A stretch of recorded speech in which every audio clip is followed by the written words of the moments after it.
for the gold. I need to switch up the mode. I'm gonna win on my own. I'm in a whole nother zone. I reached the pinnacle. I don't have time, this is critical. It's time to finish you. I don't care who I just did it to. I gotta go for the gold. I need to switch up the mode. I'm gonna win on my own. I'm in a whole nother zone. I reached the pinnacle. I don't have time, this is critical. It's time to finish you. I don't care who I just did it to.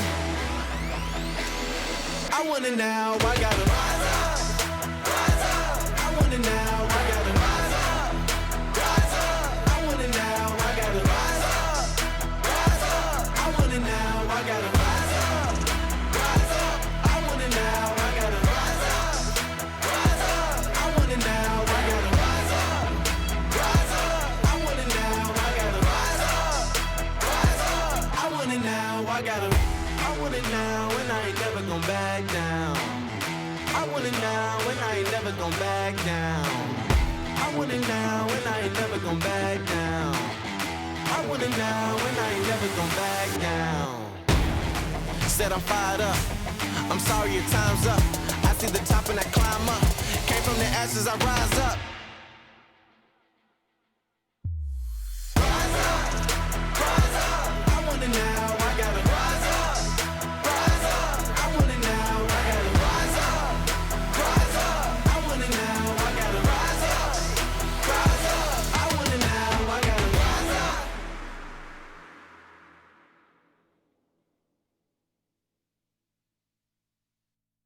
It's the arrival. I came in the league, went straight for the title. No time to idle.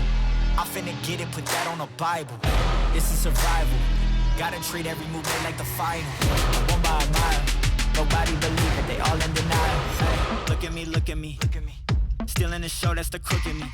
They want me gone with the hook in me. Asking why is he here like I shouldn't be. I've been on grind since Otto. 10,000 hours the motto.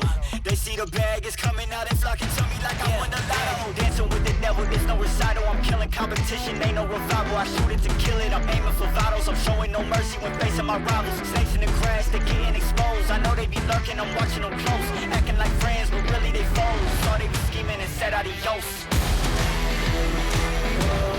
Yeah, I gotta get it. Yeah, by any means. Yeah, I gotta get it. I gotta get it, the mindset. I gotta get it, the mindset. Hey, back with a vengeance, back on the grinds, back to the business. Hey, God is my witness, they watching my moves like shows they binging. Hey, best keep distance, all of my haters send best of wishes. I get to the bag with the quickness, no I don't need no assistance, no. Yeah, no playing it safe. I said let's get it, you say not today. What can I say? You ain't gon' go for it, get out the way. Yeah, got no time to waste. Can't be with me if you're not at my pace. You're not at my level, you're not in my race. One foot on the gas, I'm pushing the brakes. You dancing with the devil, there's no recital. I'm killing competition, ain't no revival. I shoot it to kill it, I'm aiming for vitals. I'm showing no mercy when facing my rivals. Snakes in the grass, they getting exposed. I know they be lurking, I'm watching them close. Acting like friends, but really they foes. Saw they be scheming and said adios. Yeah, I gotta get it. Yeah, by any means. Hello there, everybody, and welcome back to day number 2 of the ESPN Invitational. We apologize for the delay on getting us started today. We had a couple of production issues, but they seem to be all resolved now. And Lola, we don't get to have ourselves a pre-show. We don't really get ourselves much of an intro. Instead, we get to do what most people have always asked us to do, and we're going to start the game. Yeah, we heard your feedback from yesterday. No Talking League today. We're going to get straight into the action. Up first with you guys, if you don't know the schedule, haven't been able to pay attention to it, again, exclamation point bracket in the chat should pull it up. But we're going to jump straight to the game. We've got SpaceStation Gaming with the newly added Reddles going up against Alpine Gaming with the newly added coach in Mystic, something that I think they've desperately needed. So games are underway. Let's get into it. Oh, straight in. Oh, messing around here. Game. Nope. Look away. Time it's and SpaceStation Gaming wondering why the clear didn't come through. So why catch it? Yeah, just a really good play to start off, right off the kickoff as well. And that's never really been Alpine's issue. For those that have not really been able to pay attention to the results during the offseason, Alpine, very aggressive team, very offensive heavy. but they go up in a series and they're just not able to close it out. They haven't had any really good results during this off time, so I know they're trying to do their best to do something with that. They find themselves here on defense. Percy able to play up the top of 2, and well, in gaming they commit everybody, and they get absolutely for it. Easy enough, and really SpaceStation not close of either of them. No, just making it look too easy. No pressure on the ball here. And a big start. Only 29 seconds in for Alpine. That's another one off to kick off. Going to be pinched into the midfield. Arsenal should be able to have a second. He's going to use that boost to get down and deny the corner. Back in the corner, trying to play it mid, met and challenged well by Percy. Should allow for a big clear by Magic Bear. It's a wide open net, but Arsenal is able to rotate back through. Getting a save, and another 50 over the top pushes it to midfield, where pass play almost able to develop, but that slight hesitation from Reddles. I just don't think he expected it to come out that fast. Percy. What go up? SpaceStation Gaming have got lots of time to try and understate. Really big ones and uncharacteristic of them. Oh, it's in the way of the shoot. I like this here. Alpine taking their time, not rushing it too much. It's the right position to make SpaceStation Gaming. Dude, play incredibly well at fast pace. Very quick with those first touches to just set themselves up. This is very hot. Magic there. Wasn't aware where his teammate was. And they were clashing with each other. But they have got away with it. From Percy. Getting more and more like themselves as we get in the game. It's been out for a while. It's cleared.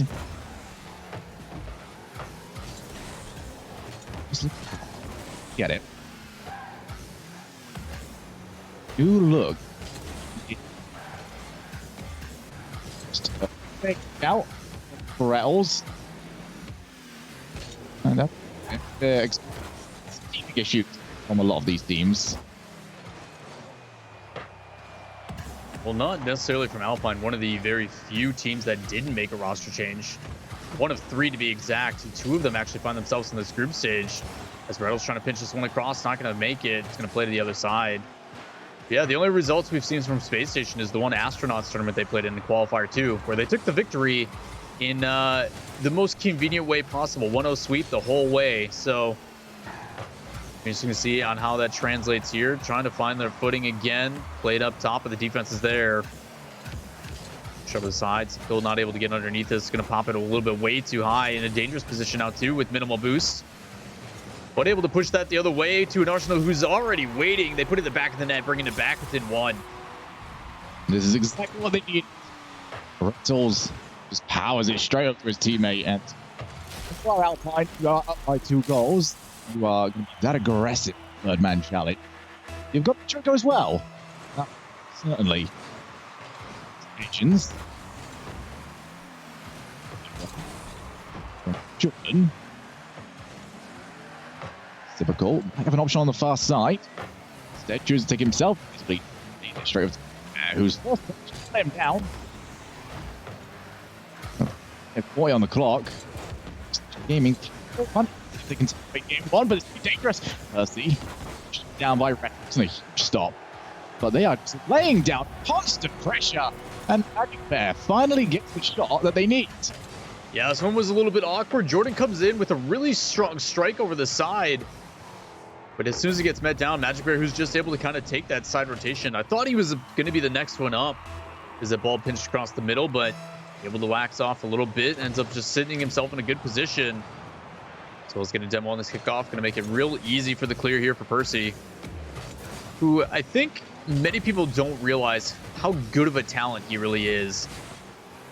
One of those players that I think is that kind of unsung hero, but similar to players like Mist, just have the capability anywhere on the field, poised with really methodical decisions.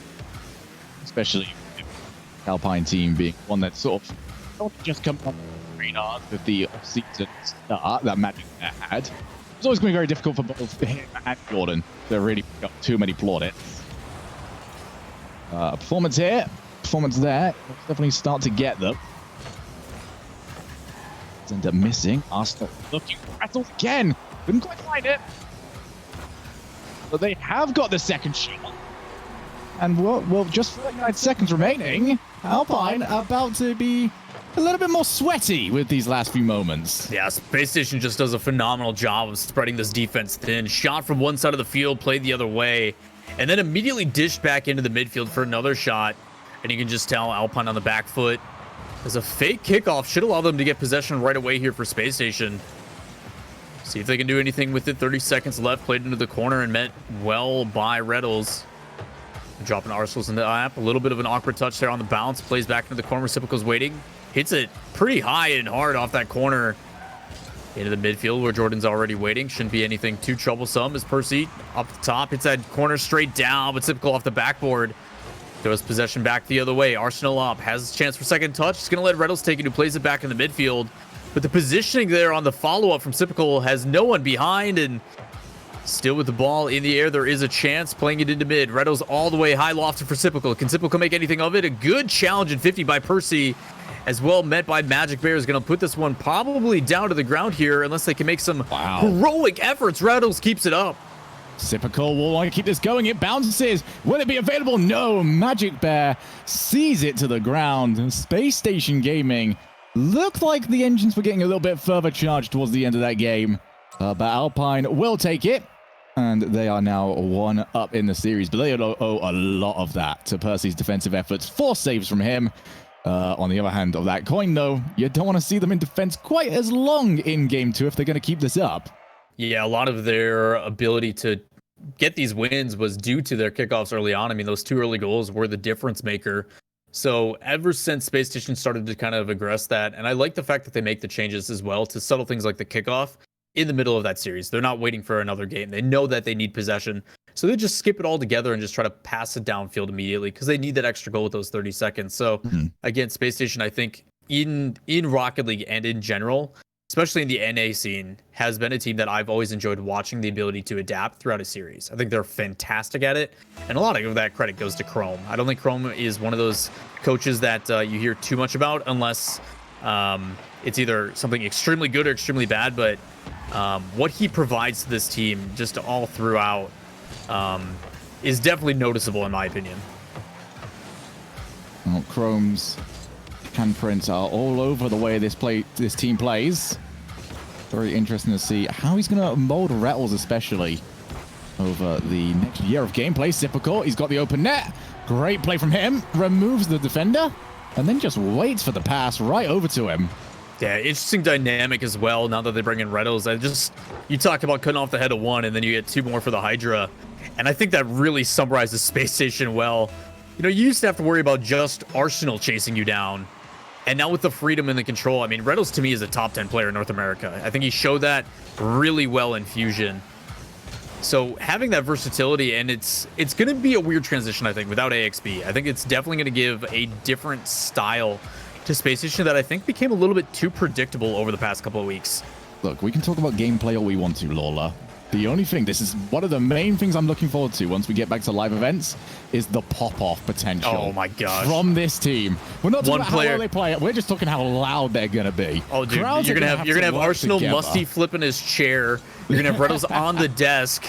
And then Reciprocal will just be chill. I don't know. Someone's got to balance it out. I mean, that's what they're doing while Reciprocal's 1v3ing. That's their contributions. Wouldn't put it past him, man. He is a very special talent over in the region. Has made the last year and a half his own. Magic Bear and the rest of Alpine would like to get something going for themselves, though. Seems like their best opportunity is going to be this one. And Percy will land on the ball, but he's got the goal at the very least, and that is all he will care about. That's a great setup from Magic Bear. He's got 2 challenging in, catching one on the rotation back. Just tosses it up for his teammate and then immediately beelines for that goalie. Puts him in a really rough situation as they tie it up here. It looked like SpaceStation, who is really getting a hold on this game. Going it back to the drawing board as we get about a little bit over a minute and a half in here to game number 2. All tied up. Riddle's in the corner. It's going to throw that straight down to Jordan. Another demo coming out. Magic Bear's been hunting today. Certainly is. Would like to see his team make a little bit more of it in the future. Just seemed like the ball got trapped over in the corner. Rattles has got Arsenal with him as well. Will lay it off. That is something that we are seeing become more and more frequent over in the Rocket League scene, as it is going to be Sipical from the corner by himself, and he is continuing to prove why he is just that good. I mean, take a look at this. It's up here. The last place you think this is going is top corner. That's just what he's capable of. I mean, you have a phenomenal pass play down the field with Reynolds and Arsenal, and then it's like, oh yeah, we still have all of Sipical to deal with as well. Doesn't make it easy, but a great response from Alpine off the kickoff. Well, you mentioned it in the previous game that these kickoffs were always going to be a danger. Been proven to be very correct on the fact. Magic Bear takes his opportunity and just powers it right under the crossbar. And Alpine are proving to be a little bit trickier than I think most SpaceStation Gaming fans were expecting. I mean, if you go back and look at their results, it's not that they're playing poorly. I mean, if you go and watch any of their games, there's numerous times where they go up 1-0, 2-0, 3-0 in a series in a best of 5 or 7, and then they get reverse swept or something else. The one that I remember the most because I ran it was the Brawl 10K. They were in qualifiers up 2-0 and had a 2-goal lead in their series and then got reverse swept and lost it. And it's that issue with closing out. So far, you're going to see a lot of really good plays from Alpine, and I don't know what the involvement of Mystic has been and how recently that is. Obviously, the official announcement just yesterday, but again, maybe that's what they needed. Maybe they needed someone with that veteran experience, that level-headed behind the scenes to keep them focused. But to me, until they can close out the series, I still have my worries. Well, you know what we're getting from a Mystic-led team, if Veloce is anything to go by. A very level-headed, a very just boring. He wants to make sure the fundamentals work before he goes anywhere else. I'm going to call it like I see it, man. I put it out in a video just the other day saying if he converts this team of really mechanical, crazy, fast, aggressive 1v1 players into a boring defensive team, I will pull out my hair and yell in frustration. But a good pass play here from Space Station as they're able to just work past the defenders that are challenging left and right. And there's just nothing they can do. It's just darting the ball all around the place. And this series has been anything but boring. There's 6 goals in this so far. None of them have been enough to really pull away from the other team. Magic Bear will be forced to go solo. He's very happy to work in those positions. Yeah, there's been a lot of issues, I think, with Alpine from the times that I've watched him where, you know, Magic Bear we notice as this phenomenal 1v1 player. Is Arsenal trying to take it himself. But he's just felt pretty removed from the team. And I don't know if it was a confidence thing or otherwise, but it just didn't seem like his impact was really felt. And that seems to change right now. Like, you're seeing his capabilities and the fact that he is getting a lot more touches on the ball. And that involvement, I think, is just making it a lot easier for his other teammates, just having to carry a little bit less of the weight. And when you have someone as mechanically gifted as Magic Bear, you want to utilize that. So, been a pretty good affair here, Shogun. Back and forth we go again, all tied up with 45 seconds. Alpine was able to steal away the first one after those kickoff goals came into play, but Space Station, for the most part here, has been controlling the offense. Will be cleared. Rattles wants to keep the pressure going, and Arsenal will get there unchallenged. Bounces off. Couldn't quite find Magic Bear for the demo, but off the backboard. I don't think Jordan's going to reach it. Just clip the ball, but it's an immediate shot.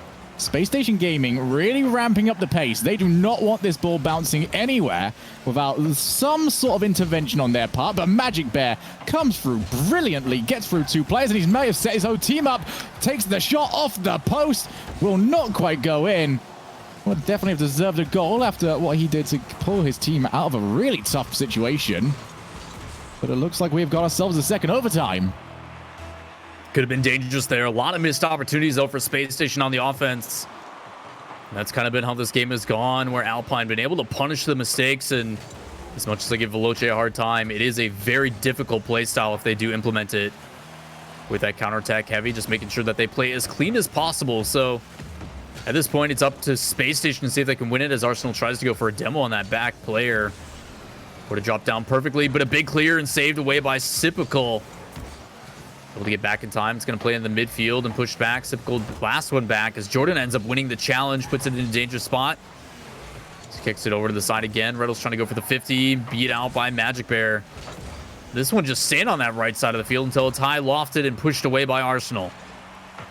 Sipical almost able to find a teammate. Off the backboard. Magic Bear is there. And Alpine up to 2. Nice and simple here for Percy. Just blasted on the back wall. And unfortunately for Reddles, a lot of the things we saw yesterday where team on Plot Twist was getting punished for these back wall clears, just not able to connect. And on that one, just barely off the mark, and it falls into his lap. Alpine now, this is where I still want to be confident in them, but they've been in this situation numerous times and just have not been able to close it out. So again, Space Station, to me, the one that is clearly dictating the game, it's just a couple little things here and there that are making them miss their mark. And Alpine, credit to them, are there to punish. So, one more game away. You mentioned earlier on that them trying to finish off their plate has been the difficult part. Well, they've got a chance to try and rewrite that now and rewrite it in a big way. Imagine what a sweep of Space Station Gaming does for your confidence.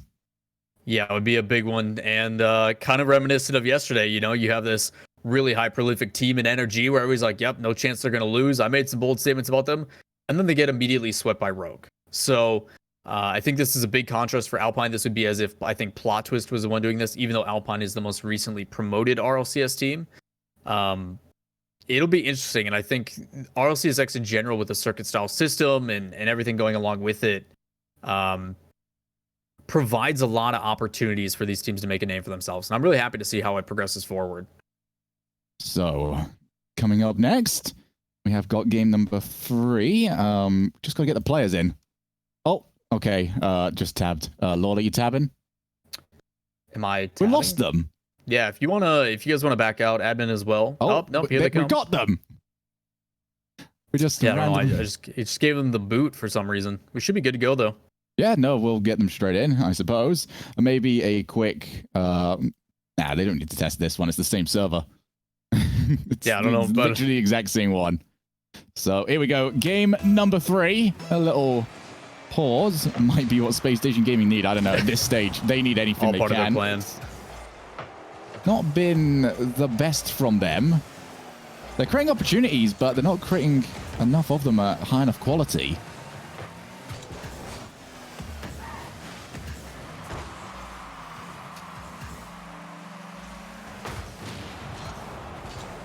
Will be cleared. The backboard. Jordan taking his time. Magic Bear looking to keep this going, and that is great from him again. Transition play from Magic Bear continues to be completely solid. Just needs some sort of follow-up in the midfield, and they'll be a little bit more comfortable.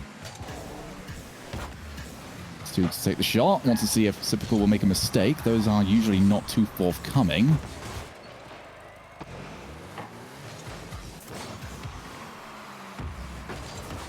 Magic Bear will clear again. Both teams just...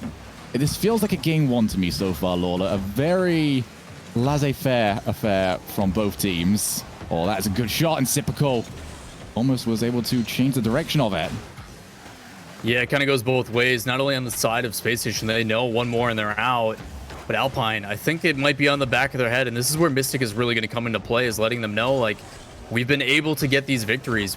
Don't change things up too much. You know, continue to play your game. These opportunities will continue to present themselves, and a lot of it is just due to their aggression on these challenges on Space Station's app. You see it again playing into this corner, which Space Station has struggled to break out of, but here a team play, able to play it downfield. Arsenal going to play it on the back wall, but Percy doesn't look pressured at all, just super composed as it falls into his lap. Played in the corner by Magic Bear, going to get met by Arsenal. A big bounce here. Unfortunately for Space Station, Redo's not able to get around it. It's going to play down in the mid side over to Jordan. A shot opportunity for Percy as he puts it away. And there's nothing the defense of Space Station can do. I was starting to think that maybe we might see Percy go for a slow shot. Maybe be able to bait them both out. Because they were always going to be committed. Instead, just decides to take the immediate shot, and it is enough to turn it in. And Alpine, 3 minutes away now. We started off yesterday with what we thought was an upset with Rogue taking down NRG. And as good as NRG have been lately, Alpine taking down Space Station, I think, would go a little higher. Especially with recent results, could be a very big deal. But again, something to keep in mind, Reynolds is new to this roster as a player who tried out for pretty much everybody in the offseason. Finally has found a new home, so the demo's coming out, something that has remained true to Space Station play style. It's a big clear over to the side, gonna be pushed back away through Sipical. Unfortunately, no possession on this one, throws it back to Jordan. As he goes over the top, and it's gonna almost level in, but Sipical with a clutch save. And Percy will keep this going. Magic Bear off the backboard. Sipical will eventually get over to it, but he's not going to go for power, and that actually might give Magic Bear an opportunity to move in. Either way, SpaceStation Gaming not getting rid of this pressure at all well. And already 1 minute of their 3 is off the clock. And it is Magic Bear continuing to lead the charge, continuing to lead the half rotations. SpaceStation have had no access to the middle boost. Magic Bear will cut across. Wins a challenge, forces Sipical to move in over to Arsenal. We'll look for Rettles, takes the shot. Huge That's demo! just a great pass play. Wow! That is them working the field to the finest, and just great spatial awareness to play that into corner and back to their player. And Sipical comes in with the charge, opening it up. Space Station not going down without a fight, ties it back up with 1:47 left. Every player involved, and that was a fantastic play. Percy, though, he has had less flashy plays so far, but equally as effective. And he will be now on the ball. Huge minute and a half now. For Alpine, just to pick up this win would give them such a boost when it comes to qualifying for tomorrow. Percy might give them that chance. Huge setup. It's for Jordan. Will now come out. Magic Bear chooses not to go in. He already spotted his teammate cutting across in front of him. Here's back out to Jordan. Wants the double tap. Might reach it. Instead called off. It's for Percy. Or else we'll keep the ball away. Sipical needs to make sure he stays aware of his surroundings. Remember, anytime when these guys lock up and just sort of stay completely still on the goal line, that demo could be coming from anywhere. Jordan again wants to go for the double tap. I think they need to cool down on that a little bit, though. Space Station's starting to commit more and more players to the backboard. Yeah, I need to be careful, though, as a lot of this control in favor of Alpine. You just see the composure coming from Percy, not afraid to throw in a couple fakes there. Keep the defense guessing, but a double commit here and the demo a little bit too much. Could have been an opportunity as the player would have been there in rotation. But as it comes in late, should allow Space Station to break out unless a mistake here is going to get punished. Arsenal does pick up the boost, but going to have to rotate out as it plays in the midfield. A shot opportunity just immediately read by Arsenal. Has a chance to take it himself. Going to play this ahead. Go for the 50. Sipical ends up sweeping in a bump there. The opportunity for Reynolds in shot and pushed away. 10 seconds left. Alpine Gaming on defense, but a chance to break out. And are we going to overtime number 3? This ball hits the floor. The answer is yes. Alpine 2-0 from their previous overtimes. Can they complete the trifecta? Good fake challenge by Reynolds. Buys some time. Has ability at one-on-one. Going to go for another fake. This time it's not going to work. Arsenal had the turn on it, but gets demoed. Going to put them in a rough spot as Magic Bear puts a shot on target. Easily saved by Reynolds and pushed away. With the patience from Jordan here again. Alpine doing a good job making sure that they don't have to challenge everything. Letting the play develop. Let the ball come to them. Doing a really good job of allowing them to control this midfield and boost control in their favor as well. But the big one I want to note, Magic Bear's involvement definitely felt here. See if he can clutch it again for his team as the ball played in the midfield, met by Reynolds. Almost gets it with the pre-flip. But Alpine there to follow up again immediately. Shot on target, pushed away by Sipical into the corner. It's not going to go too far away. It could be a dangerous spot. Jordan, plenty of space to work with. Just throws it immediately on target. It's going to go away. Alpine with the 3-0 sweep. Wow, we had to wait a little while to get into it. But what a result to start us off on day 2. Alpine, and I know you already said it, Lawler, but I think this is a result that bears repeating, have swept them. They have taken down SpaceStation Gaming, and with some close games, but that last game, they were in full control of the offense. Yeah, it was a lot about those challenges. You're talking about how too many players want to come in and over-aggress, and that was an issue with Alpine in the past, is when they could kind of taste the victory, they know it was approaching, they would fall into kind of the plot twist route where they would over-aggress and then counterattacks would happen, and there'd be nobody back to help. But you're seeing the difference is having that trust for their teammates to, okay, you move in. If you don't want to go for that challenge, you have plenty of space to make that decision. And you're seeing the composure that comes with experience that you usually don't get for at least a couple seasons. But Jordan, Percy, everybody on that team isn't afraid to just let the play develop. That's something that is very difficult as a player to have that game sense to work with. And it pays off. Those challenges that are a little bit delayed allow possession to go back in their favor. And then they just continue that offense. And it's only a matter of time that they catch somebody out on rotation. So Alpine, I had a lot of questions coming in about you guys. I was a little bit worried. What is Mystic's involvement going to be? And it is already having a huge impact. And the fact that they're able to push it up on offense rather than sitting on defense the whole time, I think is doing wonders. And whilst that might answer some questions that we have about Alpine, it throws up so many more regarding how this group is now going to start to work. Because for most teams, we were kind of thinking, all right, well, Alpine is going to go 0-3. It's going to be a little three-way tie between G2, Envy, and SpaceStation to see who's going to get that top spot.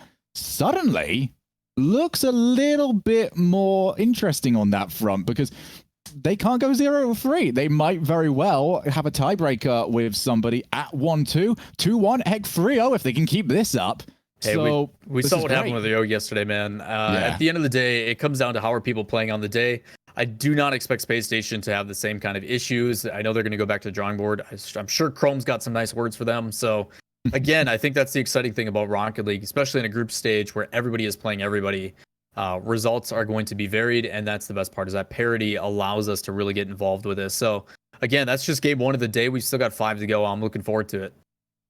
So SpaceStation Gaming, they will be back on later on today. They have still got TeamEnvy and G2 to be taking on, who are the next matchup that we've got. And I believe we are going to be going to that in just about 5 minutes. So we'll see you there.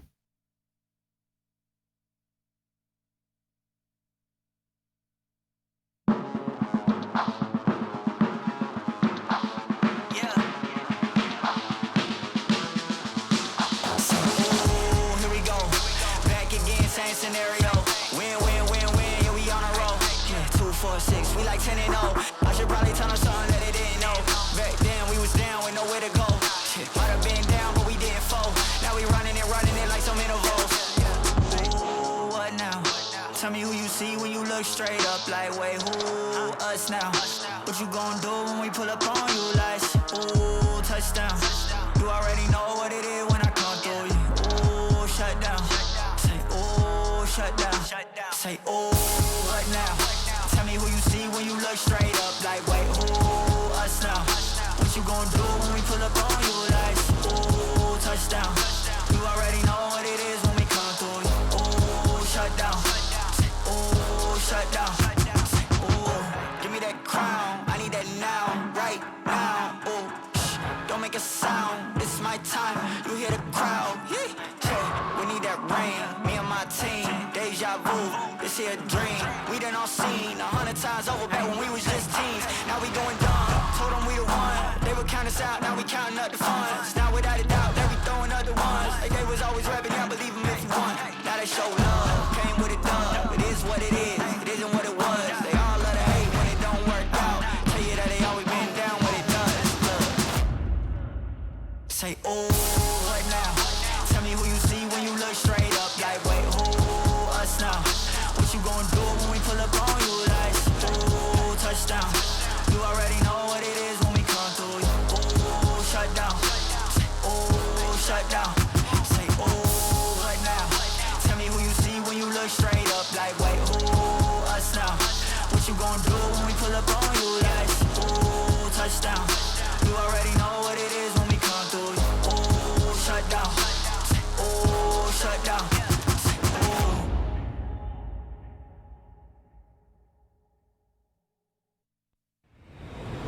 Y'all came here for the fame, I came here for the heart. Y'all came here for the game, I came here for the sport. Y'all came here for the fame, I came here for the heart. Y'all came here for the game, I came here for the sport. Yeah, run it, we gon' stay 100. Run it,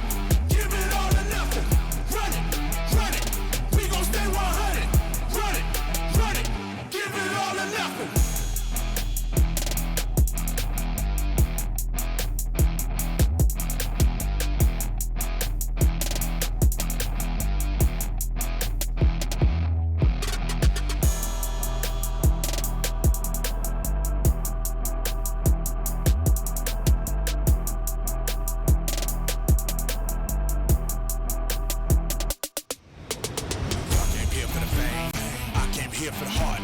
Y'all came here for the game. I came here for the sport. Y'all came here for the fame. I came here for the heart. Y'all came here for the game. I came here for the sport. Yeah. Run it. We gon' stay 100. Run it. Give it all or nothing. Run it. We gon' stay 100. Run it. Give it all or nothing.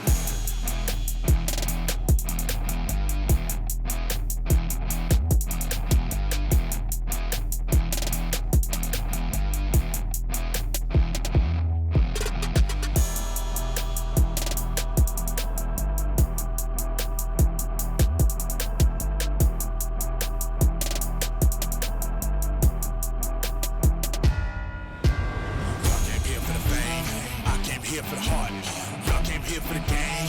I came here for the sport. Y'all came here for the fame. I came here for the heart. Y'all came here for the game. I came here for the sport. Yeah, run it. We gon' stay 100. Run it. Give it all or nothing. Run it. We gon' stay 100. Run it. Give it all or nothing.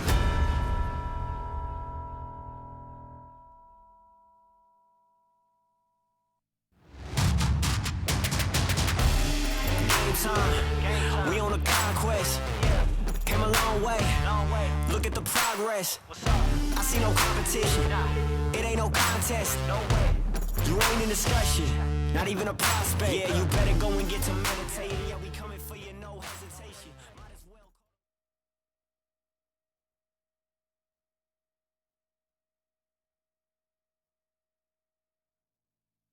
I guess we're on. Hi, how are you guys? Alola, how are you, buddy? It's been a interesting day to say the least, man. Yeah. But at least we got some Rocket League to make it all better, right? Yes. Can we talk about that first series a little bit? Sure. What happened? Man, this season's gonna be wild. It is. It's gonna be weird. It's gonna be something that I'm sure. Do you know the thing is as well? Is that we get certain numbers, obviously, for RLCS things. We get certain numbers for things that aren't RLCS things, which means that there is going to be a hefty portion of people that are going to be coming back in and don't have a clue what has happened in the off season. Yeah, I've obviously been trying to update on rosters and stuff, and it's just like every day is a new handful of like, sure, why not at this point. So we're gonna need like a massive recap thing of the whole off season before we get into it. But coming up next for all of you is TeamEnvy taking on G2 Esports. And I suppose the question, as we always have had during this off season, is this going to be G2 showing up? Because this has been dreadful for them over the last 2 months. Yeah, it's been a rough 8 weeks for G2, but as we take a look here at the groups, if you guys are just joining us, Alpine with a 3-0 clean sweep over SpaceStation Gaming in our first match. 3 OTs though, so it wasn't as one-sided as people may think. But up next, G2 and Envy. Envy's been kind of a here and there. Obviously, people are going to remember them for their victory in the Brawl 10K. But haven't exactly been able to replicate that same level of play necessarily. On the other side, G2, like you mentioned, really rough results. I think against RLCS teams, they're like 2-7 during the offseason. So again, a lot of people want to point to the notion to no longer being at the team house in New York. Chicago, I know, is recently making the trek over there. I don't know if he's there now or not with Jazzo. But obviously that East Coast ping and a couple factors like that going to make a huge difference. So curious to see on what the effect is going to be. I know they're getting ready and gearing up for this next season. So should be an exciting one. But again, G2, people are wondering, when are they going to get back to form? Yeah, absolutely. I do want to take a quick second as well, whilst we get the players sorted out of a server, just to sort of talk about Envy as well, because there's been a lot of changes for them. You can't remember, this is still the shell of the Ghost Gaming roster from quite a while ago, and that was a roster that was always kind of stuck in a purgatory of 5th or 6th every single RLCS season, and then something changed. And as much as credit as we want to give to Ultra Turbo to making them an actual title contender now, getting them out of that rut was missed, and him coming into the team is what started to kickstart a very positive 2020 for them. Yeah, it's been an interesting adjustment on how things are going to play out, but it was an interesting pickup to say the least. I mean, it's difficult for Energy. Obviously, they win a world championship, and that's why a lot of people are surprised by, like, what are the most shocking results of the offseason? And it's the previous world champs making a roster change.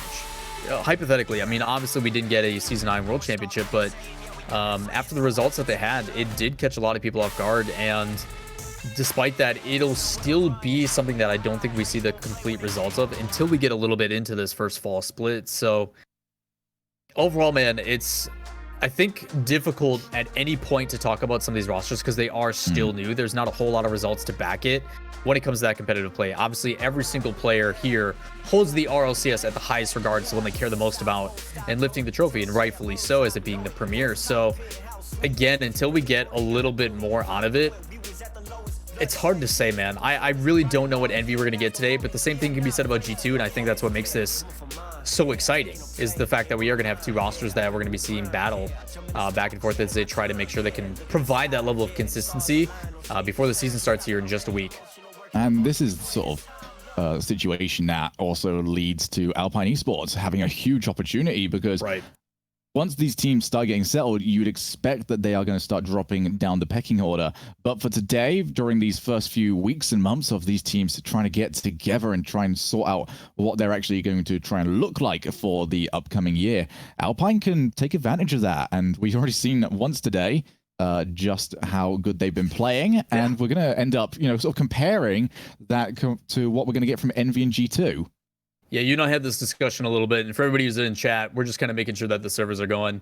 These guys trying to find. We had no pre-show. We got to get Toolkit League in now. Yeah, we got to get a little bit. Contractually obligated to just talk in front of a camera for X amount of time. You and I, in our own little Toolkit League we had off to the side, was more of a conversation about like the burnout, right? Is like, how is it going to affect the players? What are we going to see when it comes to, 22 events in a year? You've got 27 weekly tournaments with, the grid. I mean, that's not even including the field and everything else, which is having its trials today. So there's going to be a lot of Rocket League, and I'm curious to see on how like these players adjust. Is it going to be the consistent teams that find out that because they've been playing so much, they're going to have to dial it back? Are they going to still dedicate to the scrims as much as they have?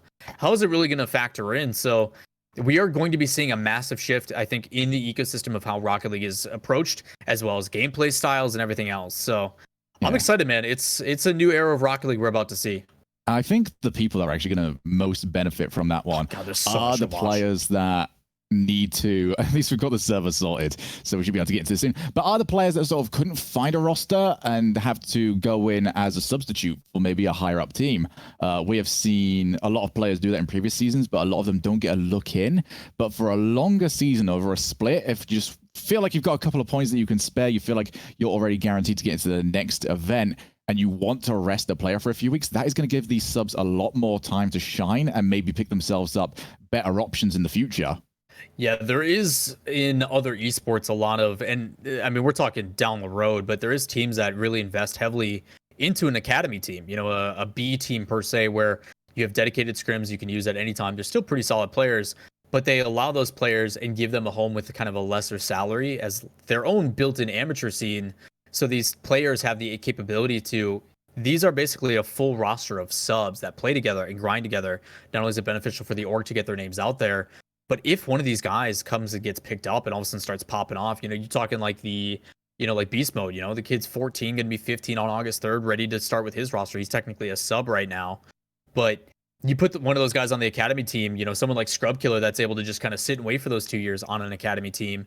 And then when the day comes, he's ready to just filter in, Those are kind of the options that we may see moving forward. So a lot of opportunities for up and comers and a lot of people that are kind of on the outside looking in, but looks like the server's ready to go and it looks like the players are ready. So let's give them the okay and let's get into the action.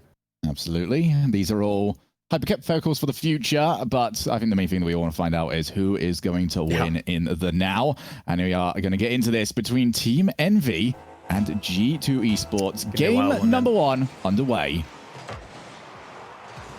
We have got ourselves interesting little affair here. Envy were disappointed by their results. I feel like that just shows how much they've improved, considering that they now consider, third, fourth as a disappointing tournament showing now from the Summer Shuffle. G2 just want to see something from them. This off-season's been very quiet on their side. Not very many results to brag about.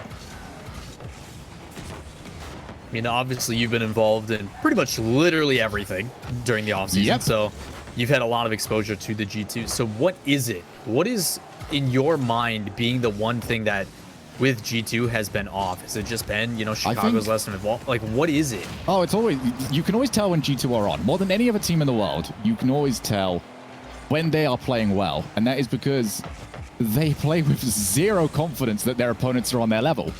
And over the last few months, it looks like they are just another team. They are giving their opponents way too much space. They seem to respect their abilities, and that's just not the G2 way of doing things. If they can start getting themselves to a point where they are constantly challenging, holding that midfield, going for those demos, just, you know, making life hell for their opponents, that is when G2 are playing fine. Well, they had a big shift in play style where, you know, they were very susceptible to counterattacks because they worked as kind of like a tandem downfield where two players right on top of each other allowed for them for a crazy amount of shots. I mean, at that point, that was the G2 of Worlds that were like, okay, this team has a lot of potential because they're averaging, you know, 10, 15 shots a game, which is just unreal. But they went back to the drawing board, and it took a little bit to develop. You know, they had that rough season and came and bounced back and became Kings of the North again, per se. So a lot of it has to do with the way that they approached the game. But on this one, it's just beating Chicago to the ball and nobody back. I think there was a demo coupled in there as well. Envy's going to strike first. Yeah, for Chicago, that is an all or nothing decision for him. And definitely came out of it with nothing. It was always going to be a tough spot, but at least with the other option, he could have just seen his opponent play the ball to the corner. He had plenty of time and a little bit of boost to work with to try and keep it out, but it will not end up mattering. Rizzo just fires one right into the bottom corner. There is no chance of you stopping it. Yeah, it's as good as a 50 as you're going to get on one of these. Not even a 50. Atomic just doesn't even get a touch on it. Never mind, I take that back. But again, something that a lot of players have a hard time with that we don't see Rizzo here is even though there is an opportunity, some players just go, it's not worth it. But sometimes you just still have to commit to it. Hope for the opportunity that it provides itself. And he gets rewarded as Atomic trying to make something here, but JNap's plenty of time on that back wall, just going to wait for it to develop. Ball pinched to the midfield, shot from Atomic, saved and pushed aside by Chicago. A little bit cleaner here in the tail end, but still half of the game to go. It's a big pass to JNap's, not enough boost to get around it. It still puts G2 back on offense. That is a quick launch from Mist, and he might there get it is. the goal for it. Can't even say it's an overextension from the third man. Mist was up there like a bolt. So fast to this play, and part of the reason why he made that Ross change is a very stellar looking PK. He moves off and comes over to Ghost, now Envy. A lot of the reason why. He doesn't want to be just the third player. He doesn't want to just be the cleanup guy. He wants to showcase his mechanics and having the capability on a team like this. But again, it's going to get punished. Back and forth we go. And it's that little bit of pressure after the kickoff. One player just hunting them down as JNap's putting the pressure on him and just couldn't quite get his car out of the way. Up to 2 each, and this game one very spicy indeed. To be very worried, G2 have got kickoff strats. Very well drilled on that side. Envy gonna take a bit of time. No boost for Mist, means he's gonna have to try and lay this off to Turbo. Hasn't managed to do it. Couldn't quite find the double tap. Mist still out on the boost hunt. We'll finally get it. He's got his ball past 2 players. That is a huge win for Mist. Keeps it going. Mist playing very well here in the last minute and a half. Goes over to Atomic. Would love to have passed that straight over to Mist. If there's any player on the field at the moment that you want to be taking that final shot, it would have been him. G2, though, might have their chance. Looking to try and steal some boost. They couldn't find any. That's going to hurt them when it comes to sustaining the pressure that they've got. Especially with JNap's now. At least he managed to find something on his way out. Oh, that's a horrid bounce for Chicago. Thankful to see a teammate coming in. JNap's again, savior for his team. 0 boost for Chicago, and he's committed himself really heavily. That's going to take him a long time to get back into position. There's going to be plenty of time now for SpaceStation to start working. Chicago finally back on the defensive side of the ball. Teams just trading opportunities. Atomic and Turbo both going up, but no follow-up available for G2. Just try and see what they can set up here. Yeah, surprising Linoff. Haven't seen either of these teams really dedicate to that demo on the rotation through. They're somewhat looking for it as you see Chicago trying to apply that pressure again on the corner, but again, both teams able to kind of cleanly carry through with the rotations as a pass play into the midfield. Could have been a double potential for Chicago, but player already on the backboard. He is going to deny that corner boost, so good opportunity here to sustain it for G2. Chicago gets the flip reset and plays it over, but ends up pinching the other way.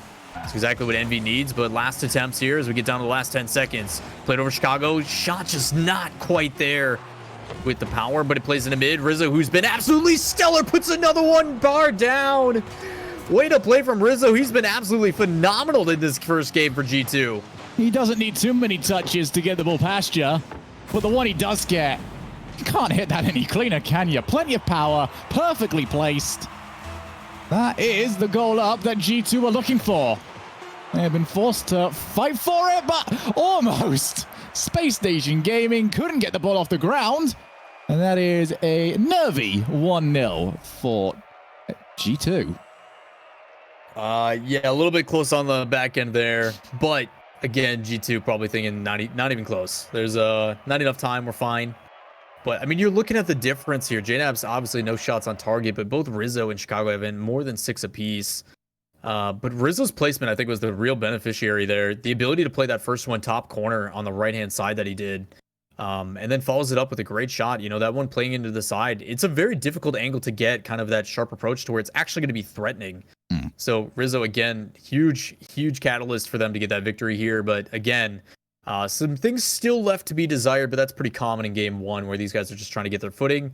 As you mentioned, kind of just trading blows back and forth at who is going to get the victory. So again, good start here to G2 and an important one at that. But as we move here into game number 2 and match number 2, it'll be interesting to see if G2 can continue that offense that we've seen so striking as a shot immediately on target off the kickoff, but Turbo's going to be able to be there. Oh, Rizzo passed straight down to Chicago. It was pretty central, however, so wasn't much available for him to really send for it. Atomic does have missed on the far side as well. He might very well find him. Rizzo has ended up missing. Chicago ends up missing as well. G2 causing their own problems here. As you mentioned, we are waiting to see which team can really start to settle down a little bit more. We haven't quite seen what we expect from either side just yet. Chicago, well, yeah, he's not reaching that one. That was way too high. A little bit too much work. Might as well just head back, especially when you get a double commit. If that was a win for G2, they would certainly have been in a goal-scoring opportunity. Taking a few chances on the defensive side, but those will work as well. Feels like both teams happy to let the other have opportunities. And when one of those opportunities is going to drop to Chicago, maybe it's not a great plan. Yeah, Envy's been having a really rough time on defense here. Anytime that miss isn't there and net to kind of get up early for it to clear it out, it's provided a ton of opportunities for G2 to just kind of have a free shot on target. It's now the second or third one that I've seen that G2 has been able to put away. So, again, a lot of efforts here by Mist on the defense, but he's going to need some help. Usually that's been Turbo Pulsa in the past, but again here, a pass over to him. We tried that drop back down to Turbo. Able to connect on the Takumi. He's using the Takumi. All right, Turbo. Oh, what a bully by JNAPS. For it as well. Chicago seems to be taking up where Rizzo left off in the last game. Here's the bumps, just 2 players cleared out. There is no chance you're keeping the shot out as well. Yeah, just a great play into the corner and then using that wave dash to recover. Push him on the back end. Another good kickoff here from G2. Puts a shot on target. It's a little bit wide from Chicago. Could have been an opportunity. Didn't think he expected it to be open, but again, could have put that pressure on. Should have plenty of boost to work with. This is a big clear to midfield. Should be an opportunity here. But a great save from Turbo on the pre-jump, but it's not over yet. A flip reset from Rizzo. Can't get around it, but Chicago's there. Plays it near post and in. What a placement by Chicago. 2 minutes is all it has taken for him to get himself a hat trick. Take a look at that. And again, you've got to notice as well, Rizzo is jumping in front of the defender, just putting them off. They are rotating in, doing the damage they need to, and then rotating out whilst causing even more damage. It's very interesting to see, and this is when G2 are a little bit more scary when you've got to keep... I feel like G2, when they are playing well, are the team that you can't afford to use ball cam against as much as you would typically like to, because you've got to keep swiveling all the time. You've got to make sure that you know where that last player was. And even like little things like that just throw you off as a player, because you don't want to be doing that. You want to be staying on ball cam a little bit more. You want to know where the play is, and G2 just don't let you do any of those things. Yeah, they definitely keep the team guessing a little bit. Having to keep their head on a swivel. You even saw just a little bit ago with Chicago sweeping in. Completely puts himself out of position, but it completely disrupts the player who's in a position to go and make that next touch. So again, a lot of targeting on that third man. I mentioned it, how it's been a big trend with stopping rotations or plays from developing altogether. And you're going to see Chicago again doing the exact same situation. There it is again coming through. And now with Turbo removed, they're able to move freely downfield. Something for everybody in chat to pay attention to. If you're not noticing it, that third rotation on the way back, look out for the demos. Completely thwarts the offense as a shot on target. Easily pushed to the side by Rizzo. Should be able to play this back the other way for G2. It is for Rizzo now. Passes a little bit too down the middle again. Had one of those earlier on, but with them up 3-0, they're not going to be too worried about that. That's enough angle to make sure Chicago will be able to move himself into the play. And Envy, their rotation. We've just been talking about how good G2s have been. Theirs is stuck so far. Mist will look to put one back on the board. But there's been a few occasions we've seen where they've had someone moving in from the third man position to take a shot, and then the person that was previously on the ball just seems to cut through them, and they need to make sure that that is not a consistent theme in this tournament. Need to be careful though. I mean, that play, the way it sets up is actually great. You know, Atomic has that initial pass and plays it down. As soon as he lands and recovers, goes straight for a demo. Even if he doesn't get one, he can sweep through and get the corner boost.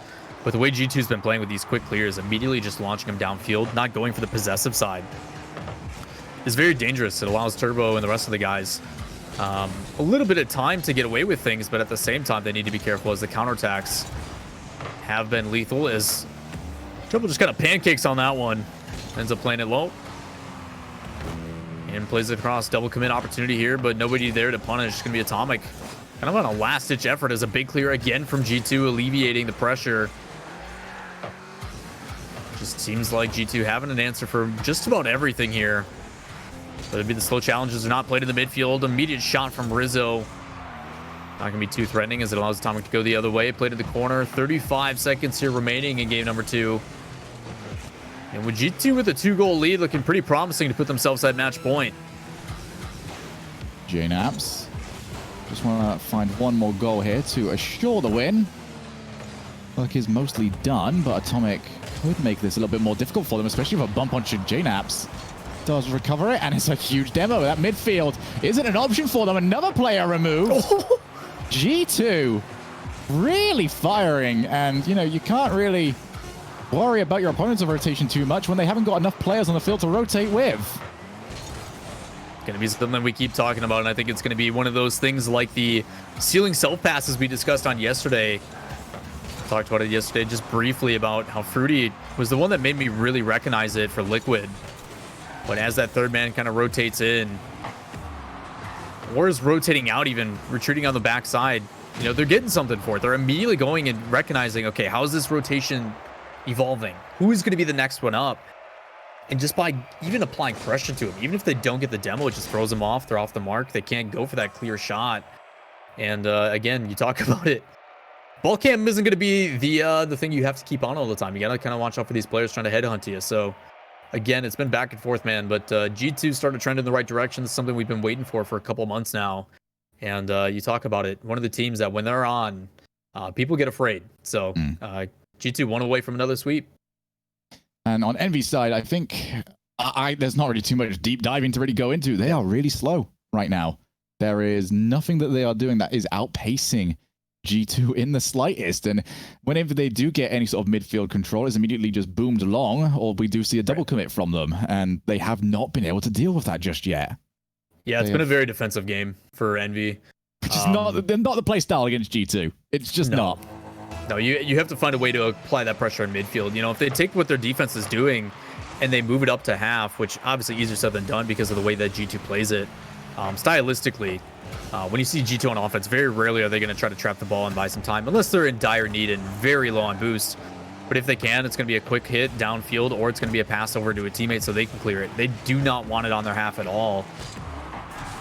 And as long as Envy can get in there and apply that pressure on that initial hit, should be able to sustain the offense. But these quick little touches here from G2, able to get out again, and you can just show how well they are able to capitalize on the transition. But back the other way for Mist, and well by Rizzo. Soft touch inside. Atomic going to go for the dunk, so should be able to keep it here with another touch. Plays it up for a teammate. But Turbo getting beat out by Rizzo. Very a quick approach here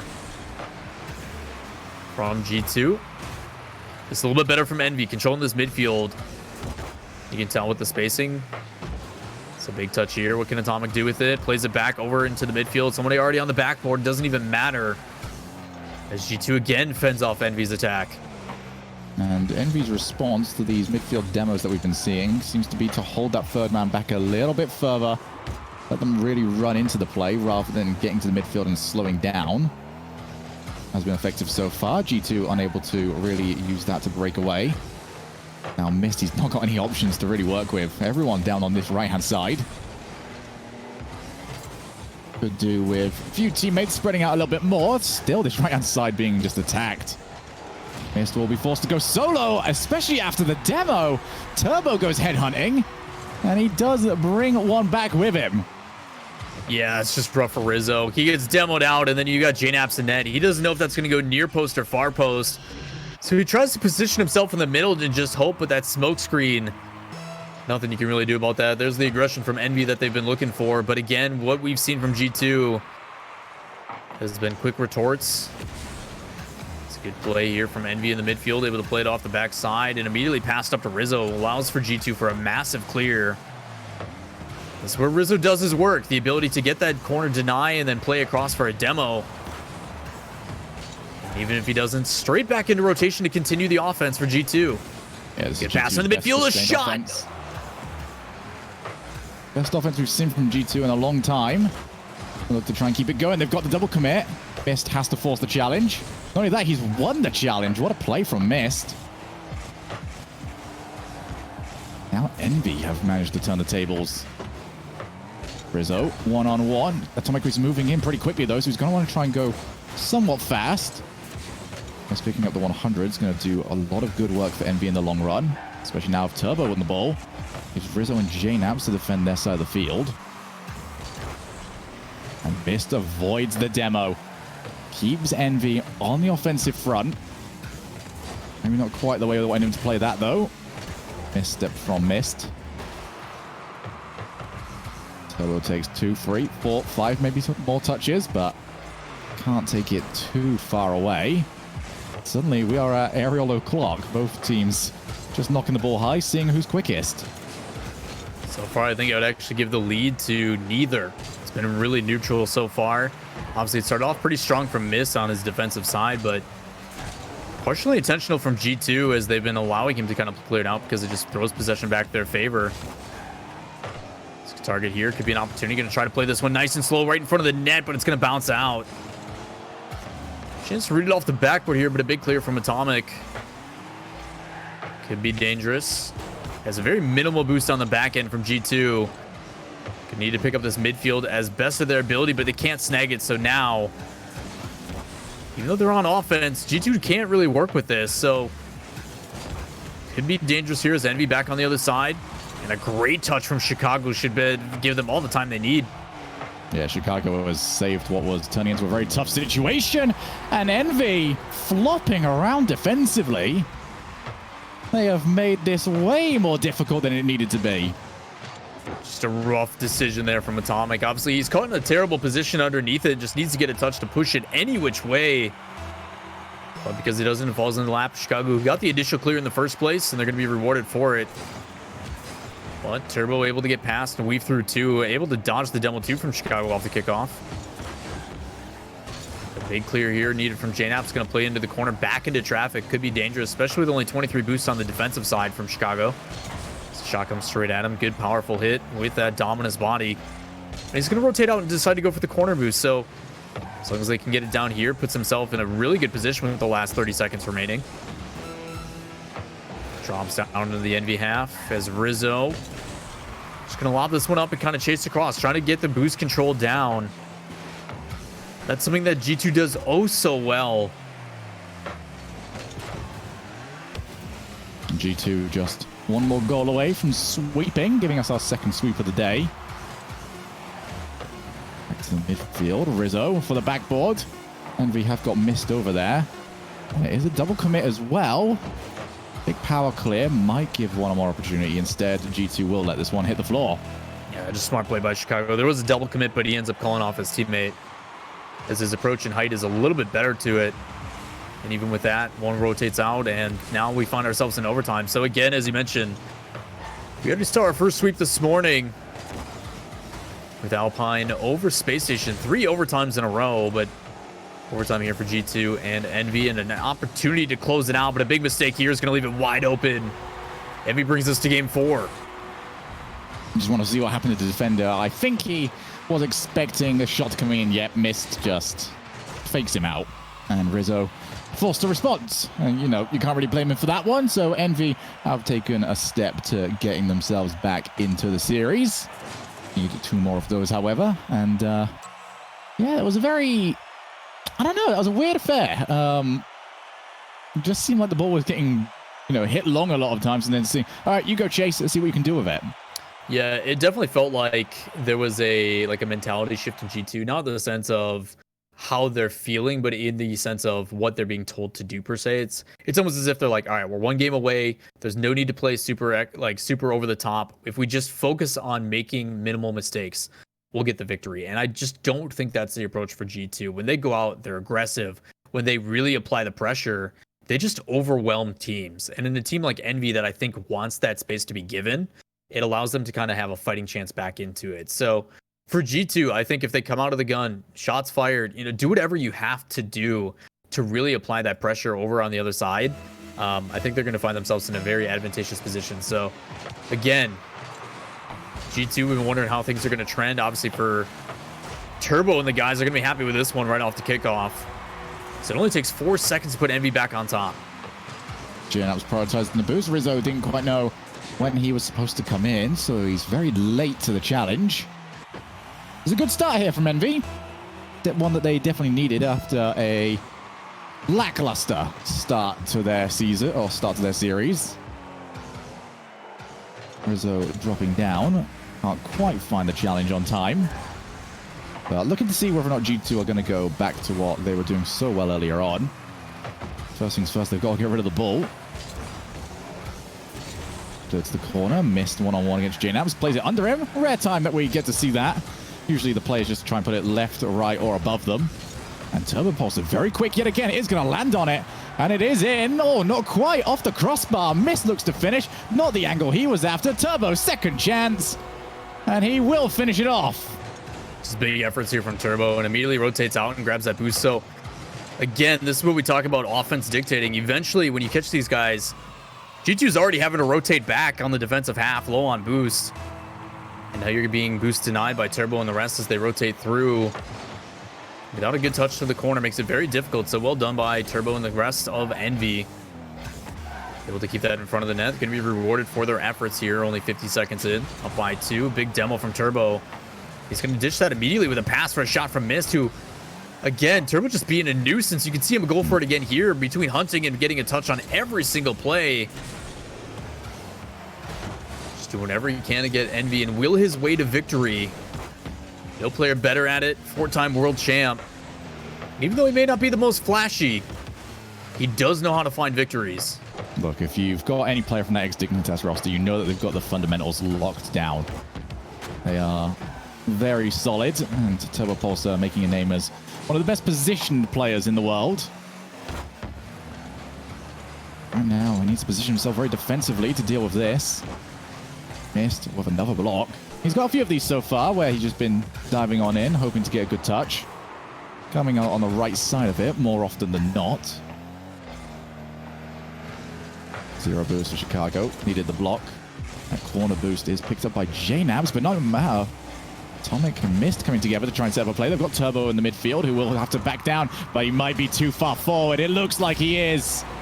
And Chicago will catch them out. That's just great defensive effort for JNabs. Just fighting his way up that backboard, making sure that that touch from Atomic doesn't come out clean to the midfield. But just making it awkward and getting a little bit extra touch, he's able to buy time for Chicago to sweep in. It's now the second time that I've seen Chicago individually have some of those touches from that angle. Man, is it paying off? It's a little bit of pinball in front of the net. Could be dangerous. Luckily, two people there on G2 able to save it. Seen a lot of counter-attacking goals these last few days, Lola. Got quite a few yesterday, especially from any games that did involve plot twist. And we've seen a couple of them today. Turbo this time, the one that gets caught, but he almost scored one or two earlier on in the same sort of fashion. Third man rotation, very important still. Rizzo to the corner, would like to get that second goal. He has managed to lay it up. Nobody around from his team. Chicago just wants to make life very difficult for Envy. But the one thing that Envy's defense has always done very well is not react too heavily to those sort of plays. They prefer to just let their opponent move the ball around and then go and challenge once they're out of boost, rather than just diving on in. Here is Mist. Transitions to the other corner. JNabs will need to be mighty again on defense. And instead, he's now ducking and diving around these last few defenders. Good transition over to Rizzo. Looks to fake. And Mist will cover the angles. I do enjoy the decision there from Rizzo deciding to go for that delay on that. Because either way, he gets a 50 out of it and draws the defender with it. And if they end up going past, I mean, we've seen numerous times Mist kind of pre-jumping some of these blocks. Is a good shot by Atomic. Goes a little bit high. So he's able to sweep and get a demo as well as get a bump, but one that he needed the most, able to get a big clear. So again, definitely seems like the game is neutralized, evenly matched here back and forth as we get in. And he's still with the lead, trying to put us at game 5. Rizzo had to deal with a lot there. JNabs went it's a great shot. For boost. Oh, wow. Straight to Atomic. That's 3-1. And G2 got very weird with their rotations for a little while. So fast to it, able to read that perfectly. So on the rotation back, and at that point, Atomic has so many options too. If the ball feeds to him, awesome. If not, can go for the demo on the way back on that third player in rotation as well. Let's get back into rotation for his team's defense as he plays this one off his own backboard. It's going to clear it straight up to Turbo. A big clear from Mist. No, he's going to decide to slow it down. So a little bit more of a possession game here. Probably beneficial with only having a handful of boost. To the midfield. Rizzo tries to catch on the far side of the car. Couldn't quite get what he was after. He did catch it on the inside. Might have had an option to start moving in. Turbo goes for an immediate shot. Chicago's already back. JNabs back to his teammate, but ends up putting it behind him, and that now might be too much time ticked away with Turbo moving in to add another goal to his tally. Wants to give himself a hat trick. Chicago bummed. It means he can't follow. JNabs forced to go for his own touch. Envy just strangling the life out of the last few moments of this game. Every time G2 try and set something up from their own midfield, Rizzo forced to pre-jump. I mean, that's how desperate they've been forced to become, and you can't even blame G2. Envy just doing a stellar job in this final minute. And G2 have had nothing coming towards them. No, and of course, if what we thought was going to be a possible one-sided affair has now turned into an inevitable game 5. These guys at the top, obviously G2 and Envy, definitely in that conversation for North America. Not going to go down without a fight. So again, it seemed like a one-sided match is now going to 5, and quite honestly, Shogun, I wouldn't have it any other way. No, definitely not. I think we've got a little bit close to this series that we were hoping for and expecting for here. I still think both teams are still in about 4th gear compared to what they are capable of. But at least we're now starting to see both teams starting to deliver on what we expected. Envy especially were lackluster, slow, whatever you want to call them in the games 1 and 2. But they've picked it up a little bit more. They have started to take the challenge on when it comes to the midfield duel. And they've got good results for it. And when they've actually got that lead, they're one of the best teams out there when it comes to securing that lead. So hopefully they'll get to see more of that in the next the next game. There's only one more left. Hey man, when it comes down to the wire, I mean, for a long time there was a storyline about G2 in Game 5, and as of late, Turbo has been able to also provide his own little magic, I guess you can say, when it comes to everything on the line, just willing his way to win. So this should be an interesting one to see how it develops. Again, it is going to be the beginning of what I consider a new era of Rocket League with this new circuit style, and I'm glad that we have everybody here in chat and ESPN Invitational providing us a $25,000 prize pool in partnership with Psyonix for our last tournament of the offseason, giving us a taste of these rosters as they lock in for this new circuit style. So people gearing up and getting ready to go, and I'm glad we get to showcase it for everybody. We appreciate it again, you guys being here. So Game 5 here, Envy G2. Curious to see what people have in chat. If you guys want to spam your favorite team, G2 or Envy, who do you guys think is going to take it? It's very interesting to see how both teams are going to interact with this Game 5. G2, as you mentioned earlier on, looked like they had a difference in styles from Game 3 onwards. Hasn't been working for them. Turbo takes his time. We're looking towards him to provide a big difference maker in this next 5 minutes. Still yet to see Envy really take control of the ball yet. Turbo will try and force it. Good second touch. Going to quite drop into a shootable position. Not they had anyone around to really take the shot. Envy have got to make sure that they don't traverse too far back to their own side of the field to avoid those midfield demos. Otherwise, they're just giving possession straight over to Chicago or JNABs, either one of them. They can definitely do some great mechanical stuff if given the time and space. Turbo goes for the shot. Top corner. Chicago is there. Definitely did spot it. And it is a good spot indeed, because the more obvious play was Atomic. Yeah, Turbo just doing a really good job. He actually was forcing pressure the whole way down as a great 50 breaks out from Atomic. Kind of curious to see how this one plays out. He's just kind of following this one on the back right wing. Unfortunately for JNAPS, he's not able to get that second touch. He traps it well on the backboard, but just not able to play it away from the corner. Ends up falling into his lap. So Atomic, right place at the right time. Able to punish. Envy up top here. Our 5th and final game. Both going for kind of that Spanish kickoff, as they've deemed it. Where the players cheating up decide to just leave the ball together and go for the other player. And this one's just going to drop in. Rizzo being rewarded. Well, they're 2 goals that really have come out of nowhere. No real build-up. That's just a great challenge. Just things going well. That is right off the ceiling. And Rizzo continues to play well this series. I'm sure they were definitely like Rizzo shooting as well to be back to his game 1 and 2 standard.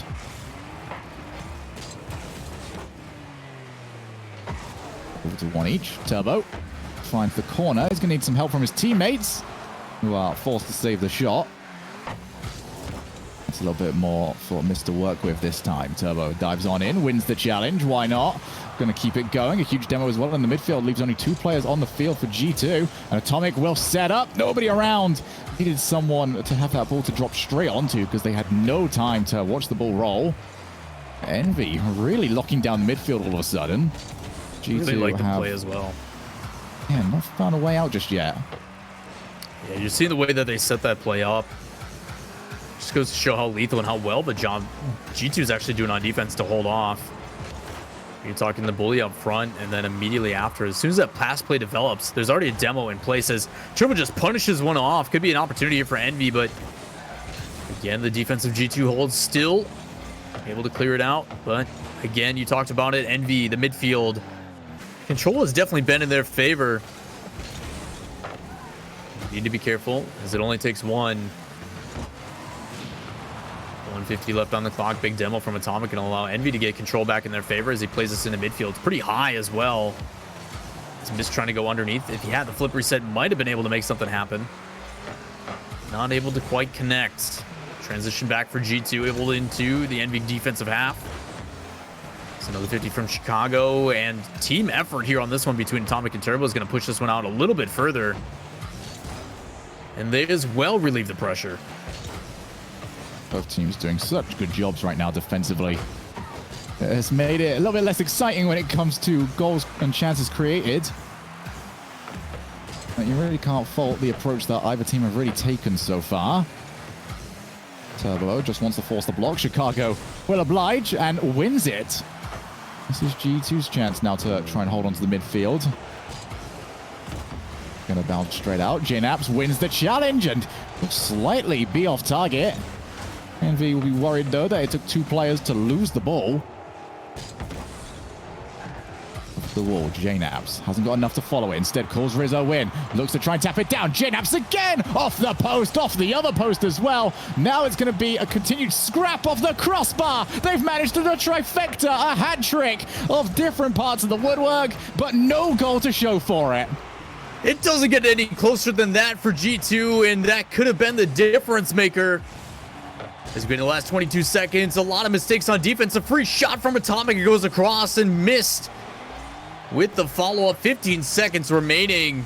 G2 holds on, and what could have been absolutely lethal. Demo the other way from Rizzo. Opens up an opportunity here for G2. Ball played straight down. Missed one-on-one with Rizzo. Plays it near post bottom right. Easily saved by Rizzo. Thrown again into the midfield. Turbo with another touch. Could possibly go for a pass. Kicked out into midfield. Played high by Rizzo. Above the net.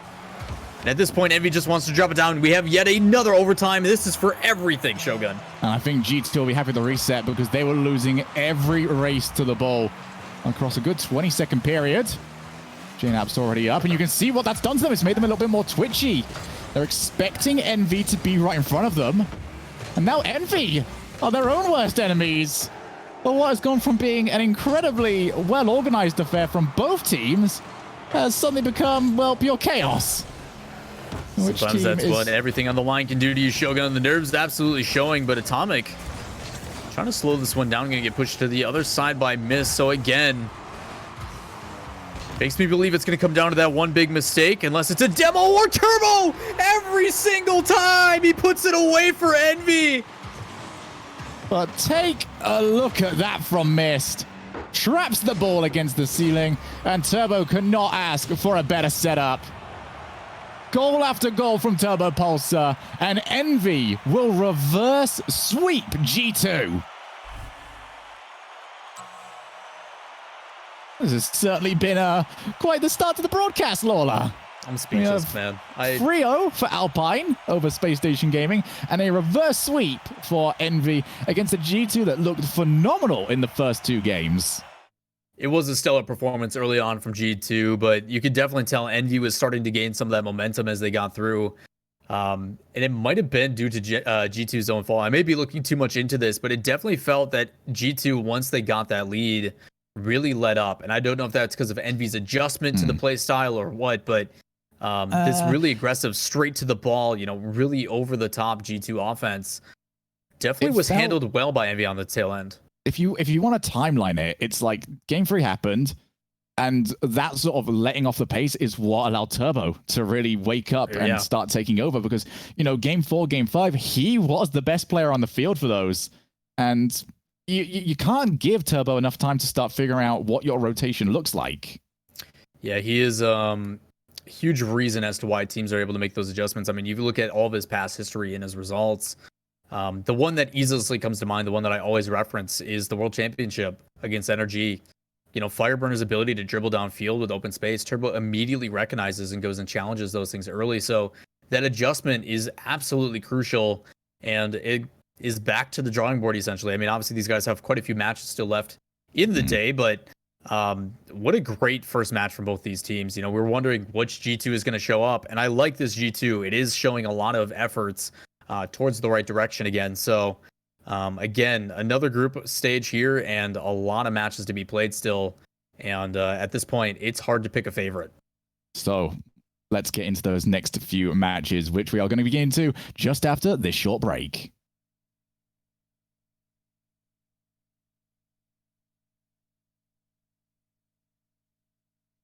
It's gonna be a long ride. Working on me every single day and night. There comes a time when your worlds will collide. If it's holding you back, push it right to the side. On another level, I will never settle. Mind over matter, get the gold medal. On another level, I will never settle. Mind over matter, get the gold medal. Ain't got no time for no fear. I work too hard to get here. Ain't got no time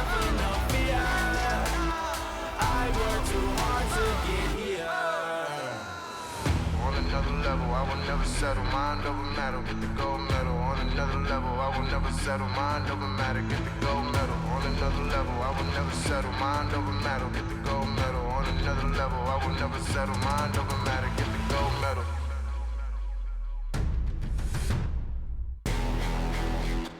Ain't got no time for no fear. I work too hard to get here. Ain't got no time for no fear. I work too hard to get here. Ain't got no time for no fear. I work too hard to get here. Ain't got no time for no fear. I work too hard to get here.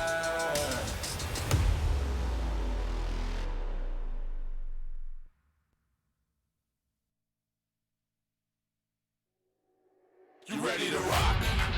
You ready to roll? I'm checking the clock. Just got in my zone. You ready to rock? You ready to roll? I'm checking the clock. Just got in my zone.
Cannot ever be stopped. Put that on everything. You gon' remember the name, remember the date. Look at the gameplay. Made it mine as a name change. Ain't a game that I can't save. Only win-win, that's a landscape. I cannot be stopped, I'm like a savage. Shooting for your spot, I gotta have it. Hey, glory in my veins, I'm like an addict. See me Hall of Fame, I'm not your average. I'm on your neck, hey. Give me respect, hey, hey. I'm on your neck, give me respect, hey, hey. I'm on your neck, hey. Give me respect, hey, hey. I'm on your neck, give me respect, hey, hey, hey.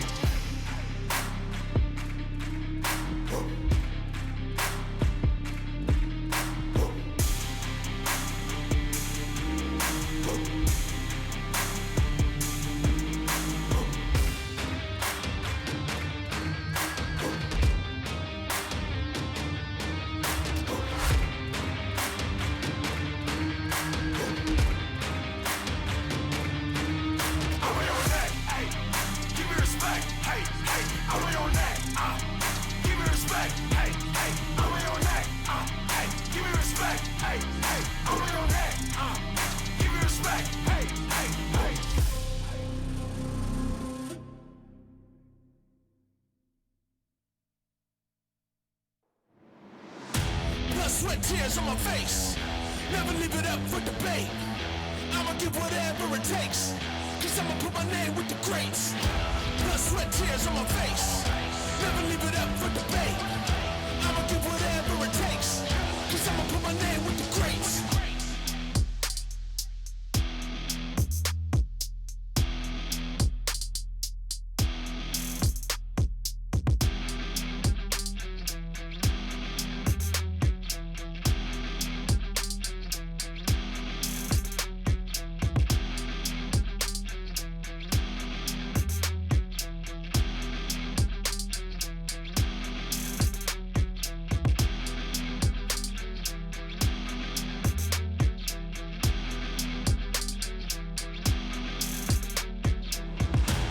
Sweat, tears on my face. Never leave it up for debate. I'ma give whatever it takes. Cause I'ma put my name with the greats. Blood, sweat, tears on my face. Never leave it up for debate. I'ma give whatever it takes. Cause I'ma put my name with the greats.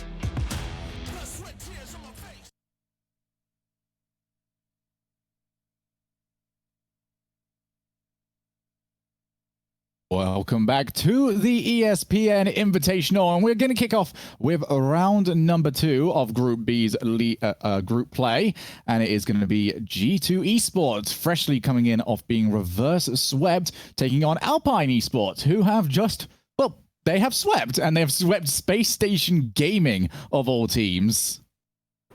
Yeah, it's been a wild first 2 matches, obviously getting a little bit of entertainment for us.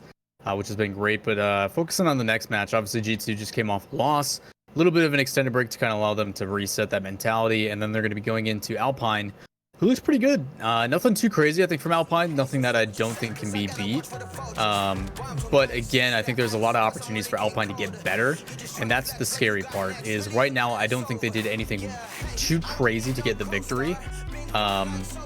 But again, I know there's a lot of potential in that team just across the field. The biggest credit I want to give to them is their challenges in the midfield, doing a really good job of making sure and recognizing when they want to play aggressive on the challenge and go for kind of the dunk, or if they just want to wait for the 50 to develop so they can get that possession back in their favor. Absolutely. For Alpine, a win here would be pretty much securing their spot. Well, it would be securing their spot in tomorrow's playoffs, but also put them in the hunt as well for that number 1 spot. That does give you the bye through to the semifinals. So definitely a lot to play for here for G2. This is another match that you'd come into and expect them to be winning, as will be for the majority of Alpine's matches throughout today. However, they have already upset the odds once. From G2, what are we wanting to see from them if they want to get a better result here? I think there was a lot of things to take away from those first couple of matches, which G2 did really well. Right out of the gate, making sure that they were a little bit more aggressive on the ball, making sure the play was involved. I think primarily my focus is going to be on JNaps. I think he was extremely quiet last series. For some reason, people like to go after Rizzo anytime that G2 underperforms, and I don't really know why. Because Rizzo, to me, had a lot of really important goals in that first match, a lot of really fantastic clears. His shot accuracy was really good, still creating opportunities on offense. But JNaps, I mean, even in one of the games, both his teammates had, 13 shots combined, and JNaps didn't have a single one. And for a team that's playing offense, and JNaps the guy that usually is the one that kind of puts it away, for him to have 0 shots in one of the games is a really big deal. So I do want to see JNap's involvement, even though he does make a couple touches here and there to set up his teammates. I want to have him be more active in it. That's just more of a personal request to bring G2 as that 3-headed monster that we know they can be. So it'll be interesting to see how it plays out. I think G2 still had a lot of really good moments, but at the end of the day, missed that really good trap on OT. Being able to play that right off the backboard and straight down to Turbo. Credit where it's due. That's not an easy challenge to make. certainly is not, especially when you have got Turbo playing as well as he was. Currently a poll in the chat, by the way, lads, if you want something to do whilst we wait for our players to be ready for the next series, where you can vote for who you think is going to win this next series. And it's very one-sided, Lola, and you're not going to be too surprised who it's one-sided for. G2 currently in the lead by 72% of the votes. There's some things that remain true in life, and G2 fanbase is definitely one of them in the Rocket League scene. Massive fan base for the boys, and rightfully so, especially with their results towards the tail end of the RLCS 9 season, where they went on a tear, winning just about everything. Obviously, it's been a little bit shaky since then, the past 8 weeks, but we're starting to show some glimpses of what they could be in the future. And it's been pretty solid. In the meantime, for everybody in chat, just kind of wondering what's going on. We're just making sure players are testing the server. Percy is having an astounding 500 ping. So hopefully he figures that out. Oh, it's 612. He's got a new high score. Yeah, no, this is becoming a new little challenge for him. How high can he go? It's like a reverse limbo. I think we just call it the high jump. Well, he is jumping in game, so that's a good sign. But I don't know. That ping right now is looking like he can maybe do a pole vault just using high jump techniques. It is a high ping at the moment. So we're just waiting on that settling and everything. Looks like everybody else is pretty happy about the server. Yeah, the server seems fine. The Percy internet seems like it could do with a little bit of improving. But we'll see what they're going to do on that front of things. On the meantime, though, we get another podcast between myself and Lawler. No sponsors through just yet, Lawler, I'm sorry to say. Someday. The Gmail is always open. But, you know, we've had a chance now to sort of discuss, you know, the teams that we're seeing here, the roster moves, which was the roster move that has made you know, not necessarily the one that's just like, oh, this is going to be the biggest improvement, but which one do you look at and just go, man, that's interesting. Okay, I'm curious to see how that works. Yeah, me too. I'm totally not distracted by trying to make sure that we can get this game going. Yeah, no, keep. There we go. Percy's going into that one. I want to ask you, like, what was the roster change that has happened that has intrigued you? Not necessarily impressed you or anything like that, but the biggest question mark and the one that you're most excited to see whether or not it's going to succeed or not. Does that limit to just NA? Or are we talking to absolutely you as well? not. When we have a question mark next to how long this is going to take to fix, you can go anywhere. You can book one for every region for all I care. I like the fruity pickup on Liquid quite a bit. I think that team has always needed kind of a very easy to understand rotational style. And you're getting that with a very mature player and someone that'll get along really well with Speed and Cooks. So I think chemistry is going to be good. I hope it remotivates Speed. But just he's got a very easy to understand play style. It's very direct. The way that he goes about and does his challenges, and the way that he's kind of working himself in through rotation by, again, the thing that I talked about numerous times on the stream is his demo game. And unfortunately right now, when that demo game doesn't play out, they struggle heavily. But you're getting some early glimpses of a team that can really make some attempts to like a top 4, top 5 team in EU early on. Again, how will that develop in the future will be interesting, but I think it enables Speed, and when Speed's on, that team looks just incredible. So I do really like the fruity pickup. I think the one that surprised us all, though, the fact that Energy made the roster change they did.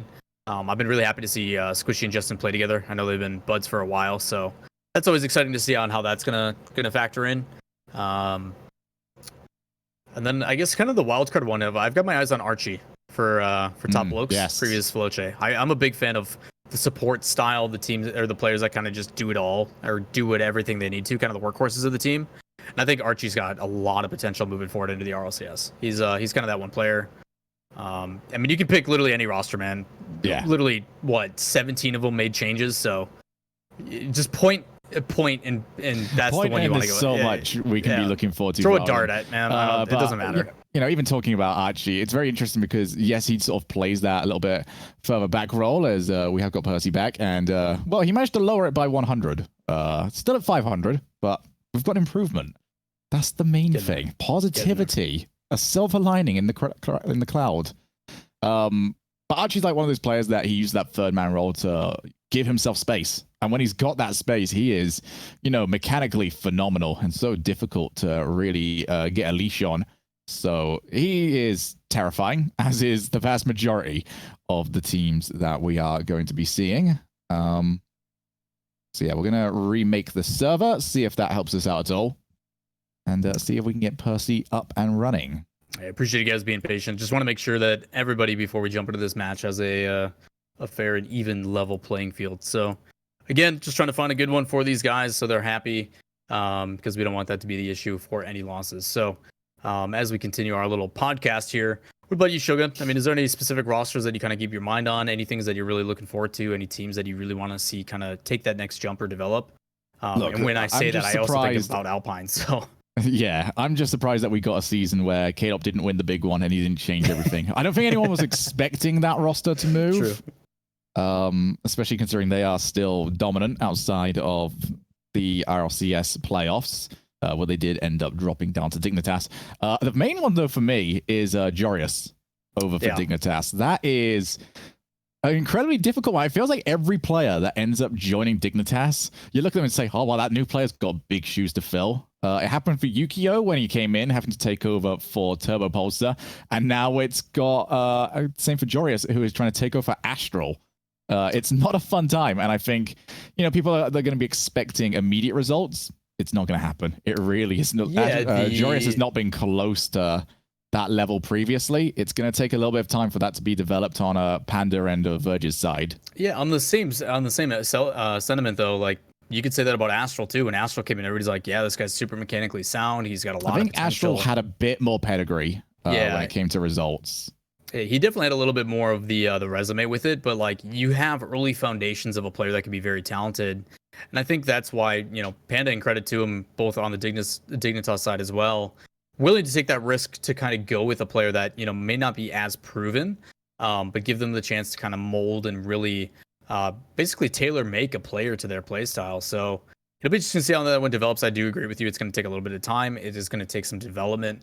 But more than anything, I think it's a confidence thing. The more time I see him hit the field and start progressing towards the right direction. Hey, there we go.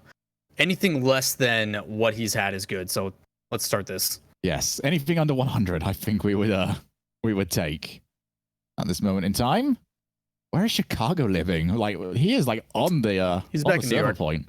Yeah, he's back in New York. Right. I'm pretty sure. I think he's officially back at the house. I know he was trying to make that transition. I don't know if he's there already, but yeah, based on East Coast server and stuff, I'm almost positive he's back at the house with Jazzo. So. Okay, well, ladies and gentlemen, thank you very much for joining the Shogun and Lawler podcast. We will workshop a name for that in the future. But for now, my name comes first. I'm happy with it. Absolutely, absolutely. But we're going to move the main event of the show to the side, and we'll go to the side event very quickly. G2, yeah, just G2 and Alpine, no big deal. Just G2 and Alpine Esports, lads. We're going to have game 1 underway in just a second. So. Predictions on this one. Are we expecting to see G2 come out flying here, or are we going to see them sort of take the foot off the gas a little bit like we saw in the previous series? I think this one's going to be a little bit more difficult for Alpine. I think G2 has a playstyle that works very well against this team.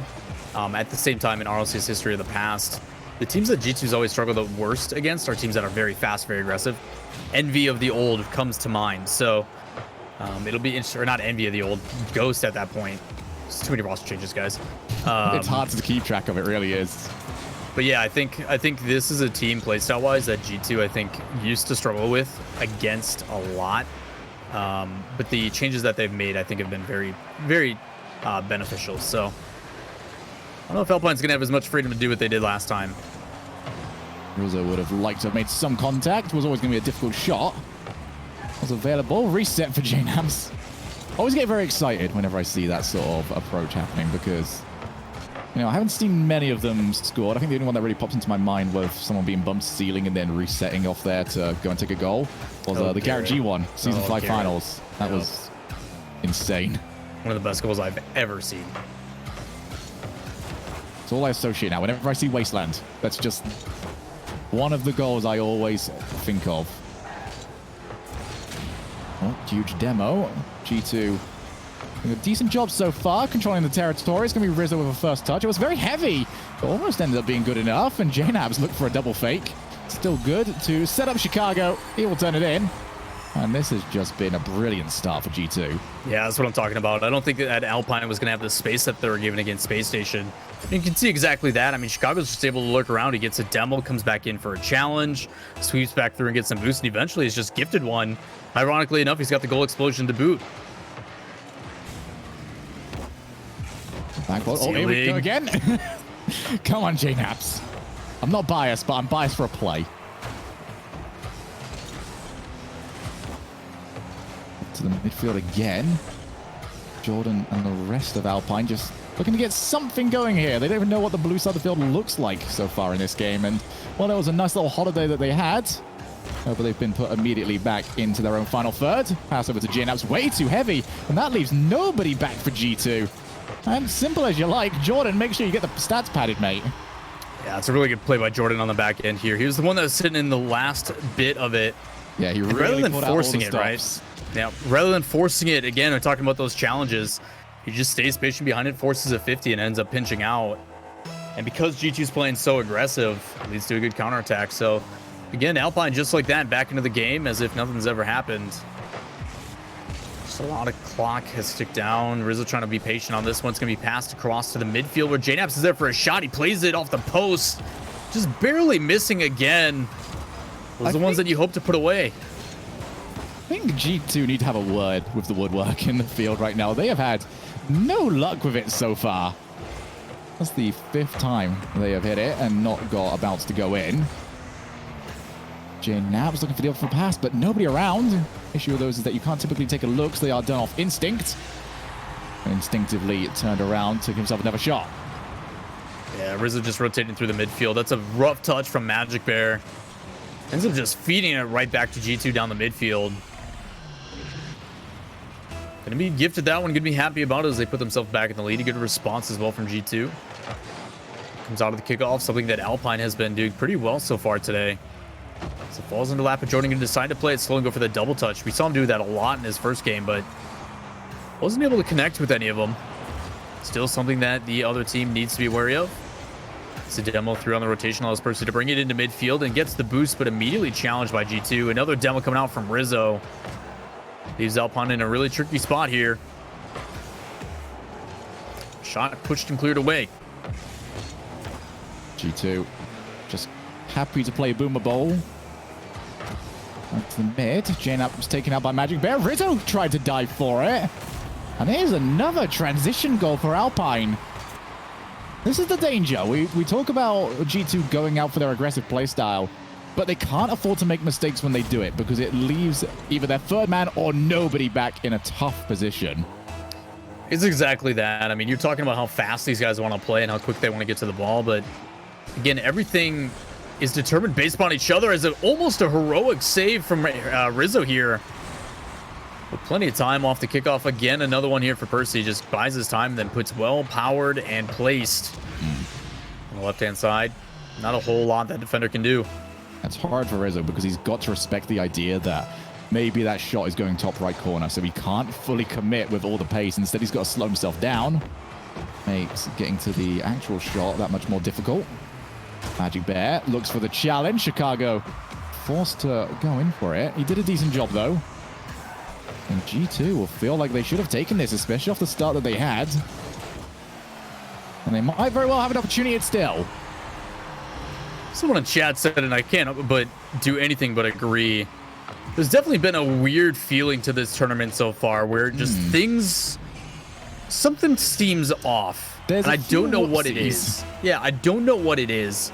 Kind of reminiscent. I know you've been there for those days where like the first couple weeks of RLCS where games are just not as clean as we expect. It's kind of got that feeling to it. Maybe they're just getting this out of the way for RLCS next week. I don't know, man. Great shot by Rizzo here off the play. Ends up setting itself. So why nobody gets there on the backboard? Just another mistake, I think, by Magic Bear up top. It definitely feels like if you analyzing these games and you were trying to go through, okay, what were the causes of our goals that we conceded? A lot of it starts with, and X made a mistake that put ball in front of this player and they scored. Getting quite a few of those start of goals throughout these last few days. Hopefully, this team's will be able to clean that up.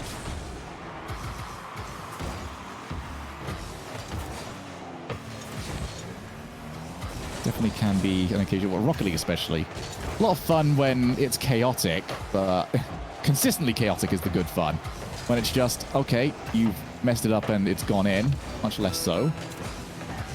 Important thing right now is that G2 have got the lead. Only 25 seconds left on the clock. Magic Bear is the passing option, but, you know, Jordan knew it the whole time coming in. Chicago was just waiting for it. Can't afford to make those too obvious, because G2 are going to be available to hold on to their own midfield. He even did the right thing, right? He tried to slow it down. He saw the play where it was developing to, but then he still chose to play it there anyway. Just not sure if he had any other options. This is the last chance for Alpine. They're going to throw it up high for Magic, but I mean, Rizzo's already there and has the high ground to it, so able to stop it here, but a pass in the midfield, wide open net. They're going to tie it up and bring us to OT. And just like that, Magic Bear provides a peach of a pass. And Percy, all he's got to do is make sure it doesn't hit the floor, and he will deliver exactly that. Lawler, I think this is our 6th overtime of the day. We're only at our 3rd series. The weirdness continues. Shogun off the kickoff. Magic Bear with ones. Luckily for G2, no offensive pressure there with no boost as it goes back the other way. Jordan's just going to throw this over to Percy, and Percy actually ends up backing off, going grounded for it. So possession goes in favor of G2. Shot from J-Naps on target. Two defenders having to make a save, but Percy able to grab some boost and play it the other way. This could be a chance here for Alpine. Plenty of overtimes for them in their first series, all 3 of them in their sweep. Seeing if they can recreate that magic here. Oh, gonna be Jordan. Goes for that ceiling reset. Very excited for a moment, but does not end up working. Instead, Chicago would like to. If Percy went for that challenge a little earlier. Rizzo will win his own challenge. We'll take the 100 boost as well. Pass over to the far side. Chicago will actually be in a good spot to play with this one. Instead, just bounces out away from him. 2 players committed. No touch on the ball. And that leaves it for Chicago. Phenomenal finish. But what on earth are Alpine doing there? It is a fantastic shot by Chicago, but man, 2 chances to make that save with the defenders, even the double commit. Only a matter of time that G2 got rewarded for it. In this case, it didn't take any time at all. G2 Esports going to OT in game number 1. They're going to get the victory. They started off so strong, but a back and forth affair is shown by how many goals are in this game. I can't believe all of that was in the same game. That felt longer than it was. We start off with G2 just completely dominating across the field. They had no issues whatsoever with pegging Alpine back into their own half. And then we just hit pandemonium towards the middle. It felt like plays were disjointed. You know, nothing was really having much cause and effect later on. It was just, this has become, or this series and that match was a huge amount of mistakes lead to goals. Not really too much else to that. Don't make these mistakes. It's honestly the easiest way to summarize it. Is there was a lot of mistakes on both halves, and a lot of opportunities, and credit to the players being in those positions to capitalize. But again, doesn't really give us much to work with here as we jump into game number 2. Game 1 out of the way. Hopefully the jitters as well. To see if it gets any better. G2 did have a really strong start to the first game. As Alpine playing super aggressive here outside the gate. Only corner played by Magic Bear. Going to see if he can pre-jump this and gets a fantastic read on Chicago for the clear. This is a good spot. Magic Bear's so far downfield though. Like we didn't need a pre-jump. It just have any power. Goes for the first time shot. Percy just about there on time. Any further to the right, and that could have been much more difficult for him. Drops down. Chicago can't run onto the shot. Instead, it's back over. Hugely important touch for Magic Bear. Chicago breathing down his neck. Just waiting for the pass. G2 starting off this game much like they did in game number 1. Having the better of the territory. That is a poor touch from Jordan. It's a worse shot from Rizzo, I think. You need to make sure that those are at least awkward. Not in a position where you can half volley it or something else from the defender's point of view. Rizzo has got Chicago. Does find him. Goes for the shot. And you're not stopping that one. Chicago's shooting continues to be stellar today. Yeah, been absolutely crucial. But again, Rizzo up to these challenges early and often. Without his ability to come up and make those challenges, possession may go the other way. But again, Perfect pass from Rizzo, plays it on Chicago. And again, like you mentioned, Chicago's placement has been stellar. A lot of power on these shots. And he's being rewarded. As a big kickoff, kicks all the way into Alpine's half. But they're able to bring it back the other way until JNap's sitting there in the midfield. A little denied the corner boost. So opportunity here. Unfortunately, Rizzo plays it all the way across field instead of downfield. We're gonna have to try this again. Clear over to the midfield, over to Rizzo, able to drop it down. Unfortunately, a little bit too far behind. A little bit too much power. Is gonna throw it to Alpine, but luckily for them, JNap's in net, able to save it relatively with ease. And a big counterattack here to Chicago, who wasn't even ready for it, and rightfully so. But the shot on target is there and pushed away by Alpine. Alpine get away with it a little bit. We've needed Chicago just to be, a little bit further to the outside, and maybe he would have been able to find the contact that he wanted. It's another infield passing attempt. I think G2 have gone to this well a little bit too often now. Seeing Alpine committing players, looking to try and intercept, and if you do intercept, well, that infield passing play is just as good for your opponents as it is for your teammate. You get lots of power on that defensively. Chicago doesn't quite know that Percy's on no boost. Still does well. Now launches the pass over to JNaps, and G2. The positioning of the players is very good, but the passing quality, letting them down. Yeah, I think you hit the nail on the head there. They're positioning, they're watching their rotation specifically from more of a backed up position. And it's part of the reason why they're able to stay in this, working the field really well on these passes. Usually somebody's there. It's just haven't been quite on the mark, a little bit too far out of their reach. There's a demo play coming out from Magic Bear. That looks like ones if I've ever seen it. Magic Bear showing off why he is one of the hottest players from the offseason. Annihilates Chicago on his way through. And that is a huge goal for Alpine. They have not had much of anything go their way here in Game 2. But one play from Magic Bear is the difference, and they are now back in this. Fighting chance. We could try and tie up our series at 1 win each. Chicago didn't get a touch that he wanted, just dropped it straight onto the back of his car. G2, they'll want to keep Chicago as hot of a hand as he currently is. Been very solid on the field so far. They're going to need to keep him that way. Here is Chicago. Chooses to fake challenge. Jordan for Magic Bear. Good pass. G2 able to spot. Percy doesn't want to challenge, and that's a good idea because Chicago's touch almost put it away from him. Percy wasn't able to turn around quick enough. Now, lack of speed almost cost his team. Now Rizzo leaves it. What a passing play. And one of the rare times now that they've managed to make contact without there being a player from Alpine ready to go and intercept. Even with that stadium, you see Jordan on defense. I thought that was for sure in, but the way that he places it and then just commits to making that save near post. I'll keep Alpine in this. 50 seconds remaining here as it goes into the corner. On the defensive half of Alpine, Chicago just sitting in the midfield is going to launch this one towards the net. Forces the defender up, but unfortunately for G2, it's Magic Bear, probably the better one to grab it.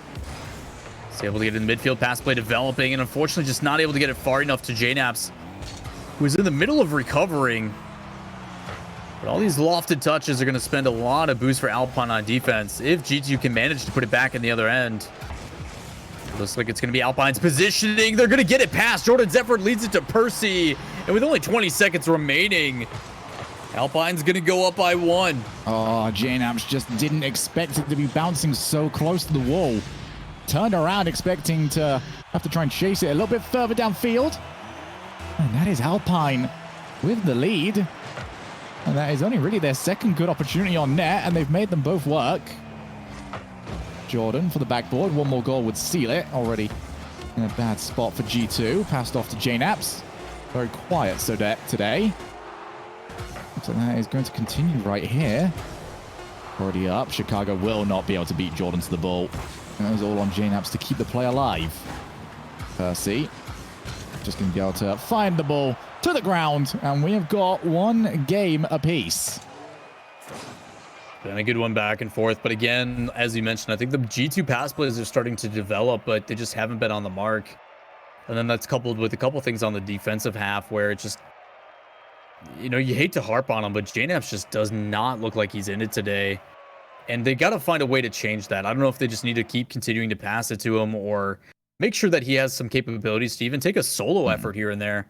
The only time I've really seen him involved is there was a play where it passed in front where, you know, JNaps was already there, so he just pushes it further in the corner to make sure that nobody can make a save. But again, been relatively quiet. I would love to see him try to get involved in some capacity, or maybe that's the opposite effect. They realize that it hasn't been the best performance from him today, so they're trying to do whatever they can to make sure Rizzo and Chicago are touching the ball the most. Overall, I think there's a lot to be desired. And for Alpine, that's a big game number 2 to tie it back up in the series. And it's probably the one player that you don't want on this team to sort of be misfiring, because if you took a look at the way the G2 plays, a lot of them involve the middleman, and that middleman is often JNaps. And right now, when he is not available, is a bit of a disconnect with trying to get the plays to work between Chicago and Rizzo, because they're usually on different sides of the field. I will say with that, Rizzo and Chicago have been stepping up huge today. Very good performances. Stepping up amazingly well, Yeah. but they've had to do it a lot individually rather than being able to combine, which is where you'd want G2 to really be showing off. Still for Alpine, this day cannot be considered anything but a success so far. Taking the win against Space Station, very much in the hunt, as Magic Bear forced to sweat, waiting for his teammate to take the shot. Off the backboard, Percy didn't make contact, almost made to pay for it.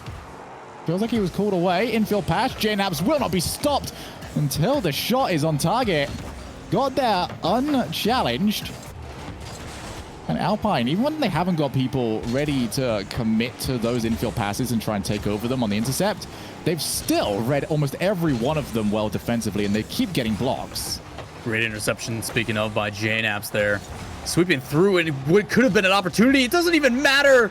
JNaps with the bar down skiing in. Well played by the Canadian. Look how quick he reacted to it as well. Rizzo pops it up, and JNaps already on his way. Very good play from JNaps. And one that, if you're a G2 fan, definitely wanted to see, especially from him. Hopefully, that will lead to stronger second half of this series for him. JNaps now on the ball again. Looks to drop it for Chicago. Turned up to the play a little early.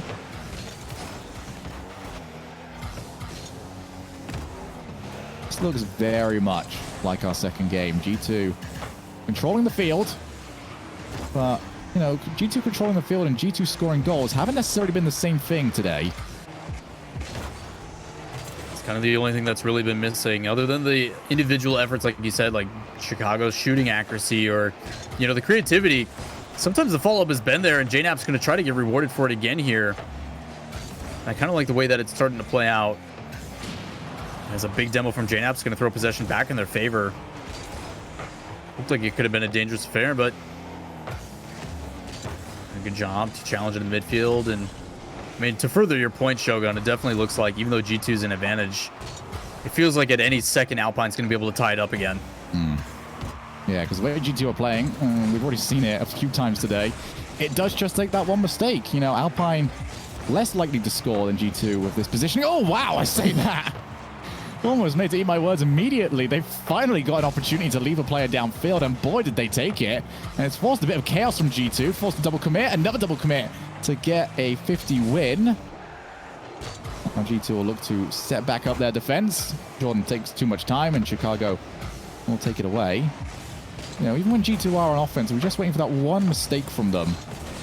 And we have seen a few occasions. Percy can't get it any further. And Rizzo, good spot from him.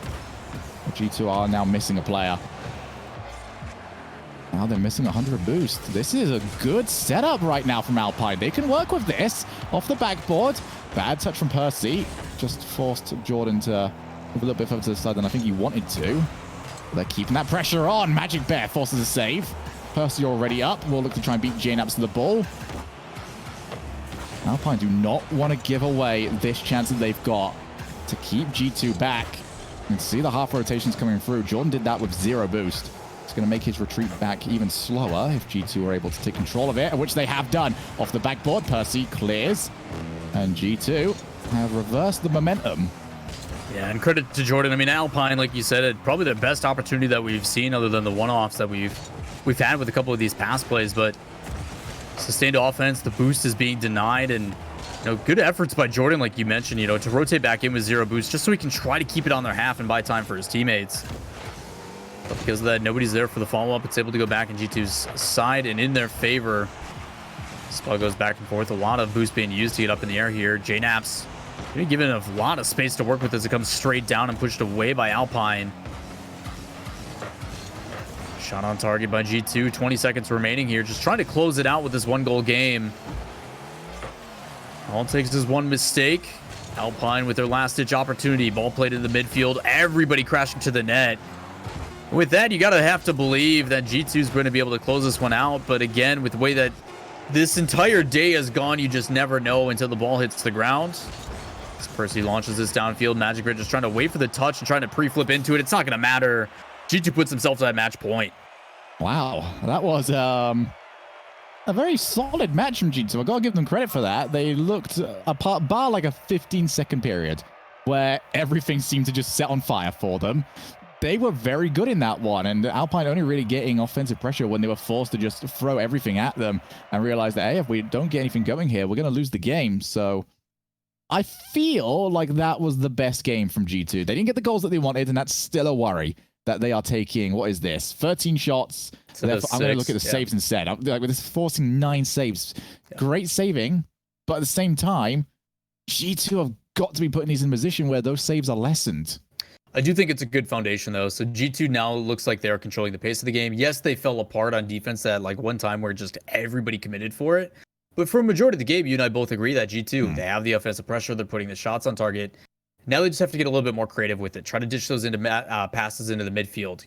Try to work in those demos. But that's also scary at the same time because the times that they have done that throughout today, they've been hit with a counterattack. So kind of a hard balance, but again, I think G2, that foundation is there. It's just a matter of how can they further that as this one plays out. Nice and early. A shot from Chicago top left going to make Magic Bear have to stretch for that one. It's a little bit of awkwardness here. Is going to play it back down, but Rizzo doing a good job of reading it, and JNaps just continues to be a bully up top. Chicago now in a very awkward position. Last one back. Makes a good touch to the corner as the demo comes out from Rizzo. Should allow G2 to reset. Oh, Rizzo skirting by the ball. Alpine do not want to be looking at this the same way as they looked at games 2 and 3, where spent a lot of it just looking at a distance at the blue side of the field. Rizzo and the rest of G2, however, controlling the pace well. This is going to be for Chicago, and Magic Bear ends up jumping over him. I think he actually had the bump available. Yeah, I'm taking a look at Chicago's position on this one. So he rotates through and grabs that corner boost. And Magic Bear would have had him if he would have just jumped into him. But again, a lot of these players just are unsure when these guys are going to go up for the ball. And unfortunate for Magic Bear, had the opportunity, like you said. Could have went for the demo, but just barely missed out. The way on the board for G2, a minute in here. It's a game number 4 on match point as well. Trying to get back that very close loss that they had to Envy just a series ago. Pass into the midfield again. Defense here from Rizzo. A couple clutch saves in this series so far. Chicago's deciding to play that into the midfield. A really powerful pass. But read well by JNaps. Falls down into the lap again. Chicago doing a great job on his spacing here. Making sure to back off and not commit too heavily. It allows them to win the 50 here and set up G2 yet again. G2. A better result from here earlier on. Look to try and get themselves a second goal. We just want to see a game where G2 do get free without necessarily giving up too much of their pressure. There's a far corner. Magic Bear doesn't get a clean hit. He's going to have to try and follow. Ends up losing the challenge to Chicago, who keeps it going. Looks to try and put a little bit of pressure on Percy. Now Rizzo jumping, and him and JNaps both committing to the same ball. Not going to hurt too much, however. Magic Bear too far forward to have a run onto the shot. What a pass that is. Shot. It was Chicago. Couldn't quite find it, but he's got options on the far side, and Jordan realizes that. Make sure he gets a block. Looks like JNaps is starting to find his form, and that pass perfectly placed off that top right corner, allows it to dish perfectly into mid for his teammate. Again, like you said, Chicago just wasn't able to quite find it, but absolutely lethal. As G2 continues that pressure on the side of Alpine, a demo coming through for Chicago should allow them to continue this. Smash Barrett not able to get the follow-up, gonna have to force this one through from Chicago, goes in the midfield. JNaps plays this across. Knows he's got multiple people on defense, but because of it, everybody commits from Alpine and leaves him with a wide open net. And a bump from Chicago on the back end too. Yeah, he just wipes out Jordan. That leaves nobody left. You can even see JNaps. Like, JNaps is sat there thinking, I'm going to demo someone. I'm going to bump someone. Oh, there's no one here. Okay, cool. Just turn the ball in then, mate. G2, they have had to really fight for so many of the goals. I think it'll be nice for them just to have an open net to finally put in. But for Alpine, they've now got work to do. 2 minutes. They need 2 goals. Otherwise, they are going to go to 1-1. And Magic Bear gets them off on the road on the right foot. Just get it off the kickoff and never let go. Able to put the offense, a big bump there on the back end. Rizzo had an opportunity, wanted to keep that one close, but just clipped on the back end. Pushes him off the ball and allows it for Magic Bear. Was going to go for the commit either way with that 50. It's a big demo here, could lead it for a wide open net in just a matter of seconds. Alpine ties it back up. Here's that chaos we were talking about, Shogun. Yeah, unfortunately, it's going to go down as a big mistake by Rizzo. Unable to read where the ball was going, and that left his teammate completely stranded. Already being targeted for a demo. Means that nobody has left. Alpine right back in it. G2, you know, it's not even a G2 trait this weekend. It has been everybody to more or lesser extents have those mistakes, and you can do all the good work you want to. If you're just going to hand away a goal like that one, that good work's not really worth as much. Yeah, teams have just been struggling this weekend with holding on to those leads, whether it be due to mistakes or otherwise. Just goes to show how close it is nowadays, but it can only get better. It's a great shot from Chicago here. Is going to be pushed away on the defensive side from Alpine. Well, a big clear from Percy. He's going to put them the other way, trying to chase down JNaps on that back end. Wanted the boost and tried to bite off more than he could chew. As it kicks up into the midfield, should be an easy touch for Chicago on target. Percy's defense, he's been the one that for a majority of the time has been able to make these challenges early off and play them the other way, but Magic Bear going to play this one straight down. Can't get the touch, and another good save here by G2's defense. JNaps transitions. Good block. Percy is beat this time around over to Chicago. If there was anyone that wanted to take the shot, it was him. He is blocked. Jordan clears long yet again. Leaves it for the third man. JNaps spots Chicago still around. Over for Rizzo. Ends up backing down. G2 did not want to commit all 3. It seems like they are more willing to let the foot off the gas a little bit. They don't want a triple commit or an overextension on the offense. And, well, we might be adding yet another overtime to our tally. Alpine looking to stay in the series. Take this. They're going to be going on to game number 5. Jordan, they've already got 1 0-second goal, but they won't be adding another.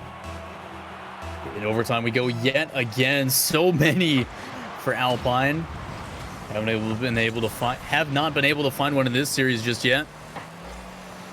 It's a bunch of demos, a whole lot of explosions. A big clear to go, but met well in the midfield by Rizzo. JNaps just going to let this one fall straight down into Chicago's lap, who puts a great pass in the midfield. Fortunately for G2, Rizzo's not in a position to get around it, so it's going to go back the other way. Chance for Alpine as Percy goes in the corner, denies the boost, swinging around, trying to look for a demo as well. Nobody there. Does bully JNaps a little bit on the back end. It's a good trap by Magic Bear. Going to play this one up. Has a lot of opportunity. JNaps with the early challenge. Knows that he needs to get the solo potential. We saw him go for a solo play here and get a demo, but it's not going to work off this time. As Alpine doing a great job to sustain this offense. It's going to bounce over the top. It could be a chance, but thrown right back in again by Magic Bear. Alpine not only doing a great job of knowing when to sustain the offense, but also knowing when to back down a little bit. Huge demo. Chicago, Rizzo, JNaps, all available for this play. Chicago tried to go solo. And Rizzo's missed the ball. He did this earlier on. Magic Bear unleashed. Looks for JNAPS, who avoids them. And JNAPS, very slippery so far. He has been targeted 3 times. Oh, it's an own goal! And G2 have hit Calamity yet again. This is a great challenge in the midfield by Jordan, and he traps it on top, and Rizzo makes the right decision initially. He's trying to swing on back and play this over to the corner for his teammate, but just ends up bouncing off of Jordan and end up going into back of his own net. So with that, Alpine's going to be able to live and see another game.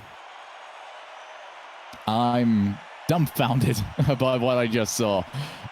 It's amazing that despite the fact that that was the own goal, that was the more forgivable of the 2 goals that Alpine got off a Rizzo mistake. Either way, he is not going to be able to avoid the glares from that particular performance. That was not fun, I suppose, for him. No, it's been some...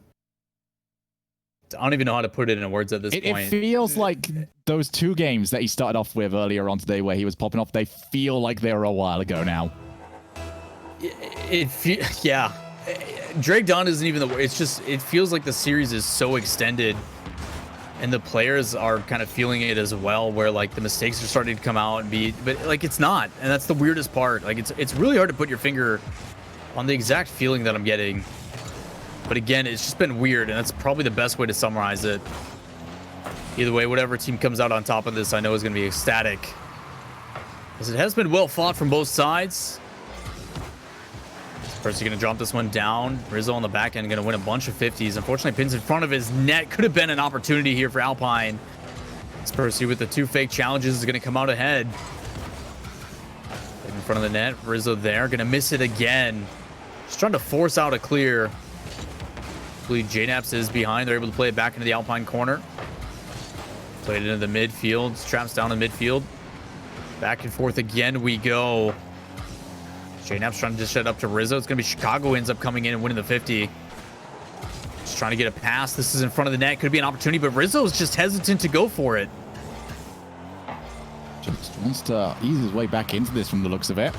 Now on the ball, be a good chance to make up for that previous game if he can set up or score for his team. Thirsty, that's going to be interesting. Drop straight onto JNAPS. Chicago clears, but also into a spot that Jordan can just take control of it, but he doesn't do a great job of that. To the backboard, he'll be asked of JNAPS, what can he do? He can't do anything. Percy too far forward. If he wasn't there, he might have been able to run onto the shot. This for Magic Bear. There is the double demo. Percy, opportunity now. Pops it up, and that is a bit of a waste. First touch, too heavy. Gives it over to the defender. Now we transition. G2 looking to set up on the opposing side of the field. Chicago up early. He's taken 1 player out. Bounces awkwardly. 3 players gone. Nobody makes contact. Chicago with time. Takes the shot, and there's no power on it. Jordan able to get there. Fortunately, an opportunity that could have been. Another touch by Rizzo, just a little bit off the mark. Luckily for Chicago, able to rotate back through. He puts the pressure there. Buys plenty of time for G2 to get plenty of boosts as we see them taking another attempt on offense. Jam's trying to go for the flip reset. A pre-jump by Chicago pinches it right in front of the net. But unfortunately for G2, Percy's there waiting yet again and able to clear it downfield. Touch up high meant by Chicago. Goes into the midfield over to Magic Bear, who plays it back down the other way. JNAPS with a good trap. We're going to play this one a little bit slow, but coming off the wall makes it a little bit awkward. Either way, he does draw a defender out and is able to rotate back out. So they find themselves on the Alpine half. Challenged immediately by Chicago. Going to go for the flip. He plays it underneath, and Chicago. What a touch. Well, he's been kept quiet for the last few games, but it was only for so long. That is phenomenal. Chicago outplays the entire team, outpaces the entire team. And he has got G2 a lead. But this is how the vast majority of our games have started, and yet we are still at 2 each. G2 have got to make sure they hold on to it. That's a fantastic block. Chicago really stepping up now.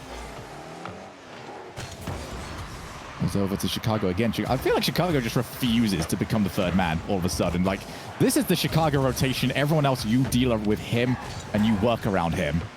Part of the reason why I think they brought him over from, Evil Geniuses back in the day. They saw his capabilities on offense and what potential he had. And the thing that I don't think he gets enough credit for, because we don't get to see it, is actually his communication. So when he's able to roam freely, I think those comps take more of an active approach. He's able to really provide information for his teammates.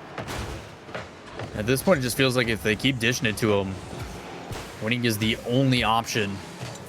That's a poor touch. Bullied by JNaps. He's going to doink it in, but a beautiful save from Magic Bear. Still keeps him within one. I don't think JNaps quite got the contact. If he did, might have had the speed to get past the defender. Still 60 seconds left. G2 still in the lead. One player gone. Going to put Rizzo into a tough spot. Does get contact. Jordan has got an option downfield, and that option was Magic Bear. You can see how quickly G2 wanted to make sure that that wasn't going to be a threat. If there's any player that is going to hit those angles, it is going to be Magic Bear. Chicago continuing to defend on the other side of the field. Doing such a solid job, although him and JNaps both double committing. But Chicago definitely had the better angle, but JNaps lands on the ball.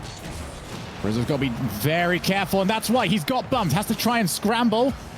Managed to make life difficult enough for Percy, who can't quite get to it. Again, those third-man players just sat on the halfway line, have been targeted so much. Either way, 10 seconds left. G2's doing exactly what they want, killing so much time. Another 20 seconds has gone past. Shot by Chicago, going to be pushed away, and with only 1 second, as soon as his ball hits the floor, as JNaps goes over the top side, it just played up high, but might be able to bully this last defender. Been punished for the counterattack in the past, but it's not going to matter this time. Rizzo connects, slams it down, and G2 gets a victory for the day. I mean, it's got to feel great for Rizzo just to be the one that just goes, all right, it's over. Don't have to worry about this anymore. But G2, I feel like they put in a sweep-worthy performance for something that went over to Game 5. They were by far the better team of the two. Yet they win by 1 goal in a tiebreaker. Very strange. Again, another really close series going the distance, but I agree with you. I mean, G2, for a majority of that game, definitely had the control.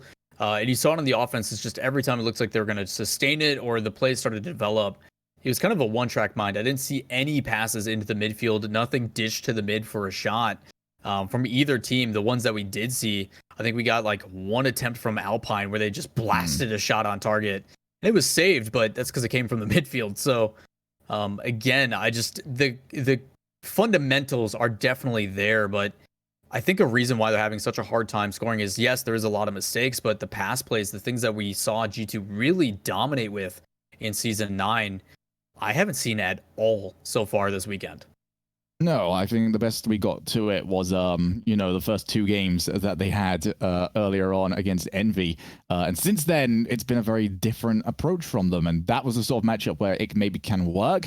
But even then, they're not quite getting the sort of in-game results that you would like to see for that much possession.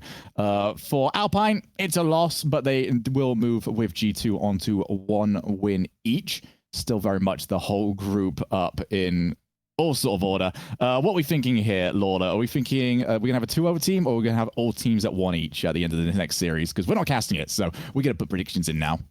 Honestly, I don't know, man. Envy and Space Station is up next. That is a big highlight match.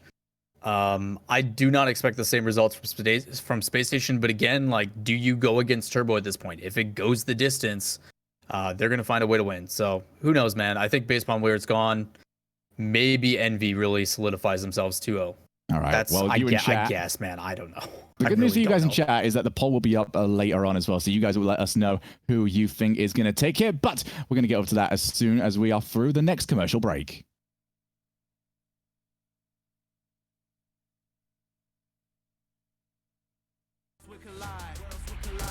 If it's holding you back, push it right to the side. Ain't got no time for no fear. I work too hard to get here. Ain't got no time for no fear. I work too hard to get here. I don't got the time, put me in, coach. I've been going hard, time to let it show. Everything raw, give it to me now. Let me have the spot, man, it's going down. Gotta get it here, I don't wanna wait. Take what I want, then I go train. Gotta get a win, I won't lose the game. This is my year, I ain't gonna break. strap in, cause it's gonna be a long ride. Working on me every single day and night. There comes a time when your worlds will collide. If it's holding you back, push it right to the side. On another level, I will never settle. Mind over matter, get the gold medal. On another level, I will never settle. Mind over matter, get the gold medal. Ain't got no time for no fear.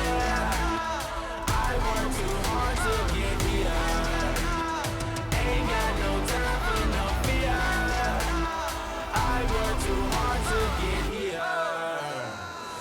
On another level, I will never settle. Mind over matter, get the gold medal. On another level, I will never settle. Mind over matter, get the gold medal. On another level, I will never settle. Mind over matter, get the gold medal. On another level, I will never settle. Mind over matter, get the gold medal.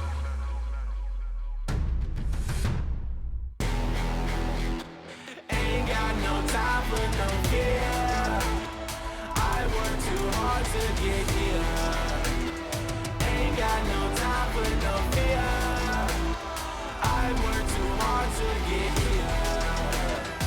Ain't got no time for no fear. I work too hard to get here. Ain't got no time for no fear. I work too hard to get here.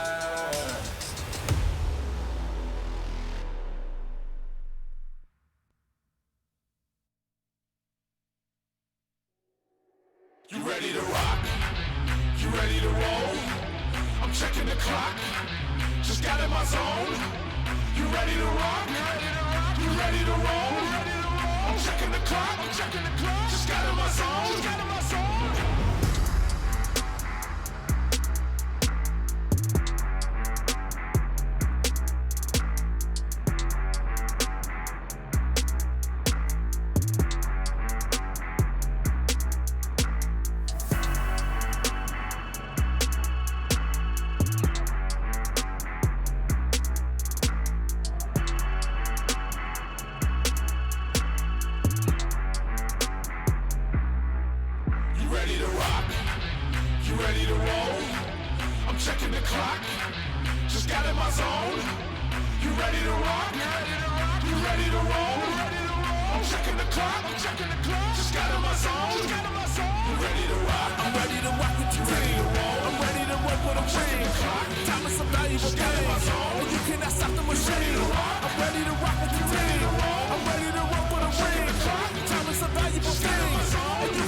Cannot ever be stopped.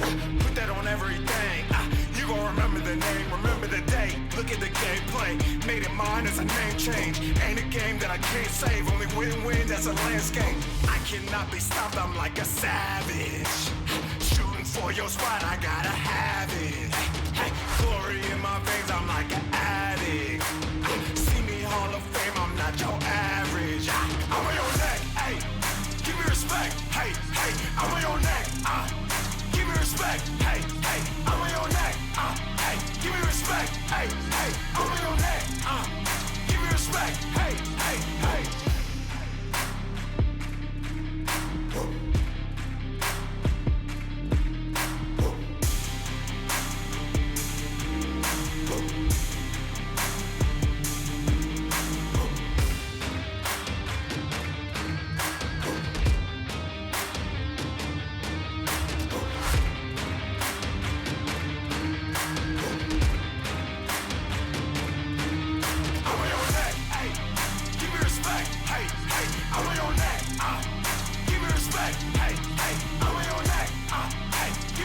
respect. Hey, hey, I'm on your neck. Give me respect. Hey, hey, hey.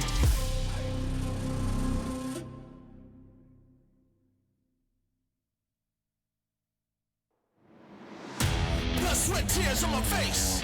Never leave it up for debate. I'ma give whatever it takes. Cause I'ma put my name with the greats. Blood, sweat, tears on my face. Never leave it up for debate. I'ma give whatever it takes. Cause I'ma put my name with the greats.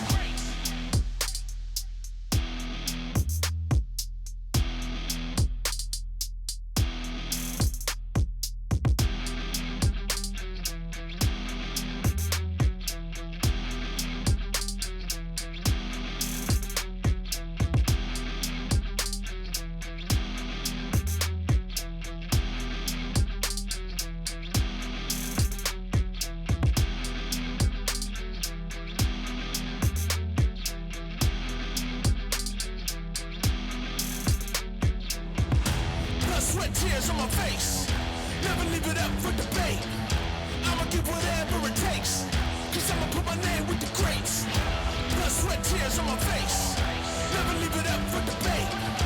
I'ma give whatever it takes. Cause I'ma put my name with the greats.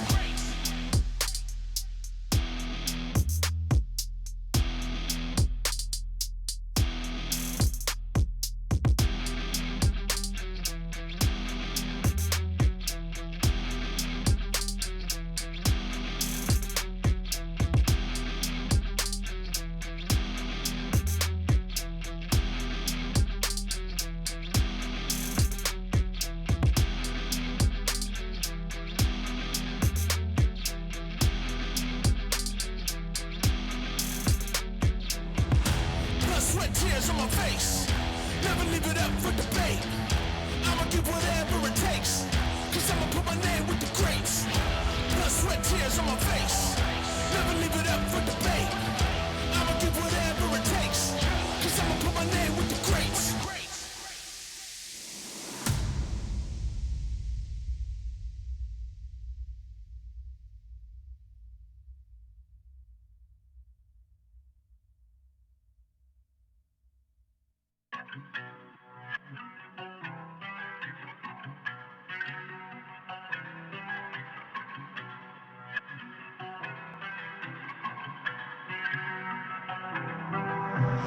Yeah, I can't change the culture. I see the hate, so say what you say, cause I gotta watch for the vultures. Boy, I'm too nice, you see the ice, plus I'm only getting colder. You just tryna flex like you got next, really you know that it's over. Yeah, hey, I don't need no co-star, been gone like so far. Plus I'm catching all the rays from the sun, give me power like I'm solar. You cannot catch the drip, yeah, that is unless you're a coaster. And we up, yeah, way up, yeah, they gon' put this on a poster. I got many dreams, I got plenty things that I wanna see. Will I put that on me? Yeah, I got many dreams, I got plenty things, yeah, that I wanna see. Will I put that on me? Yeah, I got many dreams, I got plenty things that I wanna see. Will I put that on me? Yeah, I got many dreams, I got plenty things that I wanna see. Will I put that on me? Yeah, I put that on me. Yeah, I put that on me. Walk tall, see the car, do another smile, I'ma be the greatest. Good luck keeping up everything I can, you know what the name is. Plus I've been through the training, straight shot how I'm aiming. Never stop, try to put me in a box, boy, you can never frame this. I am what you might be, too fast and I'm too strong. I might juke y'all like I'm lightning, spook y'all like I'm frightening. They ain't never seen it like me, got my team right beside me. High tide, I'm rising, my time that's timely.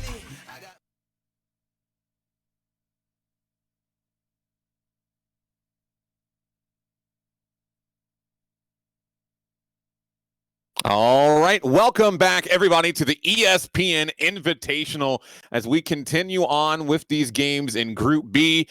My name's Sleegy. Joined with me today is Leaf. And Leaf, we've had another interesting day, and know, a prediction you made at the end of yesterday has turned out to be a little bit correct so far. Relatively. I did say that I think it was G2 that was going to potentially be in that spot to have some troubles making it out of groups, but it seems like SSG is actually going to be more in that spot. But the main point is that I said I think Alpine's actually going to play pretty phenomenally today and really step up to some of these top tier teams. And that's exactly what's been happening. I think there's been some issues with some double commits in the side of Alpine, for sure. But I'm impressed with how they've been holding up against these other teams. The day's not over. We're only halfway through. So obviously a lot of these stories can change. But yeah, it is SSG that's kind of sitting in that hot seat right now.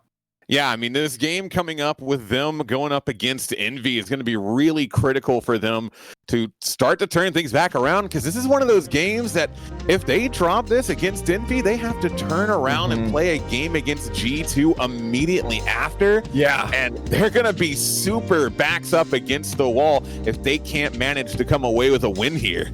Yeah, I mean, looking at how close this group is, yesterday it was pretty cut and dry. Plot twist was early on, they were eliminated, and then it just came down to seeding at that point for Group A. But now for Group B, there are a lot of tie-break situations that we're potentially running into here. I mean, SSG can make it easy for everyone and just lose this, and then, you know, it's a little easier to figure out what's going on. But then later on, again, if Alpine beats Envy, we still have another tiebreak situation. So Envy for sure is going to want to win this one to make it a little bit easier on their side. But SSG really needs to step it up here, because their matches going forward, as you saw in the groups, G2 and Envy are not easy matches, and Alpine's been showing that this entire group is not going to be easy. Yeah, I mean, this group especially has just been grueling so far. And Alpine, I mean, I got to give them credit. They've been doing phenomenally. They got that 3-0 sweep against Space Station earlier on. They almost were able to bring things back against G2, taking that all the way to Game 5. So, I mean, they've been a force to be reckoned with in this group. And, you know, looking at how NV, who was able to take down G2 themselves, it's so all over the place that coming into this game, I think all eyes are going to be directly on Space Station and whether or not they're going to have the momentum to sort of get things back on track. Yeah, well, I mean, I heard Shogun asking Lawler earlier what is the one he has his eyes on the most for when it comes to all these roster changes, whether it's good or bad. And to me, it's Reddles on SSG and with AXB off. I'm more excited about seeing how AXB is going to fit in with Rat, which we did get to see yesterday, and it seems like it's a good start. Little things they need to fix up here and there, but it seems like a good start. Reddles, though, on the other hand, is the one is the opposite side of that roster move that I'm really interested to see, because Space Station was one of the top teams, second probably only to NRG in North America, but now that could change with Reddles on. We don't have enough.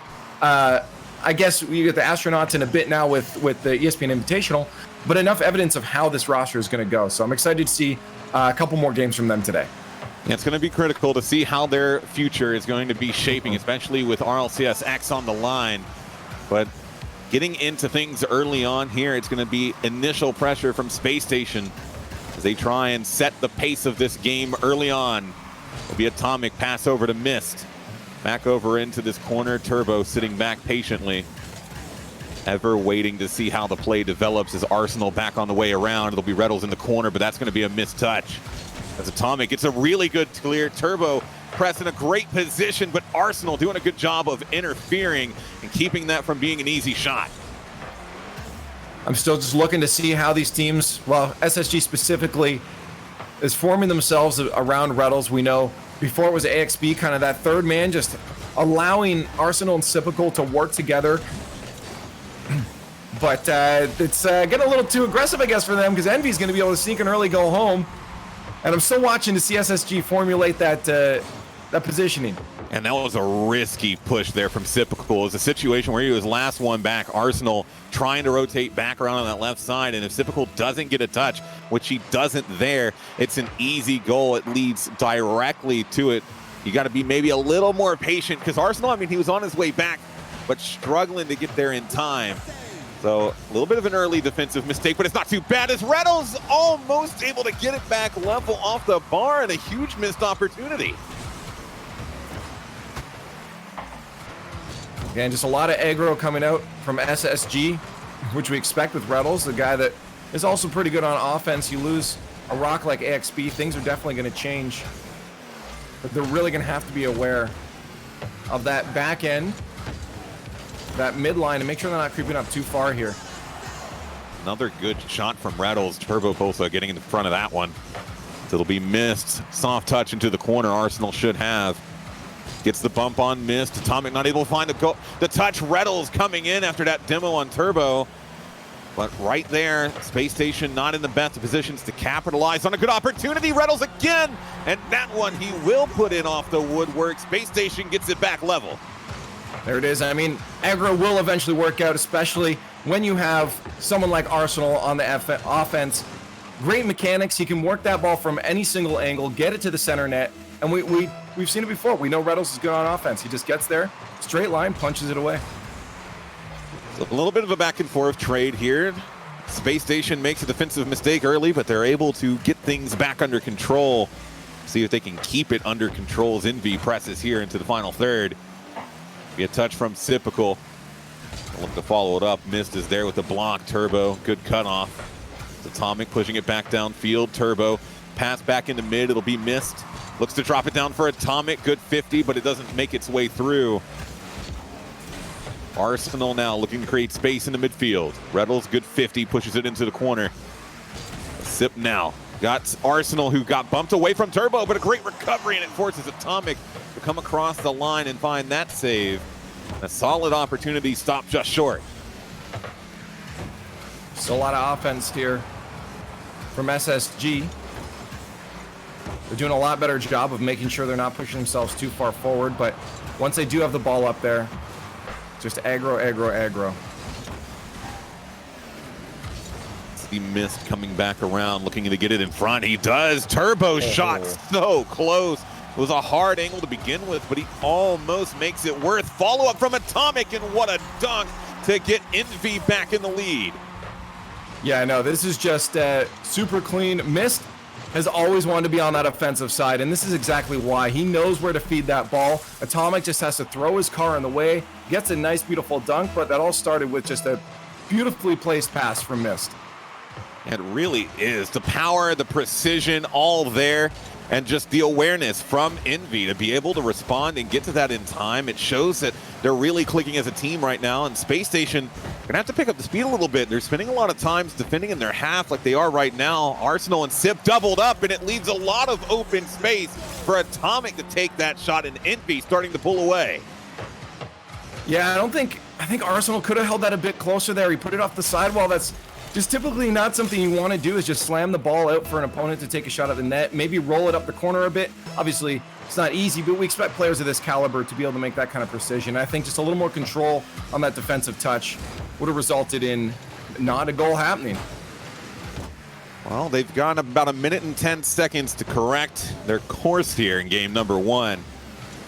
We're going to see some pressure coming out of Arsenal, but that's a bit of a giveaway. Rettles, good cutoff, back into Sip, over to Rettles again. It hems back over to this left side. 60 seconds left in regulation. Turbo, right side. Arsenal with the take. It'll be missed to send it back downfield. Turbo to receive in the corner. It'll be missed back again. Clear downfield from Sipical, and they need to try and convert on this opportunity. It's a good 50, but it's not enough to sneak by, and Atomic putting too much pressure forces Rettles to play it back in the corner.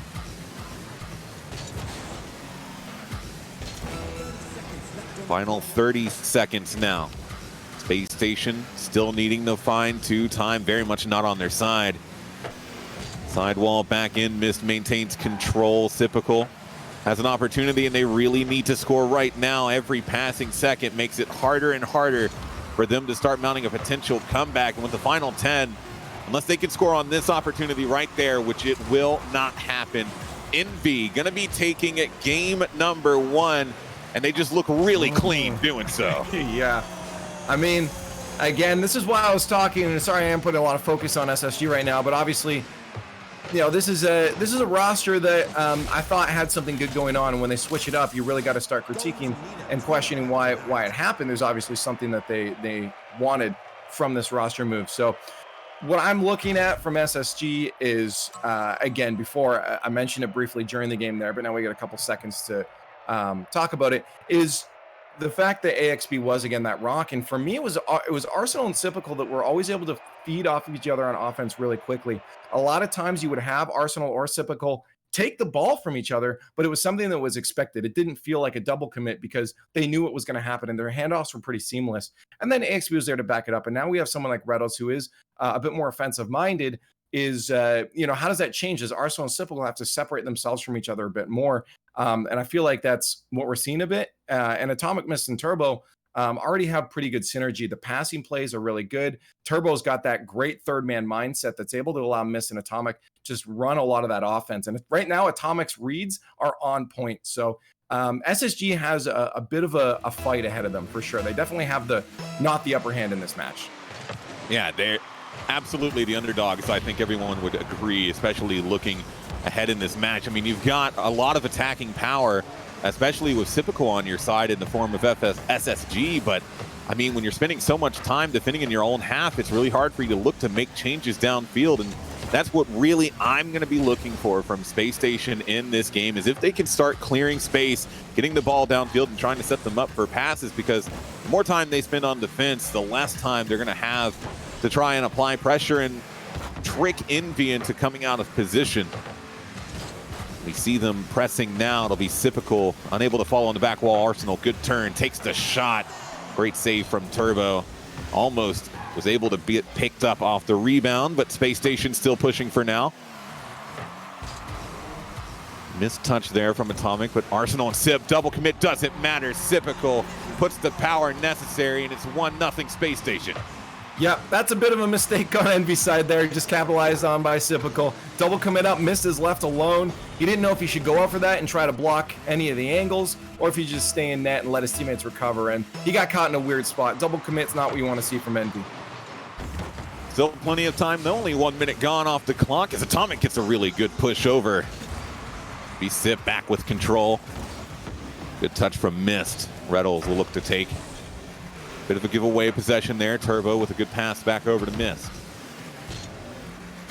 In the air, Atomic pushing forward, trying to get a bump on Reddles as it drops into this corner. Turbo into Reddles again. Lots of open space. Mist has to find a touch, and he's just able to get it high enough to send it through. That's a bit of a giveaway to Sypical, however. And it forces Mist again, second time in a row, to get a glancing touch to keep it over. And that's exactly what I just talked about. On that bit of offense right there, you saw it. Sypical was up for it, but then Arsenal just flies right in. Both of those players know that those handoffs are going to happen, and they don't result in double commits. Reddles was that third to come in. So that's a formation I like to see from SSG, but I wonder if that's going to keep up. Good 50 there from Atomic. Sypical going to get beat as well. Turbo looks to push it through. Mist was trying to find the bump on Reddles, but it proved to be a huge one that he missed as Reddles able to find that save. Atomic looking to just get it back in midfield again. Pop up is there. Atomic still with it. Got the space. Takes it slow. Almost able to sneak it around. Now we'll see Reddles able to clear space with that downfield. It's a team bump on SSG back in their own half. Prevents them from really moving up as quickly as they might have wanted to. But it doesn't matter, or it does. Oh, no, it doesn't matter. Sypical with the miss, but unfortunately the positioning on Envy makes it go in anyways. Here's the thing, Mist respected that shot going in. He probably thought it was in, and that's why he positioned out a bit there. Sypical's a beast who can make those shots. So when he hits the crossbar and out, Mist has no idea that's about to happen. So that's just super unfortunate for Envy. That's a feels bad man moment. I feel that in my soul. You're absolutely right. From the angle that he was looking at it from, almost looked like a short-end goal. Like that one, to me, looks for sure. Arsenal also off the bar. They hit every piece of woodwork possible before they finally knocked their third on the board. I like the awareness here, though. I talked about not wanting SSG to be too much on offense, but the second they recognized that defense was falling apart from Envy, they stepped it up. They just have to make sure that going forward in the series, they don't keep doing that when they don't have the opportunity. That was the perfect time to do it. Just keep your head in the game. Let's see what the response from Envy will be. Turbo was trying to slide that through. It'll be Sypical off the wall. Stays with it, but Turbo on this right side receive. Takes it off. Maintains possession, but Reddles with a touch to keep it away. It'll be back over to Mist. Sypical clear into Arsenal. Reddles, shot saved by Turbo, but it'll be Sypical again, but he can't get around it. A little bit of a fake from Reddles. It forces Mist to come through it. Backflip from Arsenal. Reddles forced to clear it again on his line. 138 left in game number 2, and SSG looking to get this series back level. With a victory here, they just have to hold on for the next 90 seconds. Which shouldn't be too much of a difficult situation for SSG. Just continue to play smart, stay spread out. Reddles again, not anyone in support, but he's able to stay with it. Great boost pickup while still managing to get the hit on that ball. Arsenal quick to get up to it as it forces Atomic again to clear off the line. Typical now with Arsenal in support. Finds Reddles, shot taken, but Turbo again finding the read. Arsenal looking for the redirect. No power, allows Mist to take it back. It's a good beat. Right now, this is just the perfect game for SSG. They're just playing it slow, killing time. And I think Envy's probably going to have to look the next game, in all honesty. Unless they can get one off of this attack right here, I don't know if they're going to be able to build enough momentum. I think you may be right. Turbo is trying to slide it around that left side, but SSG, you can see, starting to clam up a little bit. They don't want to give away space. They don't want to give away positioning. They just want to take away this win. It's another pop-up from Arsenal. Drop down. Just manages to keep with it. Another good 50, but no one from Envy to take advantage. And with the final 10 counting down, it's going to be SpaceStation Gaming getting things back level. It's a great turnaround for them here in this game. They looked a lot more offensive, and it was like I said in the pregame, they needed that if they were going to hope to start taking games back. Yeah, no, SSG played it pretty smart there. We had a couple unfortunate situations on the side of Envy. I mean, we saw that own goal, but again, just a bit of respect from Mist to Sipical to hit that. So that's why position. He thought it was all over at that point, but little did he realize that he was the one to end that. But once you get 3 goals up, that becomes extremely difficult to try to come back from. So I'm not really blaming Envy on a couple of those weird situations there, but I am definitely blaming them that they seem to have just lost all momentum altogether. So we'll see if that changes coming to the next one. They need to shut down any of that super aggro offense from SSG, and the second they see it and they have control, just try to get some long clears towards the net, because I guarantee you, if SSG isn't smart about it, if they are, we won't see it, but if they aren't smart about it, we're going to see some open net opportunities for Envy. Yeah, no, absolutely. And the big thing I think to take away from SpaceStation Gaming there is, and it's been something we've sort of seen from them recently, is, open goals not always necessarily a giveaway for them. They've been very fond of the woodwork, it feels, lately. And if they can really work to get that back under control, we can see them putting up a lot more points in these games. But as for now, we're getting underway with game number 3, and that's a great block there from Mist. Look to get the bump on Reynolds, but an even better recovery keeps him with it. Typical now, putting it back into the right side. It'll be over to Arsenal. Atomic back to Turbo. Pulls a shot, taken, save from Arsenal. And a quick series of hits there. Sets Envy up, but great positioning from SSG to keep him on top. I like to see the offense right now. Good midfield control we're seeing from Envy right now. It's just allowing them some sustained early pressure on SSG. And especially with this demo play, we should be able to hold on a bit longer, but that was actually a really good clear from SSG. Another drop. Sipical's there. He'll follow it up into the corner. It's got Reddles in support, but Turbo stays in front. Missed 50. Almost a win. He landed poorly. It'll be Atomic trying to clear, but Arsenal staying in front of it. Missed. Finally grabbing him a little space, but they're not holding on to possession right now. Space Station still with control. Hit from Reddles, sends it back across. Arsenal racing to get there before Missed. He looks to center this yet again. He's credited with the shot and save, but would have been incredible for that one to actually go through, as it's another drop. Atomic left with time. Arsenal. Back wall, Turbo pop up. It's going to be Missed. It's got to drop it into the corner. We'll see Sipical pressing forward again. And that pass, a bit too quick. Reddles unable to get to it in time. Still at 0-0. This is what we wanted from Envy, to shut down a bit of that offensive momentum that SSG had going on there. And they've taken pretty good control of it. You see nice wide spread out rotations. It's allowing them to see the plays a bit better, allowing them to see any of that offense coming from any single angle, even that one from Reddles from SSG. We'll see Turbo trying to push it back downfield again here. It's the first time they've been in the Space Station half in a pretty good bit. Reynolds gets a good fake. It's another over Turbo. Atomic last one back. Has to come across to find that save. It's Arsenal popping it up again. That's Sip in support. It's another great fake. They're getting these excellent non-touches at the right moments. They just need to be able to find the hole to take advantage of as Reynolds looking to bring it around here again. Pop up from Atomic. Follow through straight into Sipical. Has missed trying to push it again. 50-50 into the corner. Turbo only one forward, and it really feels like Envy just not really able to generate any sort of dangerous chances at the moment. Yeah, both teams are staying, again, as I mentioned for Envy, staying spread out. They're both doing this, so everybody kind of sees what plays are developing. Someone's going to have to bring it in close. I expect Sipical and Arsenal to start doing that. If they can get on offense, you'll see those plays getting a lot closer together on their touches. That was a good 50 from Arsenal. Not sure how Turbo wasn't able to find it, but now we have Arsenal back on this right side. Flip, reset, not able to pull it through. It's Sipical again.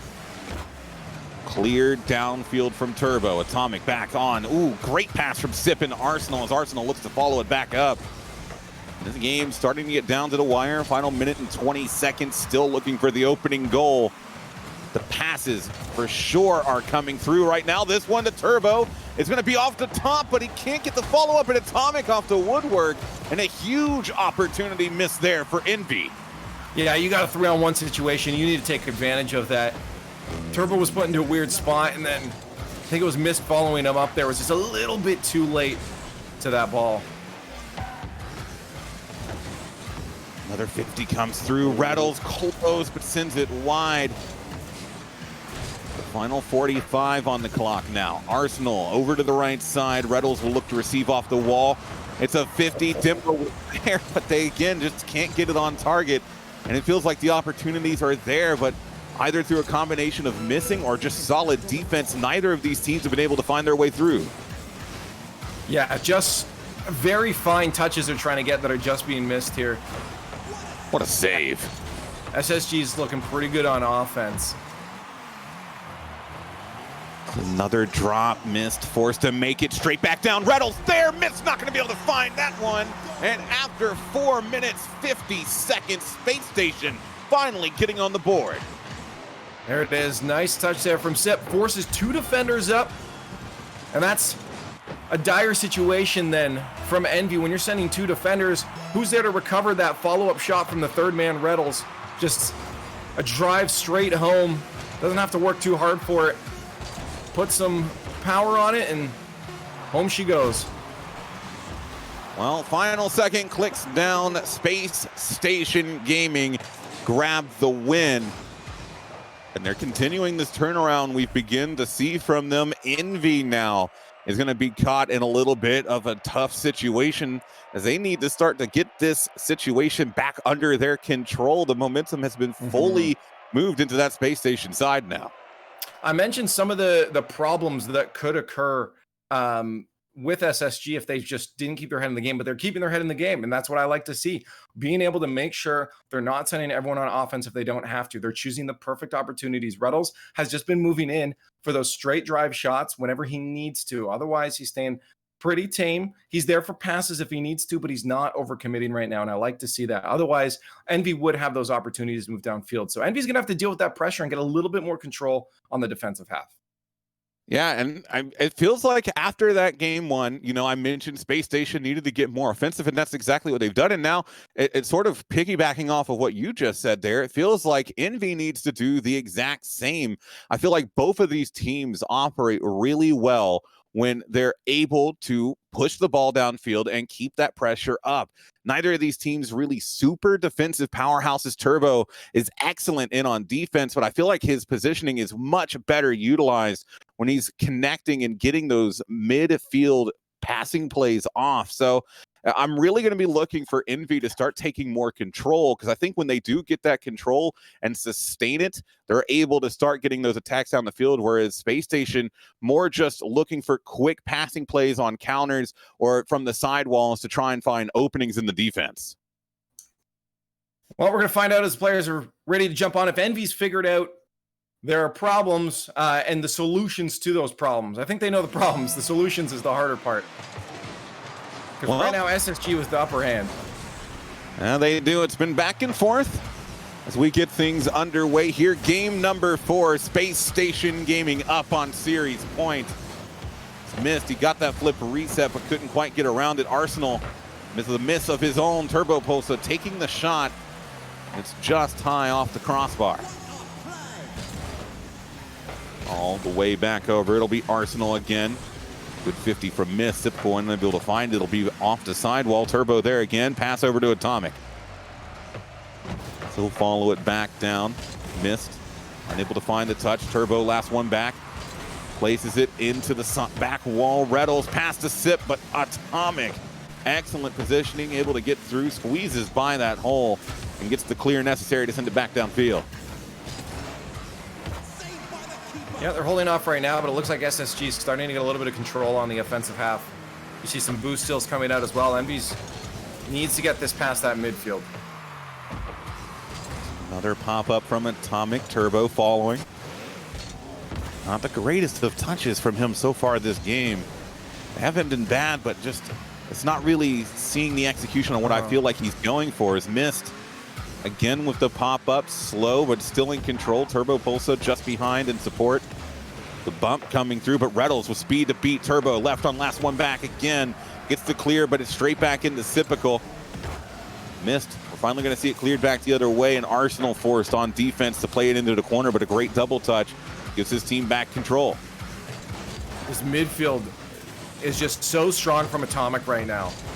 He's got such great reads. You saw those in game number 1, and they're carrying through this entire series. But we're seeing them here just at midfield. He's just a brick wall right now, not allowing SSG to move into that orange side for very long at least. Ooh, Sip gonna take another shot. Missed. Able to find it, but Arsenal might have the rebound. Atomic comes flying through. Still pressure here from Space Station as Reddles trying to chase down that bump on Atomic. Reddles again, side wall, gets the pop up. Follow up not there, now missed with his miss. Set up Sipical with an opportunity. Great play from Turbo to get underneath and play it away. Arsenal takes his shot, missed with another good save. Now we're seeing some sustained attacking pressure from Space Station.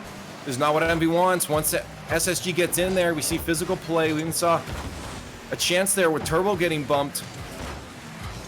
SSG knows what to do when they're on offense. It's just getting on offense was the hardest part. But now that they're there, Envy is probably shaking in their boots.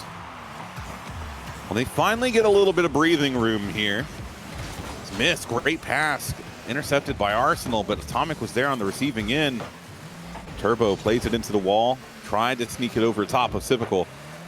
Atomic sees Turbo on the back wall, was looking for the redirect, but he lets Atomic take it instead. And after so much sustained pressure from Space Station, it's Envy who get on the board first. I feel like right now Atomic is the sole reason that Envy's still in this series and being able to hold off against SSG with that midfield pressure, all of his reads on defense as well. You see him just cutting in and getting a bunch of blocks. Offense as well, all over the field. Atomic is playing phenomenal today. That he truly is. Minute and 30 seconds, still plenty of time, but Atomic taking another shot. Reddles using the crossbar to his advantage that time, able to get the clear away. He'll be back in control of Turbo. Looked to follow it up, was going for the ground pinch, but it wasn't quite there. Another play into the side wall. Sipical shot taken and through, missed. Just unable to find that touch on it. Yeah, a quick answer back is not what you want as Envy. And it was inevitable to happen, though. Again, this offense is super fast. You're right, Miss was a little bit too far up, caught in a bit of a no man's land situation. But the speed from SSG is something that you can't underestimate. You have to know that it's always going to be there. They, again, before bringing Reddles on, and maybe still, they were a number 2 team for a reason. And the speed had a lot to do with that. So you can't overestimate how fast they're going to be to get that ball back down to your field.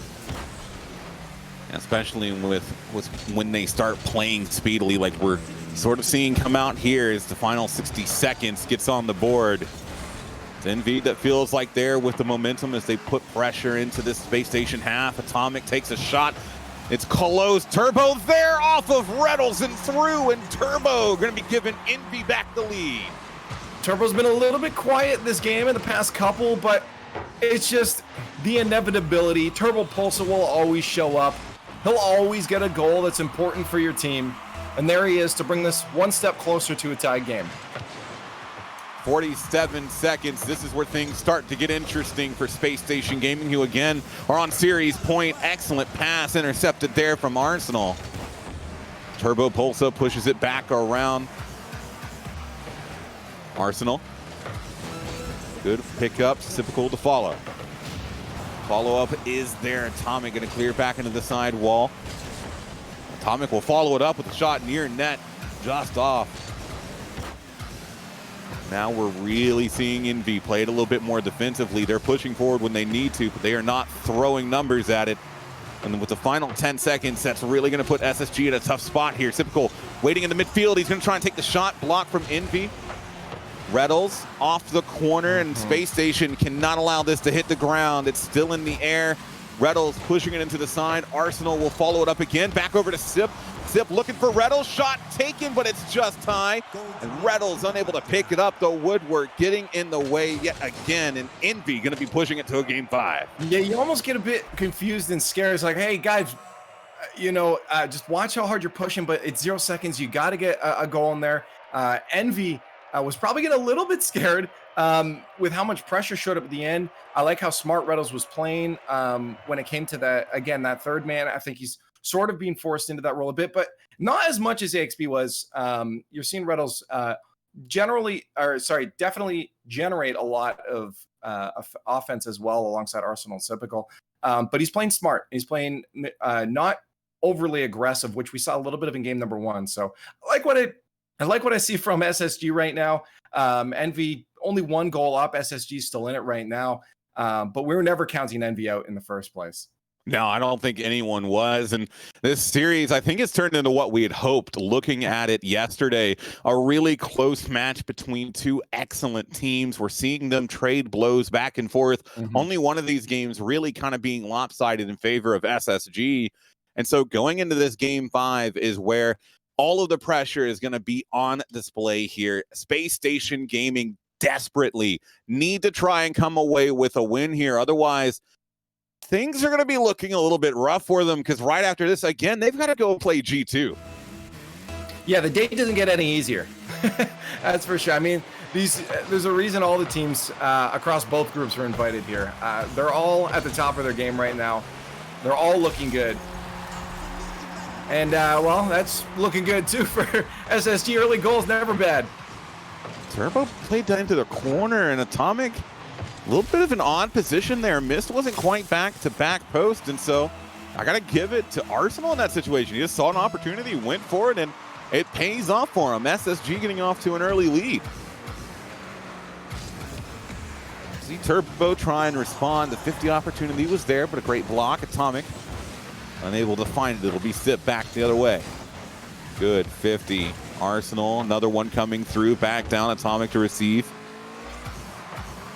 Reddle's going to slow this down off the back wall. Atomic was there, but Sip now looking to dribble it downfield. He's got Mist to challenge, but he's sticking with it well. Reddle's almost able to pick it up off. And now that play, sending it all the way back into the SSG half. Typical again. With the play, able to get it over Turbo. Missed into the corner. Arsenal looking to take a shot. And wow. I'm just going to see what goes through people's minds here. Atomic probably thought the hard shot was coming. He had to get rid of... Oh, did Sipple could get a piece of him? That would be why Arsenal could just push that through. Usually that wouldn't be a goal. You did have that defense rotating through, but I think he did get a piece of him there. Either way, I mean, it puts Space Station up in a very solid position. Only 1 minute gone. They're in control of a 2-0 lead, and with how this series has gone, 2 goals is that's a quite significant number. As Reddles looking to make it 3. He was trying to get that double touch off the backboard. Atomic pushing another one into the side. It'll be Reddles.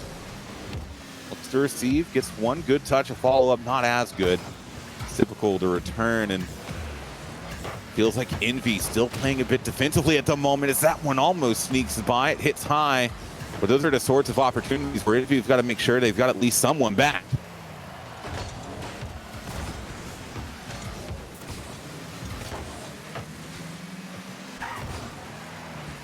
We see it off the back wall again. Typical pop-up. They'll be missed. Taking a shot, and Reynolds, Arsenal getting their signals crossed. They end up ensuring it goes through, and that's Envy grabbing one back. I think everybody saw what just happened there. That was two players from SSG going for the same ball as Envy just pummeled it off that backboard time after time again, and eventually you draw two defenders like that, it's going to be a lot easier to score. Well, now this makes things a little easier for Envy the rest of the match, unless Atomic wasn't able to find that save. It was a close call. Now they're only one goal down, 3 minutes. An absolute age in Rocket League. As Reynolds plays that straight into Turbo, Sip forced to make the save. It was a very dangerous play. He plays it off the backboard. Turbo sitting right there, and Space Station lucky that Sipical was in the perfect position to get on top of that ball. Now Envy's got to be happy with the fact, even that small thing, you see a double commit like that with two players that often have a lot of synergy. It means you're doing something right. That pressure is working. Even just banging it off the backboard, it's not all about getting a goal right away, and Envy knows that. Just pummel them with shot after shot that's just wide. Make that defense panic, and eventually a hole is going to open up. So Envy keeps that up. They got 2 minutes left to do so. Lots of time. They don't need to force anything right away. Just play that slow game. Another clear away from Turbo there. Reynolds will receive in the corner. Good 50 from Turbo, places it back in the left side. Atomic was looking for a shot straight into Reynolds, however, back the other way. As this pop-up will come through, Reynolds plays it back into the corner. Good 50 again, and Space Station looks to try and increase their lead as much as they can. Typical almost plays it straight into Mist. And now Atomic looking to go back down the other way, gets it into the sidewall. Follow up there. Turbo was looking for the demo, but he couldn't get to Sipical fast enough. Now with 90 seconds in counting, it's even more critical that Envy is able to get some momentum on their side. Yeah, SSG wants this win so desperately. But again, Envy just playing the slow game. A minute's a lot of time, but you are going to see that last minute hustle, I like to call it, start to come out where they have to put everything in offense. They're going to have to get desperate. I expect Atomic to go for a lot more desperate reads if they can't get a goal in the next 30 seconds. Well, it's missed yet again. Looks to follow it through. Atomic trying to make it past. Turbo back on top. Arsenal with the clear away. He'll look to follow it up. Reynolds in support. Plays it away. Atomic going to follow it up to this right side. He sends another one downfield. Arsenal taking back control away. 30 seconds left on the board. Sipical getting another touch into the wall. Send downfield. Missed with a good block, but time really not on the side of Envy at this moment. Space Station given an opportunity to potentially put it away. There's that final 30 seconds I talked about. You're going to have to see someone just try to take it home. Last desperate attempt. It doesn't matter though. Physical play opens a hole with 11 seconds left. 2-goal lead. I think SSG has this one in the bag. Yeah, that goal from Sip, almost like the nail in a coffin. 11 seconds. I mean, we've seen from Space Station themselves in previous tournaments that they could score goals in a very short amount of time. It's going to require one here. Atomic sending it close the woodwork. Name of the game in this series. Blocking their path. Yeah. They don't find their way through, and SpaceStation Gaming, it takes them all the way to game 5, but they're able to secure the win. That was a good series for sure, but Envy definitely felt like they were getting overwhelmed by the pressure that SSG's able to create with this roster. For me, it was super fun just watching SSG and really diving in to see what they were doing, because again, I mentioned early on in the series what I liked about SSG and why they were one of my favorite teams and why they always maintained themselves in, you know, that top 2 talk for North America. It's because of how they formed those handoffs, the synergy between Typical and Arsenal, how well they played. And I was worried that Reddles coming in would disrupt that. But obviously the players made that decision for a reason. And I think I can see why. While I'm still a fan of AXB, I think Reddles is fitting in nicely. He's keeping his head in the game.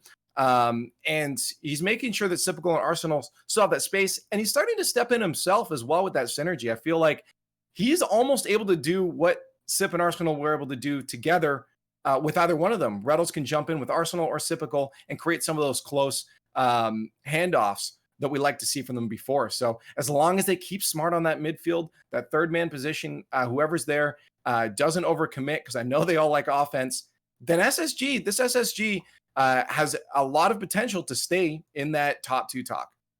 Yeah, they really do. And it's a solid performance again. I think we need to take another look at the Group E standings now, because absolutely massive. They're still sitting in 4th at the moment. Space Station is. That win brings them level with every other team right now. Everyone in Group E currently sitting at 1-1. So these last 2 games that we've got coming up are going to be absolutely critical in terms of, you know, how this group is going to finish off. We got SSG and G2 up next, Alpine and Envy, and then we're ready to roll into playoffs tomorrow, and it's super close right now. Yeah, and just so people are aware too, the rule set for this one isn't game differential. It comes down to goals as well. So goals are going to be extremely important for these teams, especially with all these tie situations. There's very likely, if not guaranteed, correct me if I'm wrong here, a tie-break situation that's going to end up happening here, and it's going to come down to those goals. So not only are you looking just to get wins against teams that are very good, you're looking to get as many goals as possible. So getting a goal and just backing off and just holding on to that win might not be enough at this point. So it might change the way these teams are going to approach. Yeah, it really could. And we'll see if these teams take that into consideration heading into their next match. Again, that's going to be SpaceStation Gaming and G2 Esports. Don't go anywhere. We're going to take a quick break. And when we get back, more Rocket League here on the ESPN Invitational.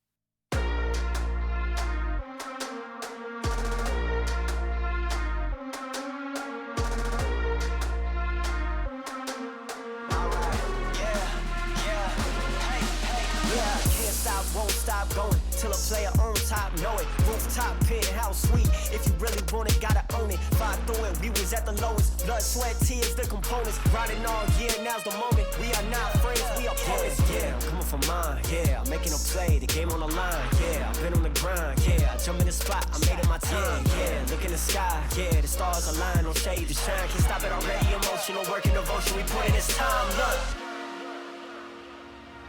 you won't stop.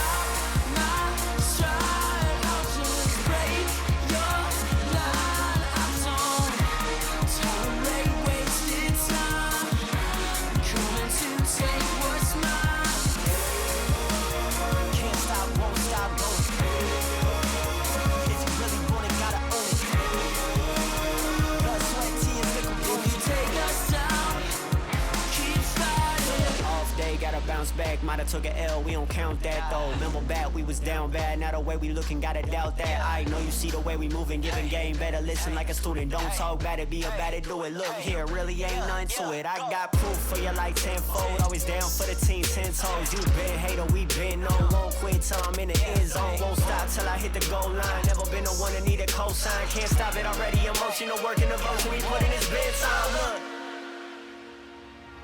you won't stop.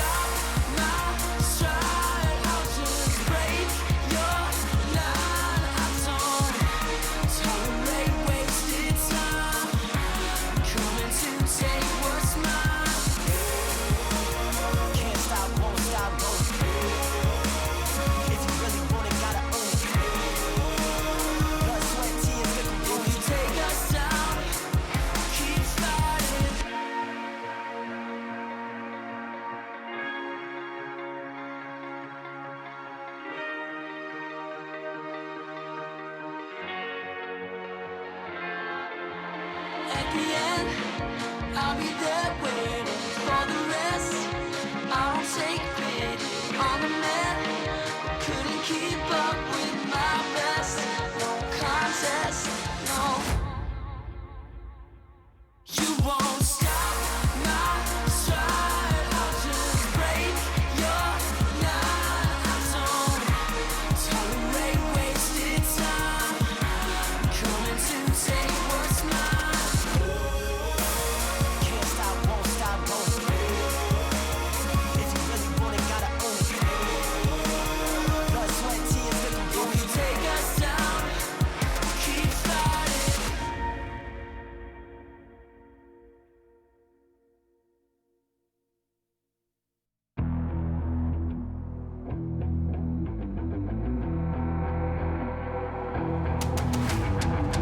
I gotta get it, I'm on the mission, snap any minute, casually winning. Stop tripping on me, stop dissing on me. Yeah, I got a dream, can't take it from me. My fire's burning, I'm always learning. Tell me where to go, man, I'm on a journey. Yeah, I can't explain it, I get excited. Keep it 300, King Leonidas.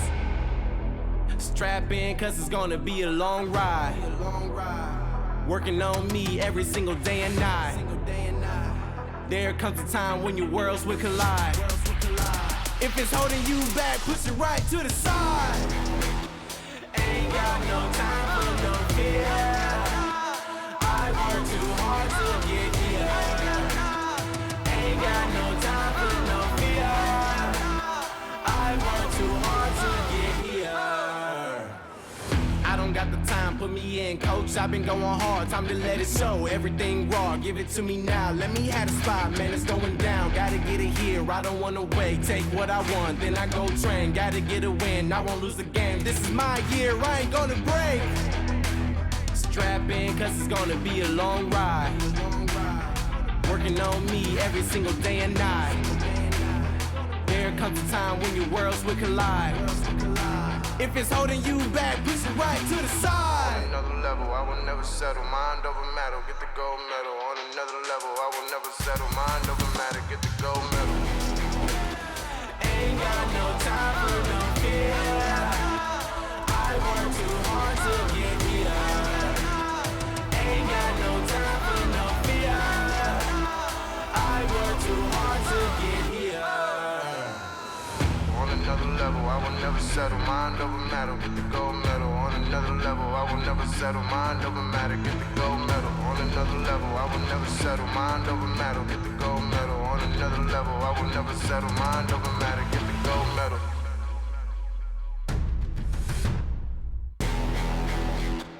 Ain't got no time for no fear.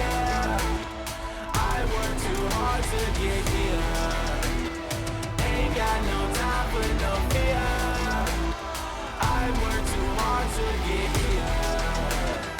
Ain't got no time for no fear. I work too hard to get here. Ain't got no time for no fear. I work too hard to get here.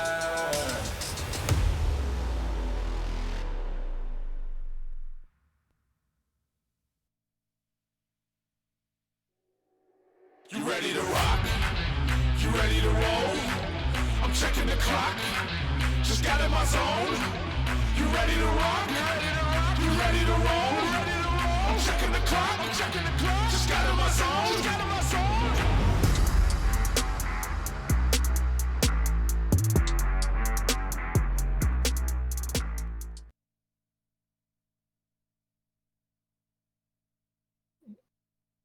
Welcome back, everybody, to the ESPN Invitational. As we get into our next match of the night, we've got SpaceStation Gaming going up against G2 here for you shortly. And Leaf, we've got some storylines on the line here. Yeah, this is getting really close. So, looking at obviously everyone has Wikipedia open, and they're looking at the standings and seeing that everyone is 1-1 across the board right now. And that means there's some tiebreak situations that are inevitably going to happen here. And it comes down to goals. So right now, if I'm remembering correctly, I was literally told 3 seconds ago, I think G2 is at the top for goals right now. So they're in a pretty good spot, whether they win or lose here for tie-break situations, but they're obviously going to still want to gather as many goals as possible. And I think Alpine was in second, actually. Yeah. And so if Alpine can just gather a lot of goals here, even if they lose, a tiebreak might go in their favor still. So goals are the name of the game, oddly enough, for these next couple games. Yeah, and the thing is, as well, is they're really, really close. I mean, we've got G2 with 19, and then SSG at the bottom with 15, and that should give you an idea of the separation between these teams right now. So it is coming down to the wire between everyone competing here, and it's really going to make this next game massively important as far as how the seeding is going to work and how these teams are going to be looking to try and move forward. And the big thing, I think, really, though, for Space Station in this one is getting the win, worrying about goals later. You've got to come away with the win here. Yeah, I mean, the win is the ultimate goal. So ultimately, when you're playing this match, it's not just get goals even if you're losing. It's get the win first, because obviously that puts you in a better spot. But even losing, though, you're not out at this point, given the goal situation. So it kind of makes it exciting, in all honesty, that we really won't know until, that last goal of today is scored, to see if it lines up that they're ahead of all the other teams. Yeah, well, we'll be getting into that here shortly. Again, it's going to be super close between these two teams, and I'm just excited to see it. Again, Space Station, they struggled a little bit early on with Alpine Esports, getting swept 3-0, and then coming into this game, we just saw them beat Envy in Game 5. So they've been having sort of on and off performance, and I'm going to be looking to see, because the one big thing we were talking about last game was whether or not they can keep that offensive pressure going or not, and that is going to be sort of the same heading into this game. Yeah, no, SSG was looking pretty solid. I talked about it right before the break, and if you missed that, I'll just reiterate a bit here of what I expect out of SSG is having those perfect handoffs, those perfect short handoffs for SSG, allowing them to just be very tricky to the defense. It's very hard to read what they're going to do when you got one guy coming in for a flip reset and another guy that's coming in right under him for a straight shot that can go to the farthest post. You got to cover all those situations right now. So if you're a last defender, what do you do? And I found that Reddles has fit in pretty nicely in being able to take those handoffs that Arsenal and Sypical were generally pretty good at. So I think right now SSG is in a very good spot offensively. It's all just down to G2 and how they're going to handle their offense, because if they just go glass cannon, which I think they still do, I know they don't, a lot of people thought they were past that, but I feel like it still happens here. And sometimes you do see those open net situations for them. SSG may end up having the upper hand here. Yeah, and I mean, looking at the performance as well today, G2 has been in 2 Game 5 situations so far today. They've won one and they've lost one, so it's really going to be curious. I kind of want to see them go to another Game 5 here, just because, I'm going to be honest with you, I want to see Space Station and G2 play a lot of games against each other, because these are 2 really solid teams. But, coming into this, they've been taking everything to Game 5. It's going to be huge to see how they respond coming into this game, whether they try and really focus on closing it out early, because they haven't been able to clean things up in the beginning. It has taken them to the distance. Well, SSG and G2 are now ready down on the field to get things underway. Again, a win is of utmost importance here, as it usually is in anything competitive, but goals are also going to be put on the line. As Sleeky, you mentioned earlier, how close it is for these teams. 19, 18, 17, 15 for all 4 teams. It will come down to the wire. Well, let's see how it unfolds here in game number 1. Again, SpacestationGaming Gaming in blue, G2 in orange. This is JNaps. A little bit of a soft touch, but it'll get it over top of Reddles. Typical to return. Arsenal will be up for this one. Shot taken. Chicago forced to get in front. JNaps wrapping back around. Secondary hit was through, but off the wall. And Reddle's going to clear it away again. Chicago into the corner. Received by Arsenal. Reddles. Pick up wrong side. It'll be up in the air again, but it's a good 50 from JNaps and Sip. Rizzo looks to play it off. Another send downfield from Chicago. And it really feels like both of these teams more trying to capitalize off of booming clears downfield rather than possession and passing through the midfield. Yeah, this is good for G2 to shut down that early offense from SSG. You really just don't want them on offense, but I feel like it's almost an identical situation the other way, is you don't want G2 getting that momentum on offense either. Both these teams are looking to just start a good offensive rotation, and once that happens, there's a good chance it's going to be a goal for either one of these teams. Wants to drop down again on target. Arsenal was looking to pick it up, but Reddle's actually coming away with the save. Another hit from Chicago. JNaps looking for the touch. There he goes. He sends it back over to the left side. Beat JNaps again. Straight into Sipical. 50 from Arsenal coming through. Close off the woodwork again. As JNaps tries to carry it past Reddles, it'll be Chicago in the air. Touch coming through. Sipical to return back. Wall opportunity. Drop for Arsenal. But he sends it off either way. Chicago was able to get there in time. The demo comes through. It'll be another setup here for Arsenal. Space Station really getting some massive opportunities, but they're just not converting on them. No, both teams playing pretty smart on the defense, making sure the momentum is start. But SSG looks like they're a bit more in control now on offense, so wouldn't be surprised to see something happen here. But that was a good carry from Rizzo. He's like, I got to get this out of here. Not going to look for team passes. We're just going straight down the center here. Into the corner again as JNaps able to clear it down. Stopped a bit short there from Reddles, but JNaps staying with it at least for now. Sipical back on top in control. Some back and forth action as JNaps and Rizzo pushing far downfield. Clear from JNaps where they'll fall to Reddles. Good beat on Rizzo. Follow up Chicago. Back to Sipical. Arsenal shot taken, saved by JNaps. Reddle follow up, but it's wide. It felt like another opportunity for SpaceStation Gaming as that shot as well getting saved. SpaceStation Gaming is good as they may look offensively. They got to capitalize on these opportunities. That might just be straight in. Chicago got in the right spot there. Any faster, and that could have been a goal. Not the way you want to see it after this back and forth for the first 3.5 minutes of gameplay.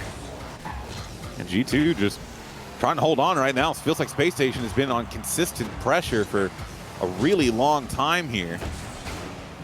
This again, Sipical trying to push off that back wall. It'll finally get cleared away by Chicago. Reddles back in defense. Sipical again, sidewall into the corner, wrapping around. Demo on JNaps, but Arsenal sitting back at midfield, not able to take advantage. He'll take a shot. JNaps with the save. That ball was 90% of the way through, but he's able to use it and get it out of danger. What a play. I'm pretty sure his life just flashed before his eyes on that one. I don't know how he got a piece of that one. Oh my goodness. The fact that that stayed out is just nothing short of a miracle for G2. And somehow we're still at a tied game with 0-0, no goals scored. SSG is definitely going to want that one back. I'm going to have to go back and look at this replay because I really want to see how much of the ball was in that net. After that touch, it looked for sure like it was in. And now, with this much sustained pressure from Space Station and no conversion, it would be absolutely massive if G2 gets a goal here at the very end to steal it away in Chicago. Going to be looking to try and do just that. He gets a bump on one, Reddles. He's got it in the air. He'll look to follow it back downfield. Pinch coming through, but it's wide. Sipical not going to be able to follow it up, and we've got OT in game number 1. All I can say is I just hope this OT is indicative of the rest of the series, man. I think we're in for a good one. I think this one's going the distance. Again with the saves. I thought, that, with the approach on that one, it looked like it was absolutely a dunk. Rizzo the miss. Reynolds gets there. How does G2 not convert? Man, this series, maybe I don't want it to go to distance. This series is going to ruin my heart. How many situations have both teams been in where the ball is just inches from entering that goal? So back and forth, the opportunities, I mean, really just have been there. Reynolds pass to Sipical, and it's another miss coming through. It's going to be which team can convert on an open net first. JNaps playing it back into the corner again, clear downfield from Sipical. We're almost 6 minutes into this game, still looking for our opening goal. It's typical, and he's finally going to slide it in, and a beaut to do it as well. There he is, out of nowhere. Rizzo sends that one straight up. That is not where he wanted that to go. Sipical's going to punish that hard, and it's that fast offense from both teams. The second you leave an open window, an opportunity, these teams are going to take advantage of it, and that's why I think we saw. I mentioned before, and it may have sounded like an obvious statement that you don't want them on offense, but some teams are easy to shut down their offense. Some teams are really fast on offense, and these two teams happen to be those really fast offensive teams. So I think right now we're going to get a lot more of those close goal line situations because teams are going to be caught off guard. You have really fast shots, really crazy chances coming from weird angles. They're going to set the defense from either team off. Exactly why we're seeing so many close chances. Rizzo just off the top corner. J-Naps having to save one from in the net. Basically, the ball was already in there. Both teams are putting fast shots on net. Yeah, and I mean, really looking at this game, both teams had just absolutely massive opportunities to take it away. I'm sure the people watching were wondering kind of what was going on, but in the end, Sipical with a beautiful touch, just dropping it down into that left side, and it secures the game for Space Station, breathing a sigh of relief. And coming into this game too, I'm going to be looking to see if we can start to see some more consistency on the finishing here. I just think, oh my goodness. Well, okay. Sipical's on fire right now. That touch was just beautiful. He got like an inch of the front of that fender of the Octane to get that over that defender. Wow.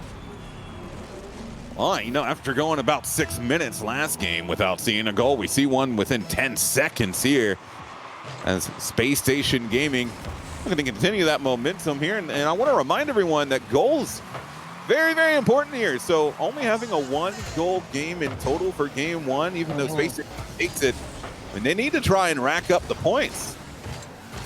I really think this series is going to come down to whoever gets that better midfield control, because if they can get that midfield control, it means they're on offense a bit more.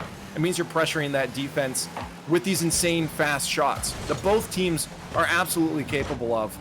Sipical seems to be getting the better opportunities on the field, but G2 is definitely going to get some bangers towards the net as well. So if they can control that midfield, SSG will be in a dire situation. We're seeing Rizzo with some control right now. Good pass down to Chicago on target. Sipical not going to be able to make it. And sometimes it's just the clean passing plays that make it through. Just a nice little sustained offense. Beautiful pass from Rizzo. Good placement from Chicago.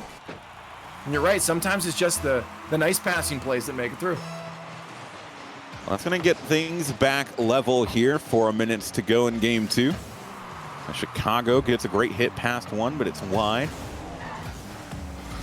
Chicago able to get the touch, but it's back to Reddles. J-Naps really the only one in defense as Rizzo comes back around. It's a power shot that Arsenal had to try and find the save for. He'll look to follow it up. Into the corner it goes. Follow up not quite there, but back to Reddles. Pass over to Sipical. J-Naps press a bit too hard for Sipical to want to fully commit. But Arsenal with that boost pickup, going to be putting G2 in a awkward spot here. Reddles again, just trying to make it happen. I think that's exactly what they're looking for now. Is again, I talked about the midfield control. You saw Arsenal get in there, just getting some bumps, getting some boost. It's going to allow his teammates to just have some more sustained pressure. That's exactly what they're looking for. Look how G2 got stuck because they're out of boost. They couldn't push, even with two people past that midfield line, and eventually an opportunity opens up for SSG. If they can keep that up, G2 is done. And I gotta give it to Arsenal on that play too. That was a nice little bounce right over top of J-Naps to get it in front of goal. Just, you know, combined with everything that you were saying, just a solid mechanical play as well to finish it out. And it gets Space Station back in the lead here. But G2 is not going to be looking out of it just yet. Well, maybe I thought one of them would at least try and get a shot on target there, but it doesn't quite come through. Threadle's slow recovery. It falls right back into J-Naps' hand. Pass down to Reddles. Good clear downfield. Sipical will look to follow it up. Takes the shot. But not quite the angle he was looking for as it falls back into G2 control. Chicago again. Pass all the way over to Rizzo, and Chicago finds these so easily. His field awareness is second to none as he snipes Rizzo on the other side of the map. Yeah, no, this is the difference between these two offenses. They're both scary, but they're both effective. The passing plays, both goals right now for G2 have been beautiful passing plays. Rizzo's been involved in both of them. And then for SSG, it's just taking control of your opponent's side of the field that's resulted in their goals. We'll see what SSG can do in this counterattack. It's an open net for Arsenal, but Rizzo manages to get in front. That's a bad pass over to Reynolds into Arsenal. And my goodness, the setup started from G2, but what a finish from SpaceStation. Once Arsenal's on your side of the field, it's almost over at that point. Just beautiful awareness himself. He saw that shot was going to be cleared hard. He wasn't ready to go back. Gets a boost still, moves on the ball, and puts it just out of reach of that defender. There's no way you can see Arsenal approaching from that angle. Ooh, and Sipical had an opportunity to drop it down there too, but no, you're absolutely right. Arsenal played that extremely well. It's a fast play as well from SpaceStation off of a missed touch on G2's end. So now with 2 minutes remaining, this game very back and forth so far. It's a much different affair than what we saw in game number 1. Reynolds gonna bump off of that one. It'll be back to Reynolds on the sidewall, plays it into the back. And a bit of a huge double commit as JNAB's getting back control. Him and Chicago were trying to figure out who needed to go for it, and they wasted too much time. Yeah, they also had that demo that put Arsenal back on the defensive half too, that kind of built a wall in front of them. So that play kind of died before it started. Good pass to Sipical again. Oh, what a drop from Reynolds. If he could have gotten a little bit more of an angle in on net, I don't think anyone on G2 would have been able to stop it. It's an excellent play, and they're maintaining possession here as Rizzo giving it away back to Reynolds, looking for Arsenal. Drop down. Reynolds was ready for the play, but intercepted by G2, or looking to convert on the challenge back downfield. Yeah, they're going to start conditioning G2 to look up now, and I wonder if their next play is going to come in low, because we've seen a couple of those drop downs that G2 is going to have to be wary about, because those are hard to read as a defender. Well, the first thing they're going to have to worry about is trying to get some shots down themselves. 45 seconds, they're still down by 1. Rizzo play passed, and what an effort from him to get things back equalized. He just forces his way through this one. Sipical off the backboard. He got chased down by JNABs. Reynolds last on the goal line. Thought maybe someone would touch it, but no. Rizzo just a clear path, a clear landing. He sends it home. You can almost hear him saying yes, sir, in those comms. As now with 38 seconds, 3-3 is the score. The G2 not going to be going quietly here. JNAB's trying to push it over again. It falls back into the corner. Rizzo back across field. JNAB's looks for Chicago. The pass was there. The finish coming just slightly short. Rizzo again looking to come around into this corner is Chicago, looking for JNABs as he comes back in the midfield. 10 seconds. He loses control just slightly. Rizzo, one final opportunity here. He gets the 50, but it's going to be put into this corner. It looks like we may have overtime. It's still in the air for now. Sipical takes a shot straight down. Reynolds was there, and he had an angle that would have been insane. Yeah, that was a bit of a hold your breath situation. If that came off the roof straight in towards the net, that's not the way you like to see that end. And now we're heading into our second overtime. And I guess that first one was indicative of how the series was going to go, because we're right back where it was before. A couple more goals in the net this time for both teams, but still tied as we hit an overtime. Let's see if G2 can make the conversion necessary to get this series back level. Back pass from Chicago meets Rizzo. He's not going to be able to follow it up. It's Sipical looking to drop it back down again. Arsenal was trying to find the bump as JNABs pushes it back downfield. Side wall, Chicago. Shot wide, but JNABs to follow it up into the corner. Rizzo back in the air. It's a soft touch, but he gets the 50. Comes back out for Chicago. Opportunity. It's going to be JNABs. What a block from Sipical. Chicago getting it around Arsenal. He's a bit confused right now, and Reynolds finally able to play it into the wall. That was a solid opportunity for G2, but it could be something here on the counter. That demo on Sip doing a lot to alleviate that pressure on G2. G2 currently sitting 4 goals. Well, I guess 3 goals now ahead of all their opponents. So even if they lose the series in a good spot, and SSG trying to make them lose this series. I was taking a sip of water and I almost choked. Shot it everywhere. Insane angle. What is with Space Station this series finding the craziest angles to end overtime? I started talking numbers because I didn't think that would be a goal. But nope, there's Arsenal finding the angle. Beautiful play. And again, we saw basically the difference between these two teams in this game right here, in game number 2, and how their offense works and how they're both extremely dangerous. SSG just looking to be that sneaky type that this disrupts, gets in your face, makes sure you don't have boost, tries to kill the defense, and then finds themselves an opportunity that's relatively easy, or you just have, one of the simpler Arsenal going for a crazy angle. And then on the other side of G2, they're always looking for those team plays. They're always looking for those cross-field pass plays. And that's been working for them here. And sometimes when they all get involved, that's why they move up too much, because they all want to get into those passing plays, 3-man, 4-man passing plays. But they haven't been giving up too much of that midfield or the defense. They've been playing pretty smart, and that's why we're seeing a very close series. Well, this is a critical moment in it, because now series point and SpaceStation Gaming starting the death timer for G2 here, as that goal really just off of an interesting play. I would say again, as well as Rizzo's playing today, I think Rizzo's offense is really good, but defensively he's made a couple missed touches that have led to goals for SSG. One in the last game, I believe it was, and just another one right now. If that had gone a bit more to the side, that wouldn't have been a goal there, but he kind of put it straight out to the center. So they just have to be a little more careful on those touches on defense. Well, the send across field coming through here is Typical, sending it back down. Reddles in the air, following it, but he gets the touch. Arsenal almost able to finish things off. Jane Abs looking to drop that through, doesn't quite make its way. Reddles with a great touch off the backboard. Arsenal back into Sip, clear downfield. Sidewall to Rizzo. Rizzo looks to follow. Reddles able to find the touch. Jane Epps wrapped back around. So Arsenal pass down. Reddles was looking for a shot to get it farther downfield. But Arsenal looks for the redirect, and Jane Epps plays it straight into Chicago, but still an excellent save as he just comes screaming across net. Reddles with an opportunity to finish, but he just can't get it down enough. Yeah, that could have been a bad situation for them. I mean, Chicago had to waste all of his boost to recover that one as he got surprised by a ball coming straight at his face.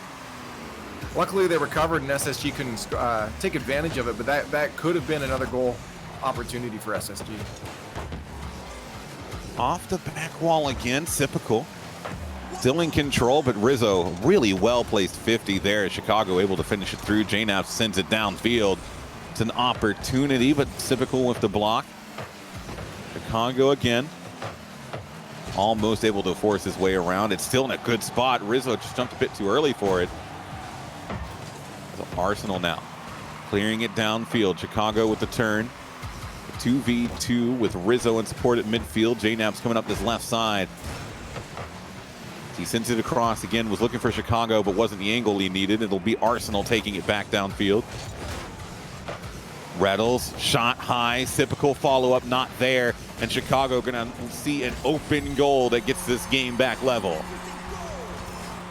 So I like to see bringing it close. I just want some close Rocket League. And that was just a beautiful touch defensively. They caught SSG on the offense a little bit too much. I believe that was, sorry, who was that got the touch? Either way, it was a great touch. So I'm commending them on that. Yeah, I mean, just, and that's something that I really think G2 is good at, is just taking advantage of the situations. I think it was J-Naps that found the touch, but either way, response. But the response doesn't matter for a lot if you just let Space Station put together plays like that. Again, another ball straight up in front of the net, and I feel like that's not what Rizzo wanted. I think he wanted that more straight down the field with a bit more power, at least higher up. He bought time for sure, but again, you know SSG can get up to that ball really quick. Once back up again, G2 keep getting put precarious situations here. Chicago takes a shot, and there is the finish. And back and forth this goes. A beautiful shot placed on that side post, and he's able to follow it through. Gets it just out of the hands of Rizzo. Do you just want to take a minute? We'll step back. We'll come back. Let them get it out of their systems. Get a couple more goals out, and then we'll see how the final minute goes. Because right now it is just back and forth. Almost another from Reynolds there as well. But 2:09. That's all that is left to be played in regulation of this game 3. And G2 is trying desperately to avoid being swept. Arsenal will follow it up straight down. Reynolds, not the best, but he follows it up. And Sipical with the, I think you call that a secure. Yeah, there were two. Oh, Chicago went up as well. Yeah, Chicago tried to recover. He did. I'm surprised he got back that quickly too. He was already halfway to the roof at that point before he realized. So I don't know if that was a communication thing or if Chicago was just kind of going off instinct there, and it just turned out to be the wrong thing. But yeah, that was a mistake going up. We had two people from G2, and of course that's why we had a 2-on-1 there, a 2-on-none situation for SSG. Well, that's a decent bump. Sipical almost able to slide the ball around. It's Reynolds, solid touch off the back wall. Sipical with a great follow, and Rizzo does not find that read. 4-2 this game turns into. Both these teams are really taking this goal situation seriously. We've had how many goals in just the past minute now? Like 20? It feels like it. With the way this game has been going, like it, especially after that game 1, right? Because game 1 we saw 6 minutes with nothing, and now it's just goals, goals, and more goals. Fortunately, though, for G2, it's not the goals in their corner, as Arsenal sending another one near net. Gonna be back up. Sipical looking to drop it down, but Chicago bumped out of the way. It'll be Rizzo. Off the side wall is J Naps as he looks to send it downfield. Sipical up. Looks to follow it through. Gets a great touch. Looking for the double. He had it open net, but couldn't get it on target. G2 going to be breathing a sigh of relief as that redirect from Rizzo came so close. Would have been a massive goal for them, because with 40 seconds left, they still need to find 2. Again, as many mistakes have been happening on defense, Rizzo is looking phenomenal on offense. So as long as SSG can keep them away from offense, especially Rizzo, they should be fine at this situation. 2 goals up. Another push from J Nap straight back into Arsenal. Rizzo plays it into the side wall. He'll follow it up, shot on target, but there's no way that doesn't get saved. It's G2, great pass to J Nap's shot. Just high. Rizzo unable to find the touch. And it's those opportunities that G2 has been struggling to capitalize on. And that really signifies the series as a whole for them, as SpaceStation Gaming secure a 3-0 sweep. It looked promising from G2 for a bit there. We had 2 overtimes. Game number 1, game number 2. Heading into overtime, of course, SSG. With the 3-0, that means they won those first 2 in the overtimes, but it was close nonetheless. And I think at this point too, even with a loss right now, G2 is looking good goal-wise. SSG right behind them with 23, as long as that's up to date, and G2 sitting still in first with 24, but Alpine and Envy have yet to play, right? So that could very well change depending on how many goals go there. So whoever loses the next series is really going to want to rack up as many goals as possible here to be able to take out G2. Yeah, and for SSG, after a tough start, there we go, getting my first letters mixed up. I'm having trouble with words today too, so I don't. Either way, after a tough start for G2, or not for G2, for SSG in the beginning of this bracket against Alpine Esports, the turnaround from them has been really good. We saw them take a Game 5 victory against Envy. They take this 3-0 sweep here, and now they get to just essentially sit back and relax and see how the rest of this goes, because that win, at least for the time being, puts them at the top of Group B. They're sitting at 2-1, so they've at least secured their spot in tomorrow. Now it's just more of where they're going to be placed tomorrow. So heading into this Alpine Envy game, things are going to get really interesting. We're going to have some tiebreakers that Me and you are gonna have to do some maths on to figure out what essentially we're looking at here. We don't got to do math. That is all of that responsibility lays on the production team. I do not envy them, but I'm taking my hands off of this. Do not allow me to do math, or we will have wrong results. If we do math, somehow plot twists will make their way over to Group B and we'll have them in third or something with how we do it. Yeah, exactly. But no, interesting games. Space Station pulling it back around. We'll see them tomorrow.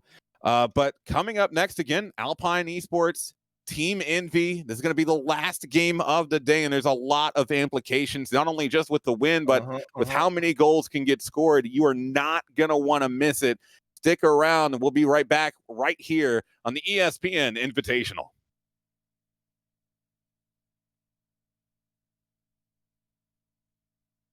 I want it now, and I ain't never gonna back down. I want it now, and I ain't never gonna back down. Said I'm fired up. I'm sorry your time's up. I see the top and I climb up. Came from the ashes, I rise up. Rise up, rise up. I want it now, I gotta rise up, rise up. I want it now, I gotta rise up, rise up. I want it now, I gotta rise up, rise up. I want it now, I gotta rise up.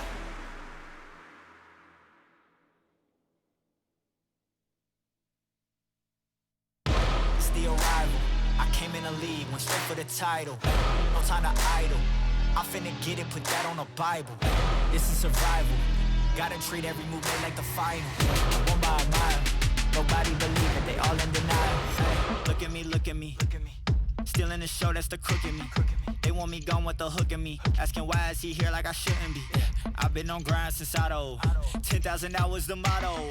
They see the bag is coming out, they flocking to me like I won the lotto. Dancing with the devil, there's no recital. I'm killing competition, ain't no revival. I shoot it to kill it, I'm aiming for vitals. I'm showing no mercy when facing my rivals. Snakes in the grass, they getting exposed. I know they be lurking, I'm watching them close. Acting like friends, but really they foes. Saw they be scheming and said adios.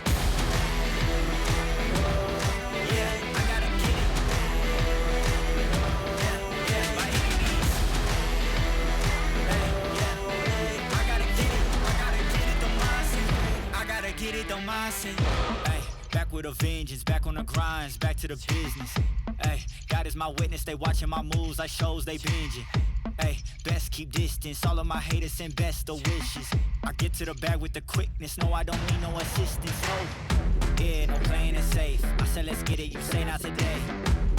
What can I say? You ain't gon' go for it, get out the way.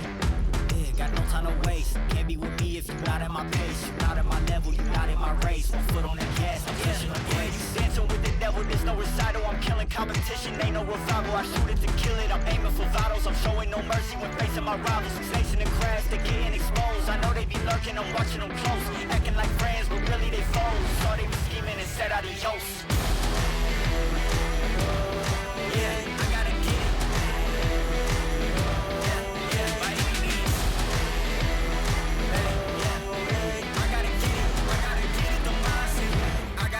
Don't mindset.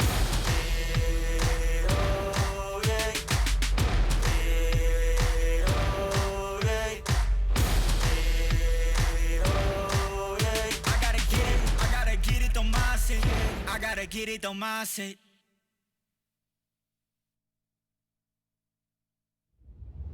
My whole team ready. Big dreams, big rings, we want it. You won't forget it. We came to handle business. My whole team ready. Big dreams, big rings, we want it. You won't forget it. We came to handle business.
Welcome back, ladies and gentlemen, to the ESPN Invitational.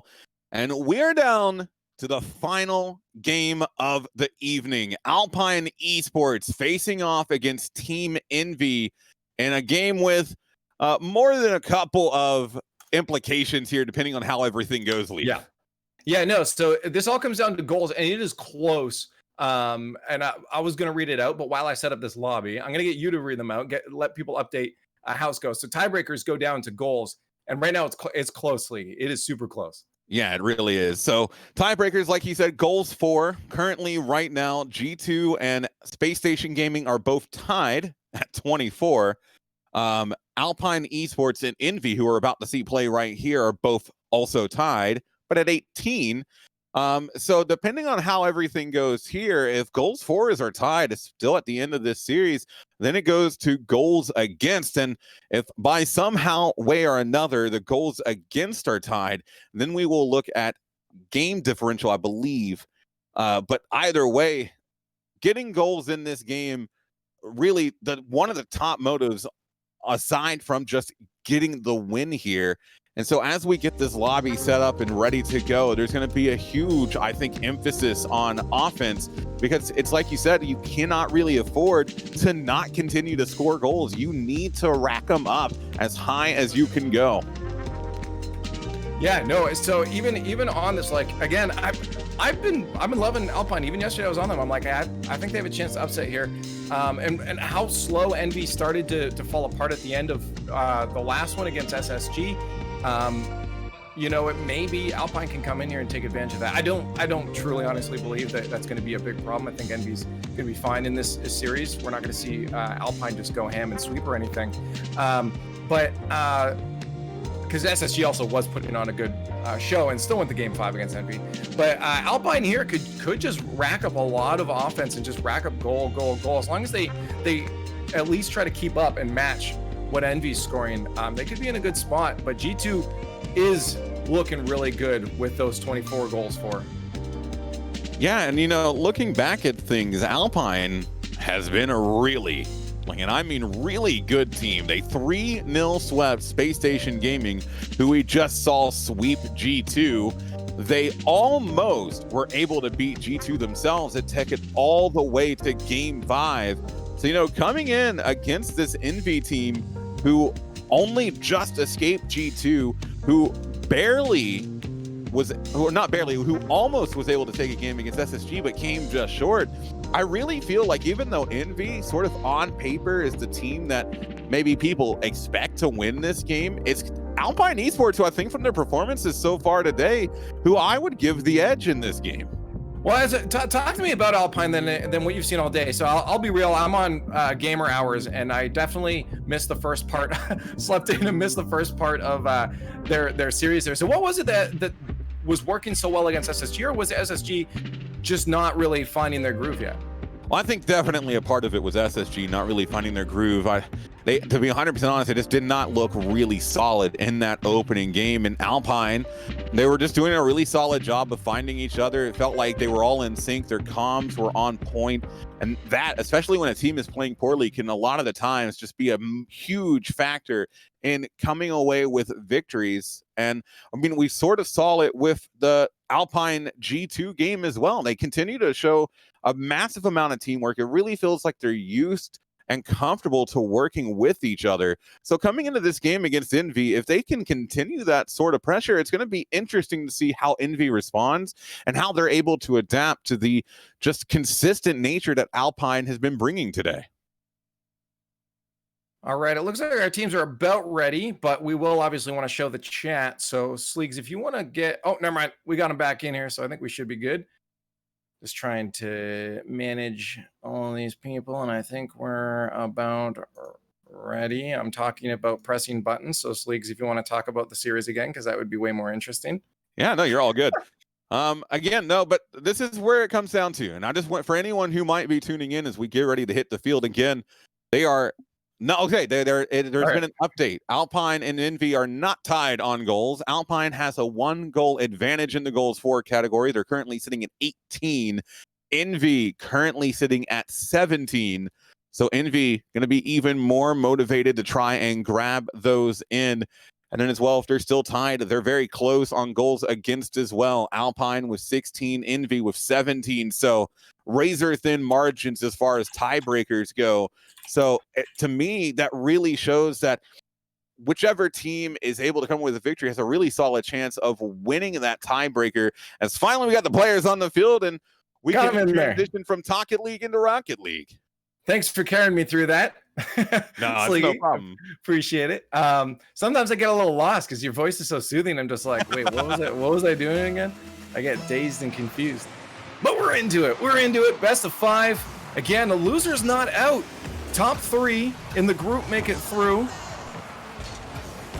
And at this point in time, we will end up with a tie-break situation. Goals will be everything, even if you lose. As long as you score enough goals, more than G2, and you're good. Oh, lock on the line, especially in this game, as it's going to come across field to Turbo. He'll be able to get the beat off of Magic Bear. He's still got possession. Atomic waiting in midfield. The drop down coming through again into Atomic. Gets the flip reset, looking for another Turbo to follow up. It's missed. Back into the corner, but Magic Bear with the clear. Jordan over to Magic Bear again. Good 50 as it comes back out in front, rolls a bit high over the backboard. The Atomic will look to follow it through 50, and the demo coming in as Turbo plays it down, but Jordan there to receive off of a solid positioning there, almost gets the bump on miss. Good hold off for now. I'm sure Envy is looking for a bit of momentum because how they ended that last series is probably not what they wanted to do to carry through here. And I'm not sure how this ball hasn't gone in the net yet. All those shots hitting with a Nerf baseball bat on the side of Alpine, and the defense of Envy just kind of hops up and down like groundhogs, and they manage to keep the ball out. Jordan gets a good pop-up on that one as well, but then just gives it blasted back to his own half. Back down again, Percy waiting for a pass. Magic Bear does not find it, and Jordan, very fortunately, ready for that sort of play to come through. He's able to get the save. It's back over to Atomic again. Shot taken, saved by Jordan yet again. It's Turbo keeping the pressure in their half. Be a long clear downfield from Percy, but missed. Looks for Atomic on the side wall, and Atomic trying to drop it back down for miss, but it's too far in front. Another pass coming through, Turbo into Magic Bear. Bump coming through, Jordan, great reflexes there to get out of the way. Atomic right next to him. And even though we're about to be at the halfway point in this game, it really does feel like Envy been the team with the more momentum on their side. Yeah, but they don't have a goal to show for it yet, and that's going to start wearing down on you. If you just keep having offense after offense, it's going to get frustrating if you can't put one away. And you're going to have to start looking at other plans to break past that Alpine defense. Let's see what plan Mist has here. He was trying to carry it over to that left post, but Magic Bear getting in the way, and the follow-up shot not going to be able to come through. Team bump from Percy on Jordan, but no one from Envy close enough to take too much of an advantage as Mist gets that fifth. Atomic gets to finish with Magic Bear getting in the way again. That's the thing, is like, Alpine is still a fast team. All 3 of these players can get to the ball super quick, and that's the only reason that didn't go in. Atomic almost had the opportunity to, as that rolled just in front of the net, but still out, still 0-0. Envy can't find any chance to squeak one by. It's another drop down here from Jordan straight into Turbo. That gives away a possession. Not going to lead to anything for Envy. Atomic fight with Jordan on the ball here as he takes another shot. It's an easy save for Percy as he sends it back downfield. Magic Bear was looking for the redirect. Missed again, played into Jordan. Atomic and Turbo is in the air. Percy, bit of a precarious situation there. The follow-up not going to be on, and Envy again somehow don't come away with the ball, even when it sometimes feels like Alpine making mistakes that really should lead to a goal. I'm going to give Magic Bear a bit of credit right now to his patience on defense. A lot of times there are situations where a lot of players would jump from thinking a shot, double tap's going to come in. He backflip to stay on the ground, also managed to dodge a demo attempt. So huge credits right now to the patience of the defense of Alpine. They're just they're going to want to stop taking as many shots around. They only have 3 themselves to the 9 of Envy. Time is ticking away here. 33 seconds. And much like we saw in last series, it's still no goal here in game number 1. Magic Bear playing it again. Percy sends it on target. Missed, able to make that save, but Jordan wrapping around. Will be missed into Turbo. Good 50, but it comes across field. Final 15 on the board. Pass to Magic from Percy. Magic unable to find the redirect. It'll be back into Atomic. Percy getting back to it. He sends it into the middle of net, but Magic Bear still on his rotation back out. That not going to be hit by Jordan. We've got overtime here in game 1. Still looking for the opening goal of the series. I'm all for these overtimes, Sleegy. It means we get to hang out that much longer and watch more Rocket League. And game number 1 goes to an overtime. Again, I think the only reason Alpine's in this is that defense is so strong right now. 9 total saves. Those are 9 shots they've stopped from Envy from scoring. I'm just wondering when that's going to break. Well, it almost did there. It was an excellent initial shot from Miss. Turbo was looking for that follow-up. Missed again. Receive and send downfield. Turbo coming in strong. Magic having to get that out. I don't think that's quite the angle he was looking for, but now he's got an opportunity to follow it up as he takes it off the wall. Touch from Miss, straight down Atomic into Turbo. Down to Mist. Back wall again. Atomic far off. It'll be Percy with the clear downfield. It's a touch back up to Turbo again. There's a bump on Jordan, but it ends up working out for Alpine a little bit as it puts Atomic out of position. Percy able to follow it through into the corner. Turbo looks for a Mist, who is on the sidewall. Shot coming through. Save from Magic Bear. Follow up. Save by Jordan. Follow up again. Pass over to Mist. Off the post, and Envy given 3 opportunities and they cannot convert. I'm not gonna lie, I'm getting some mini Veloce vibes right now.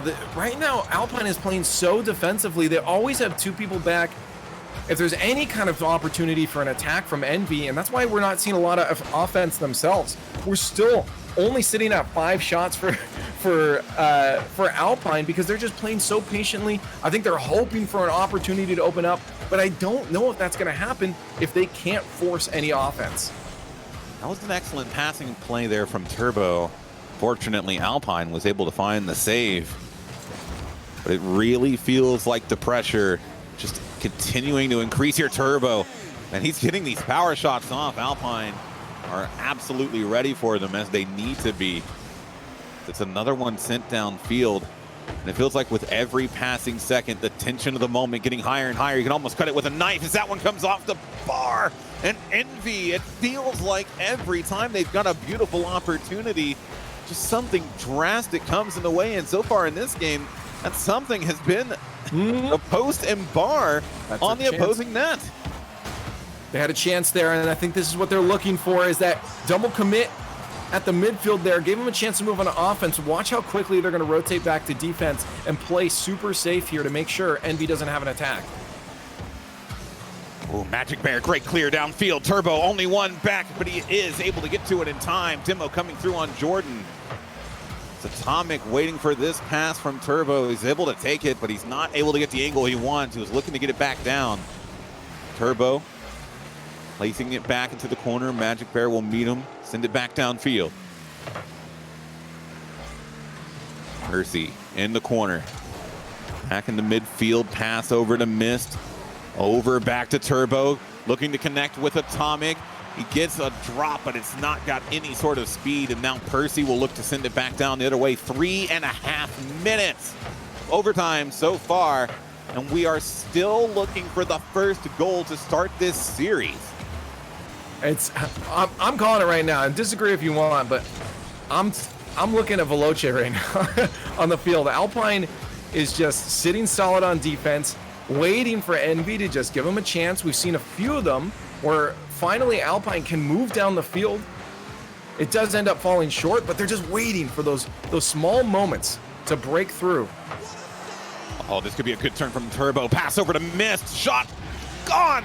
Target and missed. able to secure it. 404 error is no goals found for Alpine. Envy take game number 1. Here's the issue with that, though. Sometimes if you let too many shots come through, one of them is going to make it into the net, and Envy is going to break through. There's a reason why we saw that old Voloche style translate into a bit more offense eventually. And right now, I think Alpine is realizing they do probably have to get out of their own half at some point, because just accepting shots after shot you're going to slip up. Nobody is perfect. You're eventually going to have a goal slip through. And that's exactly what happened here. Only one goal, though. This is not what Alpine wants. If they lose this series, they need some goals. Otherwise, they're going to be way too far behind G2. And they're going to be out for the rest of the tournament. Yeah, they really are. But when you talk about long overtimes, that is it's essentially a second game played in overtime alone. A grueling effort from Alpine. And they had some really solid opportunities. But in the end, I mean, they just weren't able to convert. And I mean, the same can be said from Envy. But one way or another, you got to take one of these opportunities and send them through. And unfortunately for Alpine, it happens so late on into this game. And now they have really got to pick it up heading into this game number 2 to try and turn things around here. That is a huge win for Envy and a massive loss for Alpine to start the series. Yeah, 15 saves total for Alpine. It was just all three of them. Percy, Magic Bear, and Jordan just kind of sitting 2 at net at a time, waiting for a shot, seeing if they can clear it. I wonder if they're going to do that same thing in game number 2, or if it's even their choice right now. I wonder if they're just feeling like they're overwhelmed anytime they get to that midfield because of Envy and because of the speed that they have. So we'll find out in game number 2 if they can switch it up and try to generate some more offense, maybe demos. There's exactly what I was about to say. Magic Bear's 1 step ahead of me, and that might be exactly what they need to open up those scoring lanes. We're going to see Turbo playing it back into the corner now. Magic Bear all the way across. Miss takes it. Back into Turbo. Clear, but straight into Magic Bear. He's looking for Jordan off the back wall to redirect. What a play as Jordan plays it back down into Magic Bear. And Alpine get their goal. That was just beautiful. You find them on the other end of the field and they're like, whoa, hey guys, we can play down there too. Let's go down there. Jordan, beautiful pass down to Magic Bear. What a play. You like to see it. Percy playing a dangerous game on the goal line right there.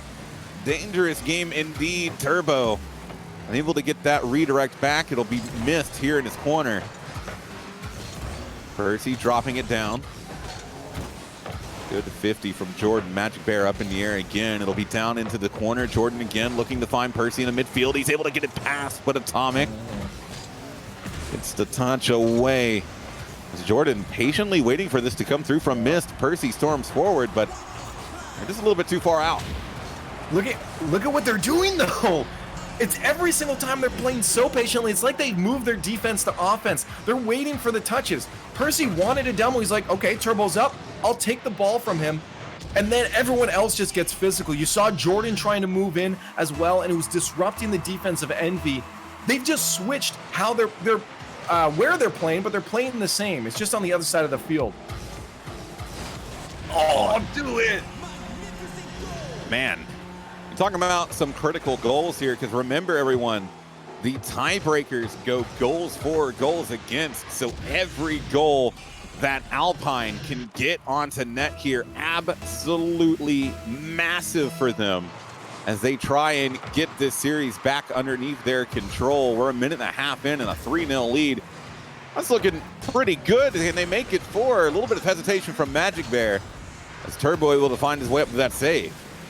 I have never seen such a drastic 180 in a series from how they played the last game to how they're playing now. It's just incredible patience, even on the offense, to get these plays. But I guess the inevitability is when you put so much on offense, you lose your defense. And you got to give that to Atomic. I mean, he sees an opportunity. He takes an opportunity. He sends it all the way through, and he gets them back within 2. We get things underway again. Kick. What a... All right. I don't even know we're watching anymore. Boom. I mean, sometimes the goal just speaks for itself. As now 4-1 reads the board at the top of the screen. We've only been 2 minutes into this game. As the back wall pop up again. Jordan with the clear downfield. Be into the side, missed, returning all the way back. The Atomic, oh my, almost found it. Turbo backed off, left it for missed. Inside, or back wall again, I should say, as Jordan pushes it to the side wall. Atomic with a miss. It'll be Magic Bear to clear it downfield. Turbo. Able to get it through. It'll be missed. We're back into Magic, and that's just an open net, and that's going to be 5-1. Yeah, it seems like Alpine realized, oh crap, we forgot to get goals last game, didn't we? We'll just make them back here. I mean, they're doing that right now. I'll tell you what. 5-1, 2:15 to go. They're trying to book themselves a flight to Brazil, and Jordan looking to get them onto that 6. NCAA really needs to start turning things back around, because Alpine is building some big momentum right now. Is Percy going to get another clear downfield? Be Turbo back out, Jordan up, drop down to Percy, and he was looking for the pass back in. There's another clear coming all the way back. Atomic opportunity, but he sends it just high. Turbo, ooh, Magic just able to get out of the way. Came very close to sending that into his own net. Now they're finally able to get it clear, but it's right back into Turbo. Percy buying them a little space, and it feels like Alpine playing ultra defensively right now. Yep. I mean, Envy's going to start needing some goals too. Alpine only 1 behind G2 now, and SSG. Envy still sitting 5 goals back. I guess that will make that 4 goals back, so they're going to have to start sinking some home themselves.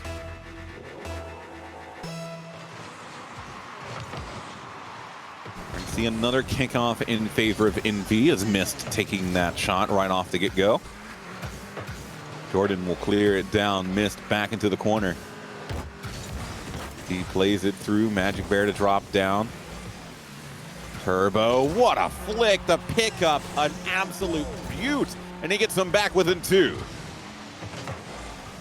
There are so many goals happening right now. That was a beautiful flick. I gotta hand that to Turbo. That was clean. Just nice. Just absolutely nice. There's sometimes that's all you can really say about a goal. And you know, with how bleak things looked for them in this game, they might be able to pull a comeback here. It's 2 goals. They've got 60 seconds. Turbo was looking to make it within 1. Atomic will make it within 1, and we've got a ball game again. Seems like Envy was just playing with their food before, because they brought this back so fast. Turbo just annihilating the defender.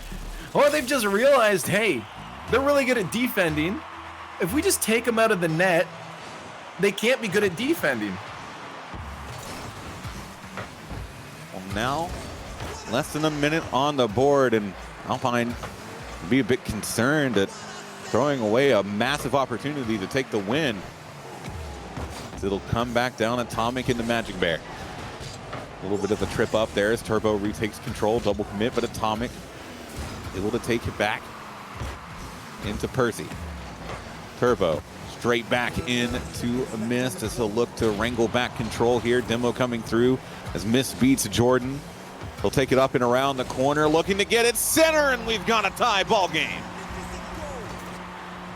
I was not in any way thinking this would be an overtime potential. Do you realize how hard it is to come back that many goals? Even just to get to an overtime.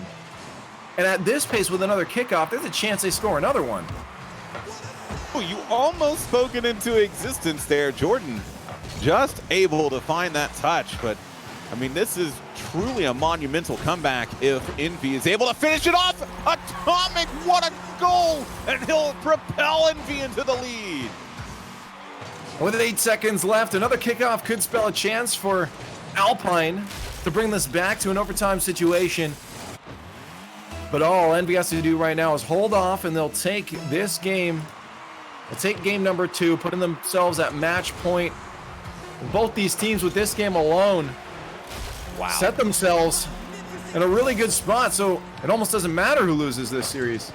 At one point, Alpine was up 5-1. If you had told me, Leaf, that this game would end 7-5, potentially, if it holds the next 2 seconds, I'm not going to lie, I probably laughed at you a little bit, but that's exactly where we are. And somehow, Envy makes a massive comeback in the final 2 minutes and sets themselves up on serious point. Yeah, that so goal-wise now, I'm just trying to keep a look at the implications here. I think that puts Envy ahead of G2 and SSG. Yes. And Alpine, though, are still 1 behind. So Alpine's still not in a situation where they're safe. Losing this series without another goal, which happened in game number 1, would cause them to be in 4th place in this group here. So a goal for Alpine is the goal for this series. Yeah, I mean, this is really what it comes down to. And it's so close.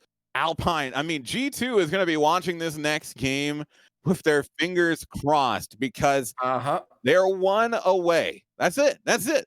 G2, the fate is out of their hands. Really, the fate in the hands of Alpine. So coming into this game, it's going to be massive, not only for them, but for G2, who I know is watching right now. I suppose 2 goals is what they'll be looking for to surpass G2. Because even, actually, if they tie it, their goals against is better than G2. So 1 goal. Yeah, 1 goal is all Alpine is looking for at this point. 1 goal to secure themselves a spot into the final bracket. Yeah, I mean, it's really coming down to the wires. It looks like we may have gotten kicked out of that lobby. Try and get back in real quick. Rocket gods. Please smile upon how many us. goals were scored. But yeah, no, again, and because I think Liquipedia might be showing it as series win and then goals for. No, it's goals for. That is what is on the line here. Like, that is what these players are playing for, and it's what is going to be massive. So that's why we're putting so much emphasis on it. Because, again, just to reiterate, 1 goal from Alpine, G2 out completely. And then from that point, we'll be looking at seeding for playoffs into tomorrow. So as we get the teams ready to go back on the field here, we're going to be really looking at Alpine and whether or not they can score. G2, on the other hand, are going to be just hoping that Envy can secure a clean game here to try and buy them a bid into tomorrow. Everything comes down to 1 goal for Alpine. I wonder if we're going to see what happened in game number 1. Alpine didn't score a single goal. It was a 1-goal game. They played the heck out of their defense, but they couldn't find themselves on offense. Things obviously changed in game number 2. Will we come back to a game number 1 situation for the Alpine team? Was Percy going to find it? Oh, really close. Missed, able to keep it away. This is going to come back down. Another pass from Magic Bear. Percy, sidewall. It'll be Atomic up. Missed now. We'll look to send it through. Gets a little bit of a miss. Turbo into the corner. Magic Bear clear away. Jordan chasing it down, and Atomic able to get in front. Atomic now following it up into the corner. It's popped back into Atomic. Percy able to regain controls. Turbo comes back around. Jordan now. Missed. Back into Percy. Jordan looking to follow it up, but Atomic beating him in the air. Percy getting this in mid. It's an excellent opportunity. So close. Magic Bear gets it. And so that's the first Now they just need to not get scored on 5. Yes. So that they score 1 more, then G2 is out. Right now, we have transitioned into goals against for the tiebreaker. And right now, goals against for Alpine sit at 23-28. So 5 goals against is what Alpine would need to let in to end up in a double tie situation with G2.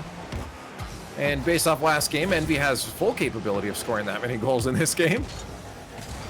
But 1 more goal, as you said, would put themselves against or ahead of G2, meaning G2 would be out and Alpine in. And there G2 it is! is out. Percy secures themselves into the final bracket.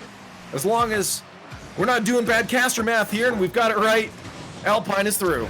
And I tell you, we got at least 6 or 7 people behind the scenes just crunching the numbers at all times. So that is the official word, though, that G2 is out with that, unless, like you said, some of the math was wrong. But I think we've got it. And so now it's just going to be a back and forth to determine seeding for tomorrow, as Atomic able to grab 1 back. And this is what it comes down to. Yeah, of course, still things on the game implications and just some good Rocket League to end the day off. And seeding still really important here, because it can decide if you're going to have a sort of a fun time tomorrow or if you're going to have a really grueling road ahead of you. I'm not going to lie, man. I think any place you end up is going to be grueling. All the teams in this Invitational are good teams. I mean, yeah, no, without a doubt. I mean, especially with how close all of the margins have been. Magic Bear, he sends it a bit close. Mist was trying to find it in time, but unable to catch up there. So it'll be another 3-1 here as Alpine looking a bit similar to how they did last game, but we'll see if Envy can do similar to how they did and potentially start a comeback. Still plenty of time left on the board here. Turbo now will look to take this out of the corner. Off the top end, it'll be Atomic on this right side. Back in the mid, Jordan. Clear into Magic Bear, back over to Jordan, but Turbo with the intercept. It'll be Mist getting the demo, opens up space, but Turbo unable to get to it in time. Atomic putting it back mid. But again, no one there from Envy to follow up. That 50 falling back into Percy. Turbo's in the air. He's going to be able to get it past 1 as he looks to follow it through again. Be back into Mist. Atomic back wall, but nothing there. And Envy, even though they're seeing a couple of opportunities, are not seeing anything where they can truly take advantage of it. 2.5 minutes left, though. Envy can turn it up. We saw most of their goals in that last game come on the second half of the series, or the game, sorry. So we know that these guys can turn that switch on at any given point with physical play. On their half, we might see some of those goals come through. Only 2 behind. Well, that's an empty net. Can Mist make it in time? Yes, he can, as he comes screaming across. It'll be Turbo back into the sidewall. Another clear downfield. Magic Bear tries to beat him. He'll get the clear. Mist redirect back off the sidewall as he plays it back towards his own half. Dangerous play as Magic Bear was looking for the redirect. Now 90 seconds left. Envy still need 2. Atomic, wrap around, able to get it around Jordan. Percy with the clear off the backboard, but straight back into Turbo, who plays it off the back end again. Good 50 for the kill as Mist coming around. Beat Percy. Had some open space, but he got intercepted. Could be an opportunity here for Mist if he can get the follow-up, but Jordan with a great clear. It'll be Turbo back into the corner again. Atomic shot taken, but it hits just off the corner and sends it away. Final minute now. We see Alpine looking for the reverse sweep opportunity. If they can take the game, they can stay alive for that seeding. Again, seed number 2, whoever wins this series, plays Rad Enterprises in the bracket. Seed number 3 plays NRG. So winning this series is definitely still something that you're looking to walk away with today. So have to avoid NRG, but not that Rad's going to be anything you can sleep on. Ooh. A shot from Turbo. I mean, an excellent pass coming in from Mist here. Just really good play. It was right where it needed to be, and Turbo places it like a dime. 21 seconds, 1 goal. And Envy are trying to recreate what we saw them do last game. Just have a little bit less time to do it now.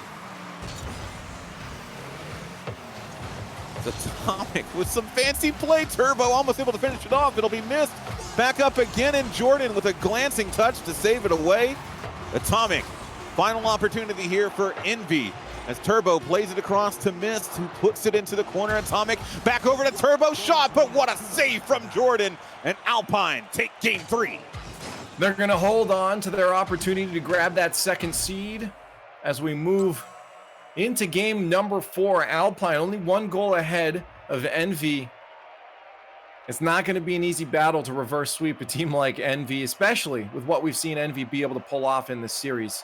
At any given moment, Envy can just flip things on, take you off the field. And again, Alpine really excelling at a lot of their defense, seem to have found a bit of footing on offense. But if Envy can shut down those players by just eliminating them off the field with some demos, then I feel like Envy is going to walk away victorious in game number 4. But Alpine still in it, keeping themselves alive. They're fighting again for that higher seed to face off against Rat rather than NRG. Yeah, and again, getting another word here from our production is whoever wins this one, they're going to be the number 1 out of Group B, loser dropping to 3. So there's still a lot to play for here as we get into game 4. We'll see if Alpine can start to get things a little bit more under their control. They looked good in that last game, but Envy can explode at a moment's notice, so they've got to keep their foot on the gas. Oh, you're right, because that would put them at 2-1 with SSG. Meaning the goals are still an important thing. Yeah, so we'll see it continue here with a good goal from Mist to start things off. A beautiful dunk, and it puts Envy in the lead. That's a good start there. Fortunate for Mist that bounced off underneath the car, and his follow-through was able to catch it and push it towards the net. Kick off again here. It's going to be in favor of Alpine Esports as Jordan picks it up. Percy was looking to finish it off. Magic Bear back on his right side will carry it over. Atomic now gets one touch. Jordan into the side. Atomic down to Mist. Looks for Turbo on this right side, but it's not quite where he wanted. He'll look to follow it up himself. The drop down again, cut by Turbo. Will be Atomic in the air, drop through, Mist coming in, shot taken, saved by Percy. It's a bit of a slow burner, but still good composure on the Alpine side to still come away with that save as Turbo looking to play some mind games. Slows down dramatically. He's able to maintain possession here. Atomic coming in, he gets the win off of Magic. But no one there to really follow through right now. Yeah, Turbo always catches you off guard. His play style is nothing out there, nothing that's always just shiny, but he's always playing smart Rocket League. And when he gets that one-on-one situation, you saw him in the corner a few times, he plays it smart, and that's why teams want him. We see Magic Bear playing it again as Atomic drops it down straight into Percy, who looks to connect with Jordan. Straight down, Atomic able to pick it up off the back wall. Percy looks for another center. That's a great setup for Magic, but Atomic getting right in his way at the last second. Percy now in the corner. Percy over Miss. It'll be Atomic. Looks to follow it through to this left side. Flip reset, gets it past one. Magic Bear with the recovery though, and it'll be Miss. It's got to clear it in the midfield. Another touch coming in as Atomic gets the turn. Jordan into the corner. It'll be Miss now. Turbo making his way back. Atomic will look to carry this farther downfield as Turbo comes up in support. It'll be Turbo looking for the corner to set it up for Atomic again, but there's just not enough power generated on that. And with this game passing over into the second half, a beautiful play from Alpine to get things back level. I gotta say, that's all Jordan, man. Just a nice little dipsy-do. He waits on that final touch, and it goes straight out to Magic Bear. Absolutely saucy play from Jordan there. So with 2:27 to go, it's a 1-1 game in Alpine, still with an opportunity to take the number 1 seed here. We're going to see Turbo looking to get Envy back on offense. Magic taking a shot, but a block from Atomic. Percy gets a good 1-over-1. Looks for Jordan. Pass was great. The shot getting deflected by Mist at the final moments. Now we'll see Atomic grabbing this mid boost, looking to send it the other way. Turbo on the opposite side of the field. Another clear coming through from Jordan. Be off to corner, redirect from Magic on target, but a good save from Turbo. Another pass coming through. It'll be Percy to receive. He'll look to follow it up in the corner. He's a bit slow on the draw. Magic, good touch. Atomic play in the middle. Turbo there. Shot. It's going to be wide, but it's not the best recovery from Percy. Meanwhile, Envy expecting more of a controlling touch. Not around to be able to take advantage, and Atomic forced to make a save. Yeah, both teams just kind of playing a bit safer now. Just not overcommitting too much. You see, again, both Percy and Jordan moving right back to defense the second they lost that midfield pressure. Neither one of teams want to give it up that first seed prize by giving up a silly goal. Another save in from Envy. As Jordan follows up. I think he played that away from Magic Bear, but he wasn't. There's no way he could have seen him, so it would have had to have been comms for him to back off of it. Magic Bear gets a kill in the corner. It'll be Atomic. Jordan really far forward for his positioning as third man, but it'll be able to follow this off the backboard. Turbo at midfield, Mist waiting in defense. It'll be Percy. Play over to Magic Bear. He's reaching for it, looking for the double touch. It's there, drop down. Percy, shot saved by Atomic. As Jordan will look to come back around into the corner. Final 20 seconds.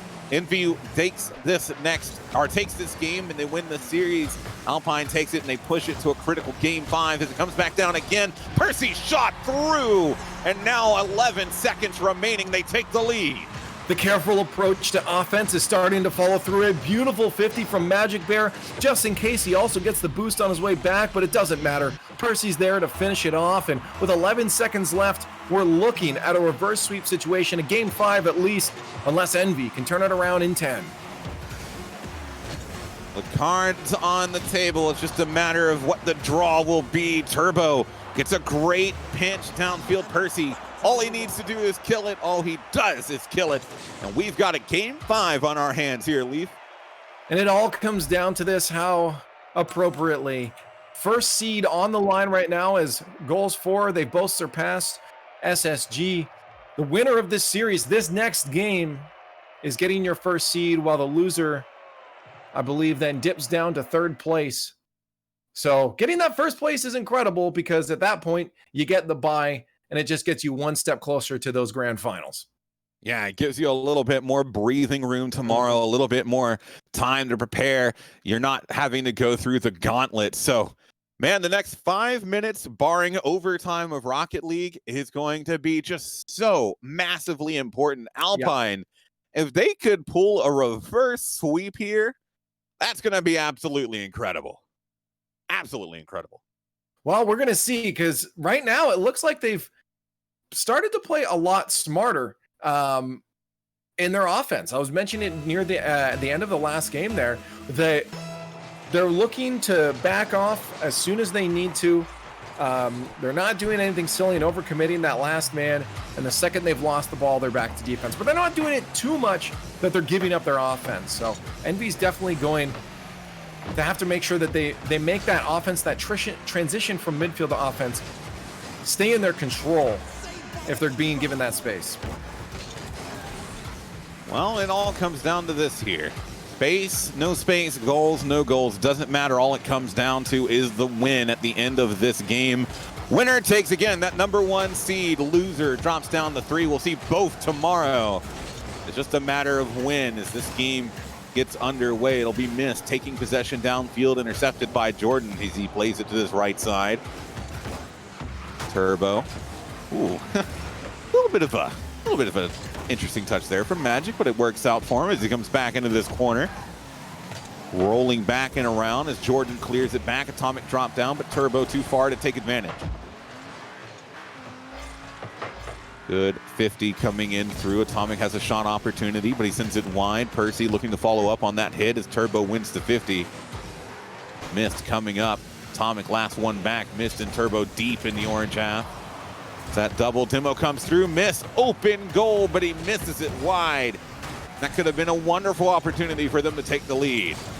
Yeah, a little bit of a surprise attack there on the transition. It doesn't matter because that offense stays down in the orange side, and the defense somehow just disappears. Two in the corner, and it looks like that last man just couldn't get himself back in time to block that shot. It's not much you can do with that much net open for Turbo with only yourself left on defense. Well, 3:30 is left on the board now. It's the minute and a half exactly to find that opening goal for Envy. Mist will look to take it back downfield again, almost able to finagle his way over Percy. Mist drop down, Turbo there, but Jordan getting in the way. Be a great follow-up into the corner. It comes back out. Jordan gonna leave it. Magic Bear pushed a bit too far forward, and he's gonna get punished for it as that shot from Turbo sails right underneath the bar. Four-time racking up some goals in game number 5. You're right, Magic Bear. Once you find yourself that far up, you just need to commit. You got to try to get the read. The second you see Turbo, get a double jump or at least a forward flip into that. Something, because you're not making it back for that shot. Well, now there's a bit of, is that one in? No, it's going to be just high. Jordan able to clear it away, but as I was saying, Alpine is now going to have a bit of a hole to dig themselves out of. We've seen them do it before. It's not completely out of the question, especially with 2 minutes, 50 seconds. It's plenty of time. But as I say that, Turbo, with just the nastiest of beats, sends it in on an open net off of that 50. I was curious how Envy was going to answer the smart offense and rotations from offense to defense that Alpine was showing in the last game. And this is their answer. Well, we just catch them when one guy's trying to move to offense, get an intercept, send it to our guy that's still up there cherry picking. And we've seen multiple opportunities. Missed, Atomic, Turbo, all three of them staying up near that midfield line, and that's been allowing them to just cut off any chance of offense for Alpine. It's another great clear downfield there. See what Alpine can do to try and dig themselves out of this. As Atomic gets, oh my goodness, just the control he has, sends it through 4-0 Envy. Yeah, no, I mean, it's Atomic. I'm not surprised that he was able to control that. What I am worried about right now is Alpine. They're starting to get a little hesitant. They had two guys at midfield at one point there. Someone could have been off the backboard and actually scored a goal for them when they had that chance. They had a 2-on-1, but no one went for it because they're just like, okay, should we go back to defense? That safe play is coming back to bite them in the butts right now, and it's giving those chances for Envy to push through. Also, Atomic again playing it well in the mist. He gets it in front. Turbo patiently waiting back at midfield. He'll push up for this one. 5-0. And Alpine just falling apart. I mean, it's not like we haven't seen a 5-goal comeback. The only issue is we didn't see Alpine do it. We saw Envy do it. So at this point, with 2 minutes left, you think the game's all but over at this point. But we'll see what Alpine can pull out. A couple goals just to send her out with a bang. Otherwise, they're looking at 3rd seed. They'll have to play NRG in the bracket tomorrow. Now, well, Caster's Currents has been alive and well throughout this tournament so far, so maybe we will be just given the most incredible comeback from Alpine here, but it would have to take a colossal collapse on defense for Envy to let something like that happen. It starts with that, though, and they don't convert. They needed to try and score on that if they were going to have any coming back. That's a brutal miss. Yeah, see, to me, it's less that Envy's going to have to collapse on defense. It's more that Alpine's going to have to force it, and they did exactly that right there. The demo, the shot was wide. They need to make sure they put those on target a bit better if they do want to make this comeback. But with that final minute approaching, I don't think it's going to happen here. I like to see that they tried, but doing that multiple times over is not going to be easy. And you never like to call games early as a commentator because you never know how it's going to roll, but just with how Envy is pressing right now, it just really feels unlikely. And Alpine, I mean, I got to give it to them, though. They make it here to Game 5. They play so well. They played so well, and we'll see them continue in tomorrow. But sometimes there are deficits that are just too big to try and come back from. We'll see if they can get any sort of consolation goals here at the end of this game. 40 seconds. as Mist looking to still push. It'll be a bit of a team bump there, but Mist able to follow it through, and he's keeping possession for Envy. Yeah, you never want to call it early because anything can happen, but you also got to be a realist. It's all but over at this point. As you said, consolation goal. That would have been a great bench, actually. That would have been exciting. Some sort of highlight reel to end the day off. But the good thing and the upside right now is that Alpine has made it to day 3. So I'm going to walk away with saying my day 1 analysis of that was right. Actually, now it's fully come true. I said G2 might not make it and Alpine might. Yeah, you So did actually. I'm taking Gibbs' hat on this one. I'm definitely brushing off my shoulder on that one. Yeah, that's a really good shout, because you absolutely called that Alpine Esports had the ability to surprise, I think, a lot of people and push G2 out, and that's exactly what we end up seeing happen here. And so now we're going to be seeing Alpine going into tomorrow, and then I don't know how they were going to be able to take a game off of NRG, but if there was going to be an upset, that would be one of the biggest ones I think we would see, because I think a lot of people looking at that bracket might see NRG as an easy win, and if they make the same mistake as some of these other teams have in underestimating Alpine, it could be a huge win for them. This is the thing. I think going into this, if you underestimated Alpine, you've already lost, and that may have happened to SSG early on there. Again, as I said, I didn't catch all of it, but SSG stepped up for sure moving on, and I feel like Reynolds started to step in. That, to me, that was the thing I was most excited about today, was to just find out if SSG was going to be able to deal without a rock like AXB behind them. And it seems like they're dealing relatively well, as long as all 3 of those players can recognize when one of them has to play that third man, that they can play it properly and not get ambitious and move up in the offense, as I know all 3 of those players like to do. Then SSG is in a really good spot to maintain themselves as a top North American team with Reynolds on the team. Envy, we've seen some on and off. I'd like to see a little more consistency with the team. It just seems like they just go ham and then they fall back a bit and they go ham. So volatility is something you want to avoid as a team, but I mean, it got themselves the first seed through this group, so in Group B. So they're looking good. And Alpine, again, I just want to see them impress, and they definitely did. So overall, it was way closer than Group A's situation was, Sleegy. Group B was on the line the whole time. Yeah, it really was, and you can see it up there on your screen right now. Just a really hard-fought group. We see, like you mentioned, Envy taking that number 1. They will have a first-round bye into the semifinals. We'll see tomorrow SpaceStation Gaming against Rat. But, as well, on the Group A, we saw a lot of really good games there as well. It wasn't quite as close, but you can see Rogue able to take it 3-0. That buys them a bye into the semifinals, and then NRG and Rat taking up that number 2 and 3. And so it's really going to set up this bracket for tomorrow to be an interesting set of games, because there's going to be, there's already been a lot on the line, right? We've seen a lot go back and forth, but going into the bracket tomorrow for this, it's going to be massive, because you're going to see NRG and Alpine, and if NRG doesn't take them seriously, it could be a huge upset. Yeah. Space Station and Rat, that's just going to be a good game in general. Like, there's a lot to look forward to tomorrow. I mean, again, based off these groups, all these teams, and I mentioned it multiple times, all these teams are here for a reason. All these teams are, some of the best in North America, and they're proving that, and how close a lot of these series were. Today we had, actually both days we had 2 3-0s, but there were ones that were unexpected, teams that weren't expected to get those 3-0s, right?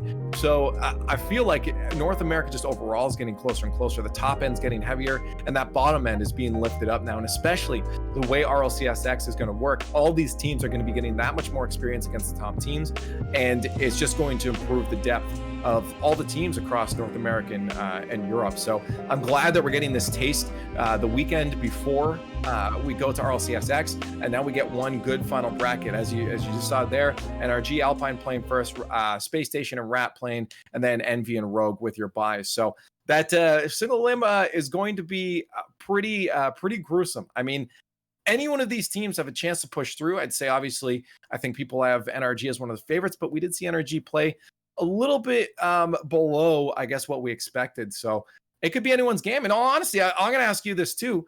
Who's your favorite? Because I think I might have Rogue as the favorites going into tomorrow's bracket. Oh, it's such a hard choice. I mean, I think I want to go with Rogue as well, just because they've been really consistent throughout this tournament. But I'm gonna go out on a limb here, and I'm just gonna say this in advance. If Space Station Gaming is on top of their game tomorrow, I could absolutely seeing them take the bracket. It's just a matter of whether or not they're clicking on all cylinders. I mean, you've got powerhouses like Envy and NRG that, yes, are gonna have a really good chance, but if I was going to pick a team that if they were just playing their A game that could potentially take it, SpaceStation Gaming to me is a team that has proven themselves in the past. And even though they've had their ups and downs in this tournament, like you said, it's single elimination and anything can happen. And there's a lot on the line, $25,000 in total in the prize pool. And, you know, sometimes on day 3, teams' mentalities can just change. And what I love to see too is that chat's all over the place. It's not like one definitive answer we're seeing. It's all over the place. We got NRG, we got Rogue, we got SSG. Everyone's cheering for all these different teams because they think it's possible. And it honestly really is. As we said, we have our favorites, but it comes down to the day. Even for NRG, yesterday, it was, not a team that I have full confidence in winning the bracket tomorrow. Now, if NRG is at peak, I definitely think they can win it. And they're still a favorite, of course, coming into that bracket. But then you also have Envy. If that consistency thing, the inconsistency we saw today is fixed for tomorrow, that's a team that can take it. SSG is looking great with Reddles. Rat, I mean, AXB is a great rock. They've been looking a lot more solid. Torment was nuts yesterday. Absolutely nuts yesterday. And Alpine's proving that they're learning. I think they have a little bit ways to go. They're figuring out they got good defense. They got good offense. Now they're going to merge it together. Can they sort it by tomorrow? Maybe not, but there's an opportunity for them and at least the experience as well. So we obviously have our favorites. Again, I'm still sitting on Rogue for tomorrow, but either way, those games are going to be good. Yeah, they are. But that's going to finish it off for us here tonight, everyone. Group stages officially in the dust. Playoff bracket set for tomorrow. $25,000 in the prize pool are on the line. And we've got some excellent games. Join us back here again. As always, 2:30 Eastern is when we'll get started with the pregame show, and we're just going to roll with it. But as for now, we're going to go ahead and sign off. Thank you all for tuning in to the ESPN Invitational, and have a wonderful evening.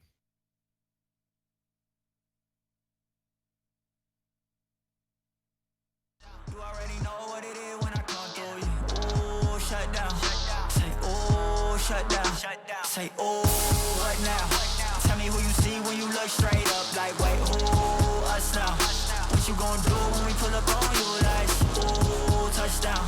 You already know what it is when we come through. Oh, shut down. Oh, shut down. Oh, give me that crown. I need that now, right now. Oh, don't make a sound. This is my time. You hear the crowd.